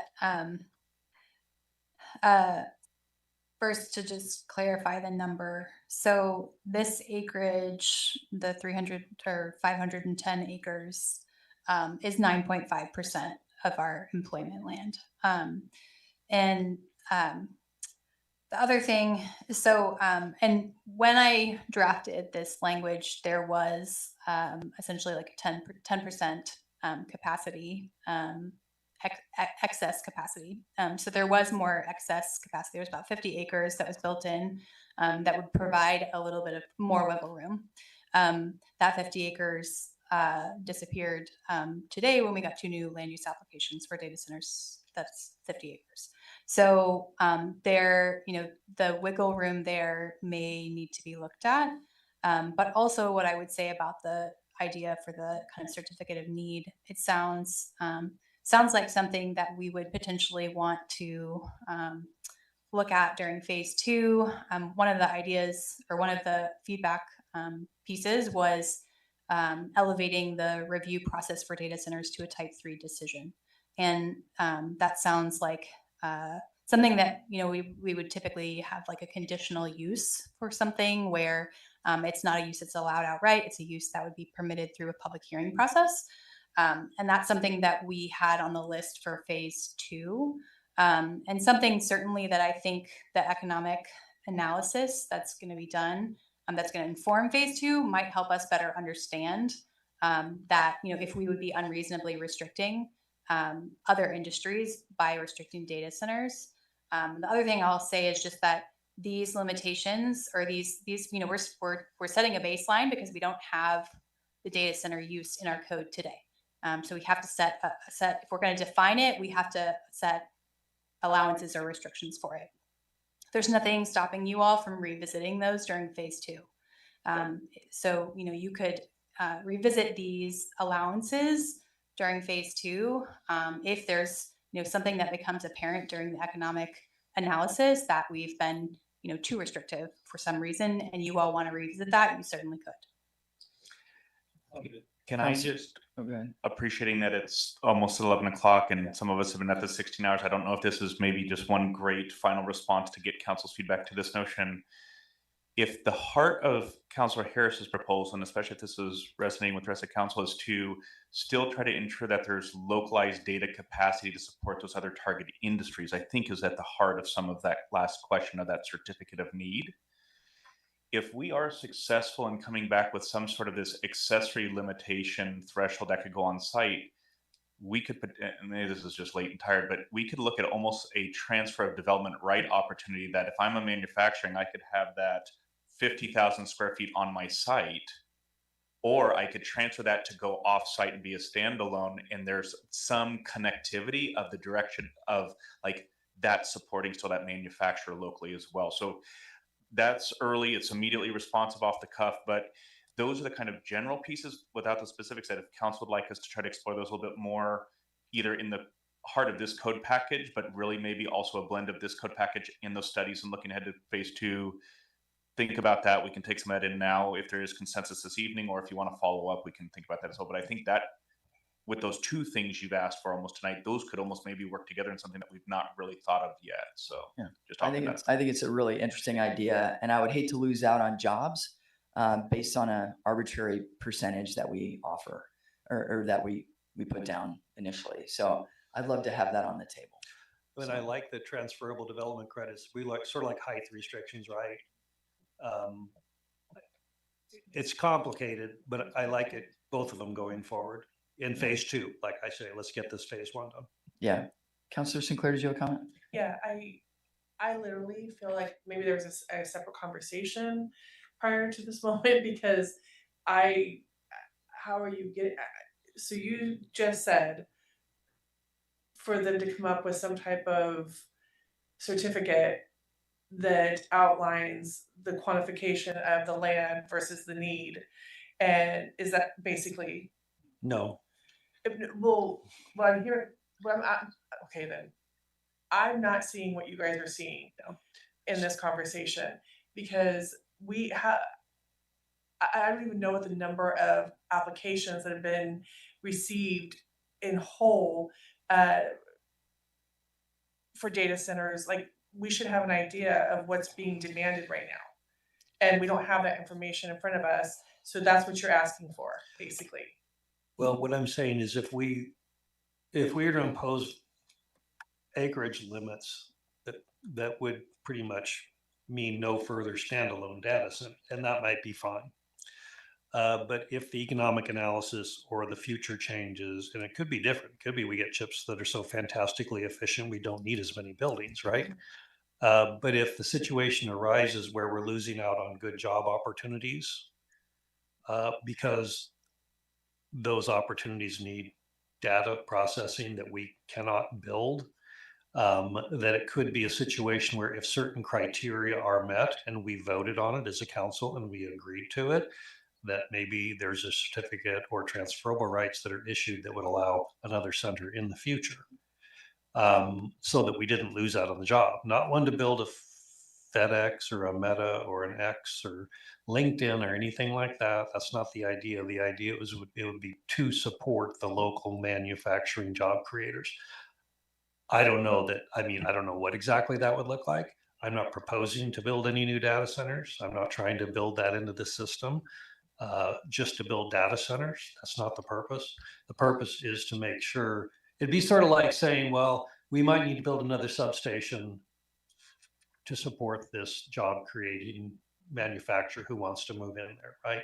But we banned them. But if there's a need for it, maybe we should consider it, is what I'm trying to say. Does that make some sense? I'm not even sure what eventually it would look like. But I know in the healthcare field, for instance, which is where I came up with this thought, you don't want to have 20 hospitals because none of them will survive, right? But you need enough hospitals to deliver healthcare. And so there's a process to get a certificate of need for healthcare diverse within the community that makes sure the healthcare system is healthy and is serving everybody, but is not cannibalizing each other. I don't think we have that problem right now with healthcare here. I mean, it's needed, but we're not even working. I mean, I know we're getting in the weeds now, but I don't know what you guys are talking about right now, how you're getting to this conversation. I honestly don't. Do you? No. So correct me if I'm wrong, Councilor Harris, but the idea is we're giving guidance to them. I get that. Okay, and so, yeah. And so one of the ideas that Councilor Harris just proposed was that if we say, here's a manufacturer, and we're only allowing them, let's say 30% of their land can be used for a data center, then that manufacturer might say, we can't come to Hillsboro because we need more than 30%. And so the idea is that they could use data processing at one of the local standalones, right? Let's just say at QTS. And they'll say, we need more data, and so we want to put it at, I'm just using it as an example, at QTS. And so then a local standalone data center is supporting a local manufacturing, which then would support local jobs. And so if that company can say, hey, we can prove that we need this data processing, will you allow us to then use part of QTS? I think am I right? Am I on track or no? So yeah, largely, but it would be probably an expansion of the QTS footprint, and maybe no one likes that. That's fine. I'm just saying it's something worth exploring. Yeah. Mayor Pace, I actually appreciate that you just try to break down and communicate. I really appreciate that. I mean that sincerely. And President Harris, I am trying to stay afloat to what you're saying. I'm not understanding where we're currently at with data centers. So how can I understand where we're going with data centers? So it feels like we're missing a step with trying to control regulations, and then we're continuing to still go forward before we've even set what the current regulations are to get us stable on the ground, and we're still projecting forward. I don't understand what we're projecting forward. Is there applications trying to give us more jobs that require the larger lots to where we're already building our first baked infrastructure in that? The idea is that he is suggesting flexibility. That's all. As we're coming up with code, as we're giving them guidance, so we're not coming up with code. Rachel, you're coming up with code, and I want to acknowledge that. That we're giving guidance to provide flexibility. That's all. And if there's other guidance that you want to give around the proposals, go for it. Yeah. And Mayor, if I can confirm what we heard, it's very metered and potentially regulated flexibility is just, that's what the essence of what at least we heard discussed. Now, whether we have consensus or not, we'll still await that clarity this evening before we leave here to start that additional work. But it was seek some flexibility, tie it to the local economy, and then make sure that it's still metered and regulated to some degree, which is where we'll have our work cut out for us. But we don't do this because it's easy. We do it because it's important, and we've heard from the community, we've heard from you to do it. Right. Okay. I would like the idea of what Harris said, if we were talking about a hospital. We're not talking about a hospital. We're talking about a data center, and we want to give them another break to maybe see if they're going to be able to use that extra space or not. We're sort of gambling on whether or not they're going to be able to use that space.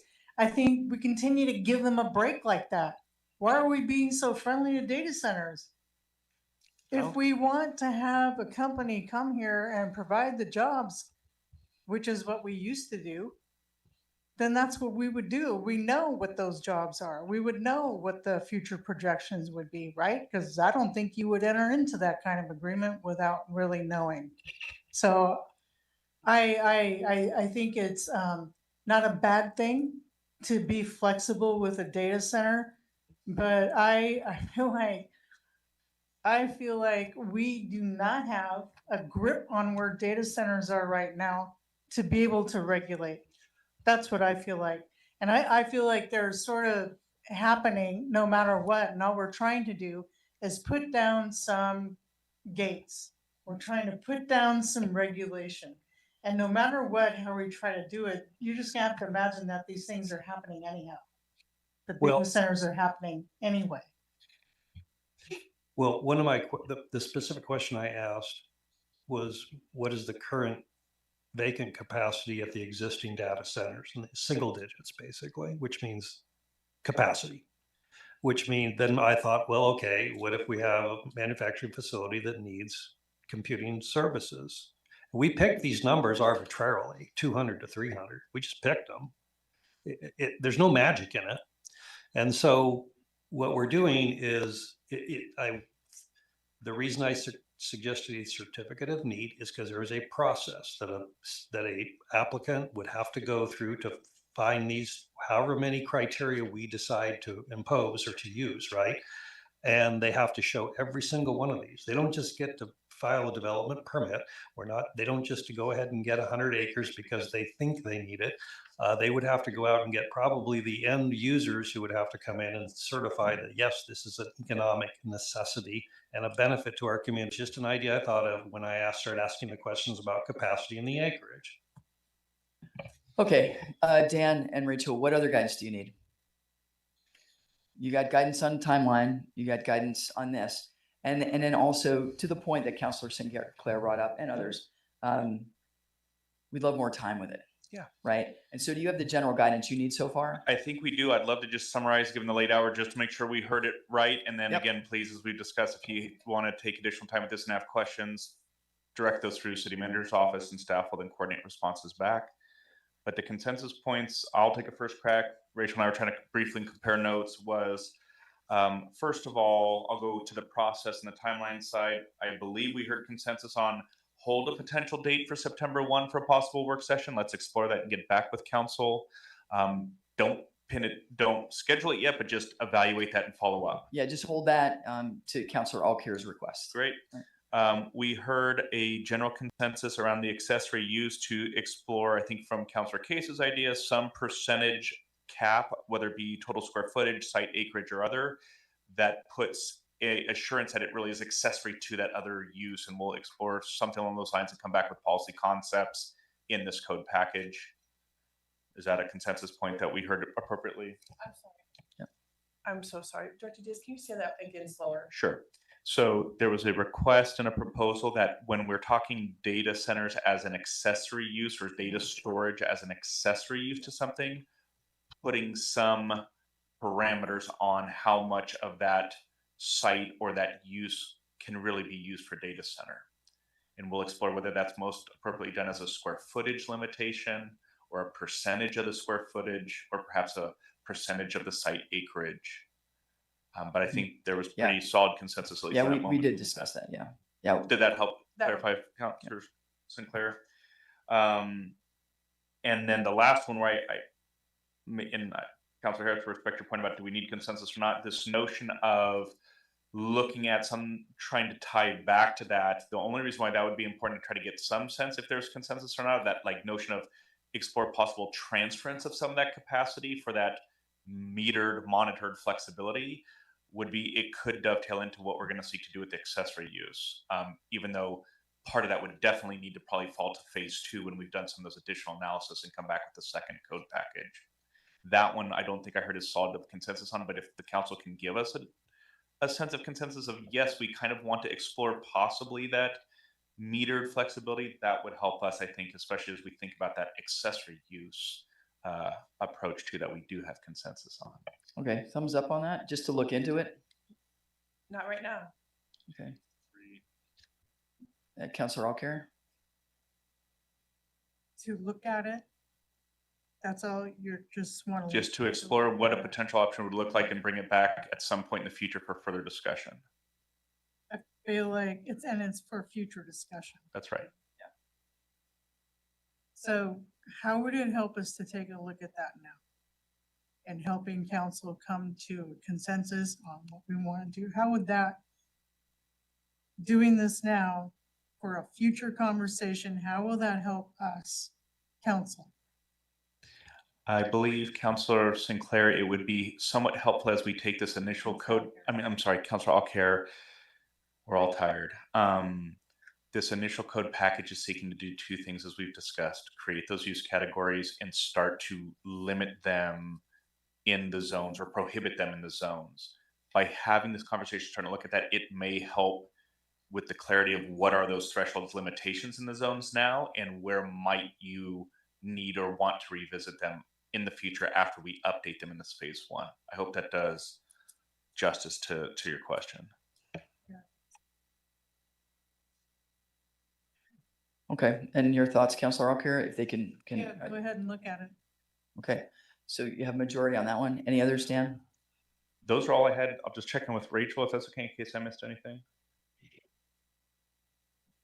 Mayor Pace, is it, or Director Diaz, is it possible to tell us where we're currently at then with it? To get an idea of what the demand is currently before we try to figure out where we're going with the demand. I mean, council doesn't have an idea of what the majority data center, I mean, you have shown us what things are, but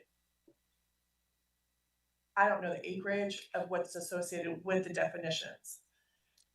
Do you understand what I'm saying? Like, I have no idea. So when you guys are talking about land, that accessory dwelling units are in, I'm sorry, give me just one moment. So. Did you say accessory dwelling units? I'm sorry, Yeah. I'm tired too. Yeah, we're all tired, yeah. 1 second. I'm sorry, Mary, I'm not being rude to you. No, it's all good. I want to get clarity Yeah. so we are all on the So same sorry. page. Proposed data center use restrictions. So you guys were talking about IP, which is 200 acres, and IS, which is 305 acres. So what goes into what type of data center qualifies? And that would be accessory use, correct? Is that wrong? Yeah, these acreage limitations would be for standalone data centers as a primary use. That's all they're doing is data center. The acreage limitations would not apply as a cap for an accessory use. I think that's where the idea comes in. of the percentage limitation would be, so that, for example, someone couldn't come in and say, well, I'm a manufacturer that needs a data center, but my manufacturing building is 1,000 square feet and my data center is 50,000 square feet. That I don't know that those are the sizes of either of those buildings, but But we want to prevent that. Disproportionate, yeah. So the limitation would be to avoid that. So if someone's saying it's accessory, but really it's they're putting a different use on the site to get a data center. Right. These acreage limitations would not apply generally when it's an accessory use. We would have those percentage limitations to quantify how much of a site someone could use in some way, whether that's square footage or acreage for accessory data center. So I think what I'm confused on is not understanding where we're currently at with the same methodology that you're talking about for future projecting. Why don't we know as a council what that currently is? As far as how many data centers, what the acreage of data centers that we have is? Yes. Yeah, so we do have that, and those numbers are on the FAQs. Sorry, I'm scrolling all the way to the enter. Those numbers are on the FAQs. I know this map is small, but this map will be available. We'll put it on the FAQs. This is an updated map that just came off the press at 4 p.m. today, 5 p.m. today. So the numbers of data centers that we have land that are vested, that have land use approval. Those are on the website, but we're currently updating them today since we got 2 applications. And so essentially the acreage that we currently have in the IP zone is 203 acres. In the IS zone, it's 303 acres. So these limitations, like I said, they had previously been accounting for a little bit of overhead on that to allow very limited additional data centers. That capacity is now gone. So these numbers are essentially allowing for 2 additional acres, 2 in IP and 2 in IS. That's what this number is representing. So it's a very strict approach of limitation based on the fact that we got 2 new applications today.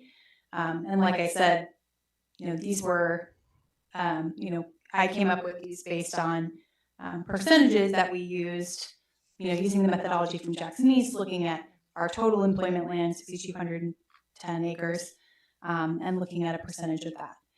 It just so happened that it's somewhat aligned with how many we have already. And these are not percentages of the zones, obviously. We have a disproportionate amount in IS compared to how many acres of IS zone we have in the city. We have a lot more IP zoning in the city than we do IS, acreage-wise. And I can get you those specific numbers too, if you want to know how many total acres are in the IP zone and how many total acres are in the IS zone. We can certainly get you those. Thank you. Mr. Alker? I think that would be helpful. And I think as you guys are getting information, then you should be sharing that with us as this is ongoing. There's a lot in here, and you finished this at 4 o'clock? Is that what you said? You finished this at 4 o'clock? Just the map and the numbers. So, I mean, the city manager's report reflected that we got 2 development applications. We got those this afternoon at like 3:30. So we're giving you the information as soon as we get it. We're trying to. So I think those are the kind of updates that we should be getting at this point, since they're going to be happening. We are talking about things that these numbers are no longer relevant, right? Because it's already changed. So I think that that's what we need. And I need, while I can read those letters, and yes, we have said what some of them are, I have no idea what they are. So if you can provide a definition of all of those and or prohibit, that would be helpful. And also, I guess it would be good to know if data centers and companies are already exchanging percentage of space that they might need for their company. Is that already happening? Is that already happening? We're just kind of thinking that it might happen. Is that right? You're saying you want to reserve 30% of a company's, right. 30% of a company's space is going to be reserved for future, just in case, but. I don't believe we said that. I maybe where the confusion point there could be is if it's an accessory use, we're going to look at some threshold on that site that the accessory use would be, so. Right, so is that already happening? Is that something that already is happening? Yes, we do have businesses and companies and hospitals and banks that have data processing and storage part of their facilities at varying scales and specifics. Then can we get a summary of that? We don't have specific, that's what I was trying to caveat earlier. We don't have the specific data of each and every one of those. We just know them to exist, and we get some of that feedback more anecdotally from those users. But with the code that we're recommending, we can control it. We're trying to. We can set a threshold or a parameter or a range for that. That's part of one of the consensus points that we will evaluate, try to bring back, and have it be as data informed, both current and prospectively as possible. Right. With the intention that if somebody says they want an accessory unit, that it doesn't, it's actually the whole thing, right? They want an accessory data center, right? I did it. That it's not the whole dang thing, right? By setting a percentage, we're preventing that. We're preventing somebody saying, oh, it's accessory when it's really the whole thing. I think I need to see more examples to see how that works for me to think that that would work in this case. Okay. All right, did you get what you needed? All right. Thanks so much, council. Thanks so much, staff. Rachel, thanks so much for all the work you put into it. Dan, thank you as well. Chad, Simone, thanks. Thanks everybody for being here. Have a good evening.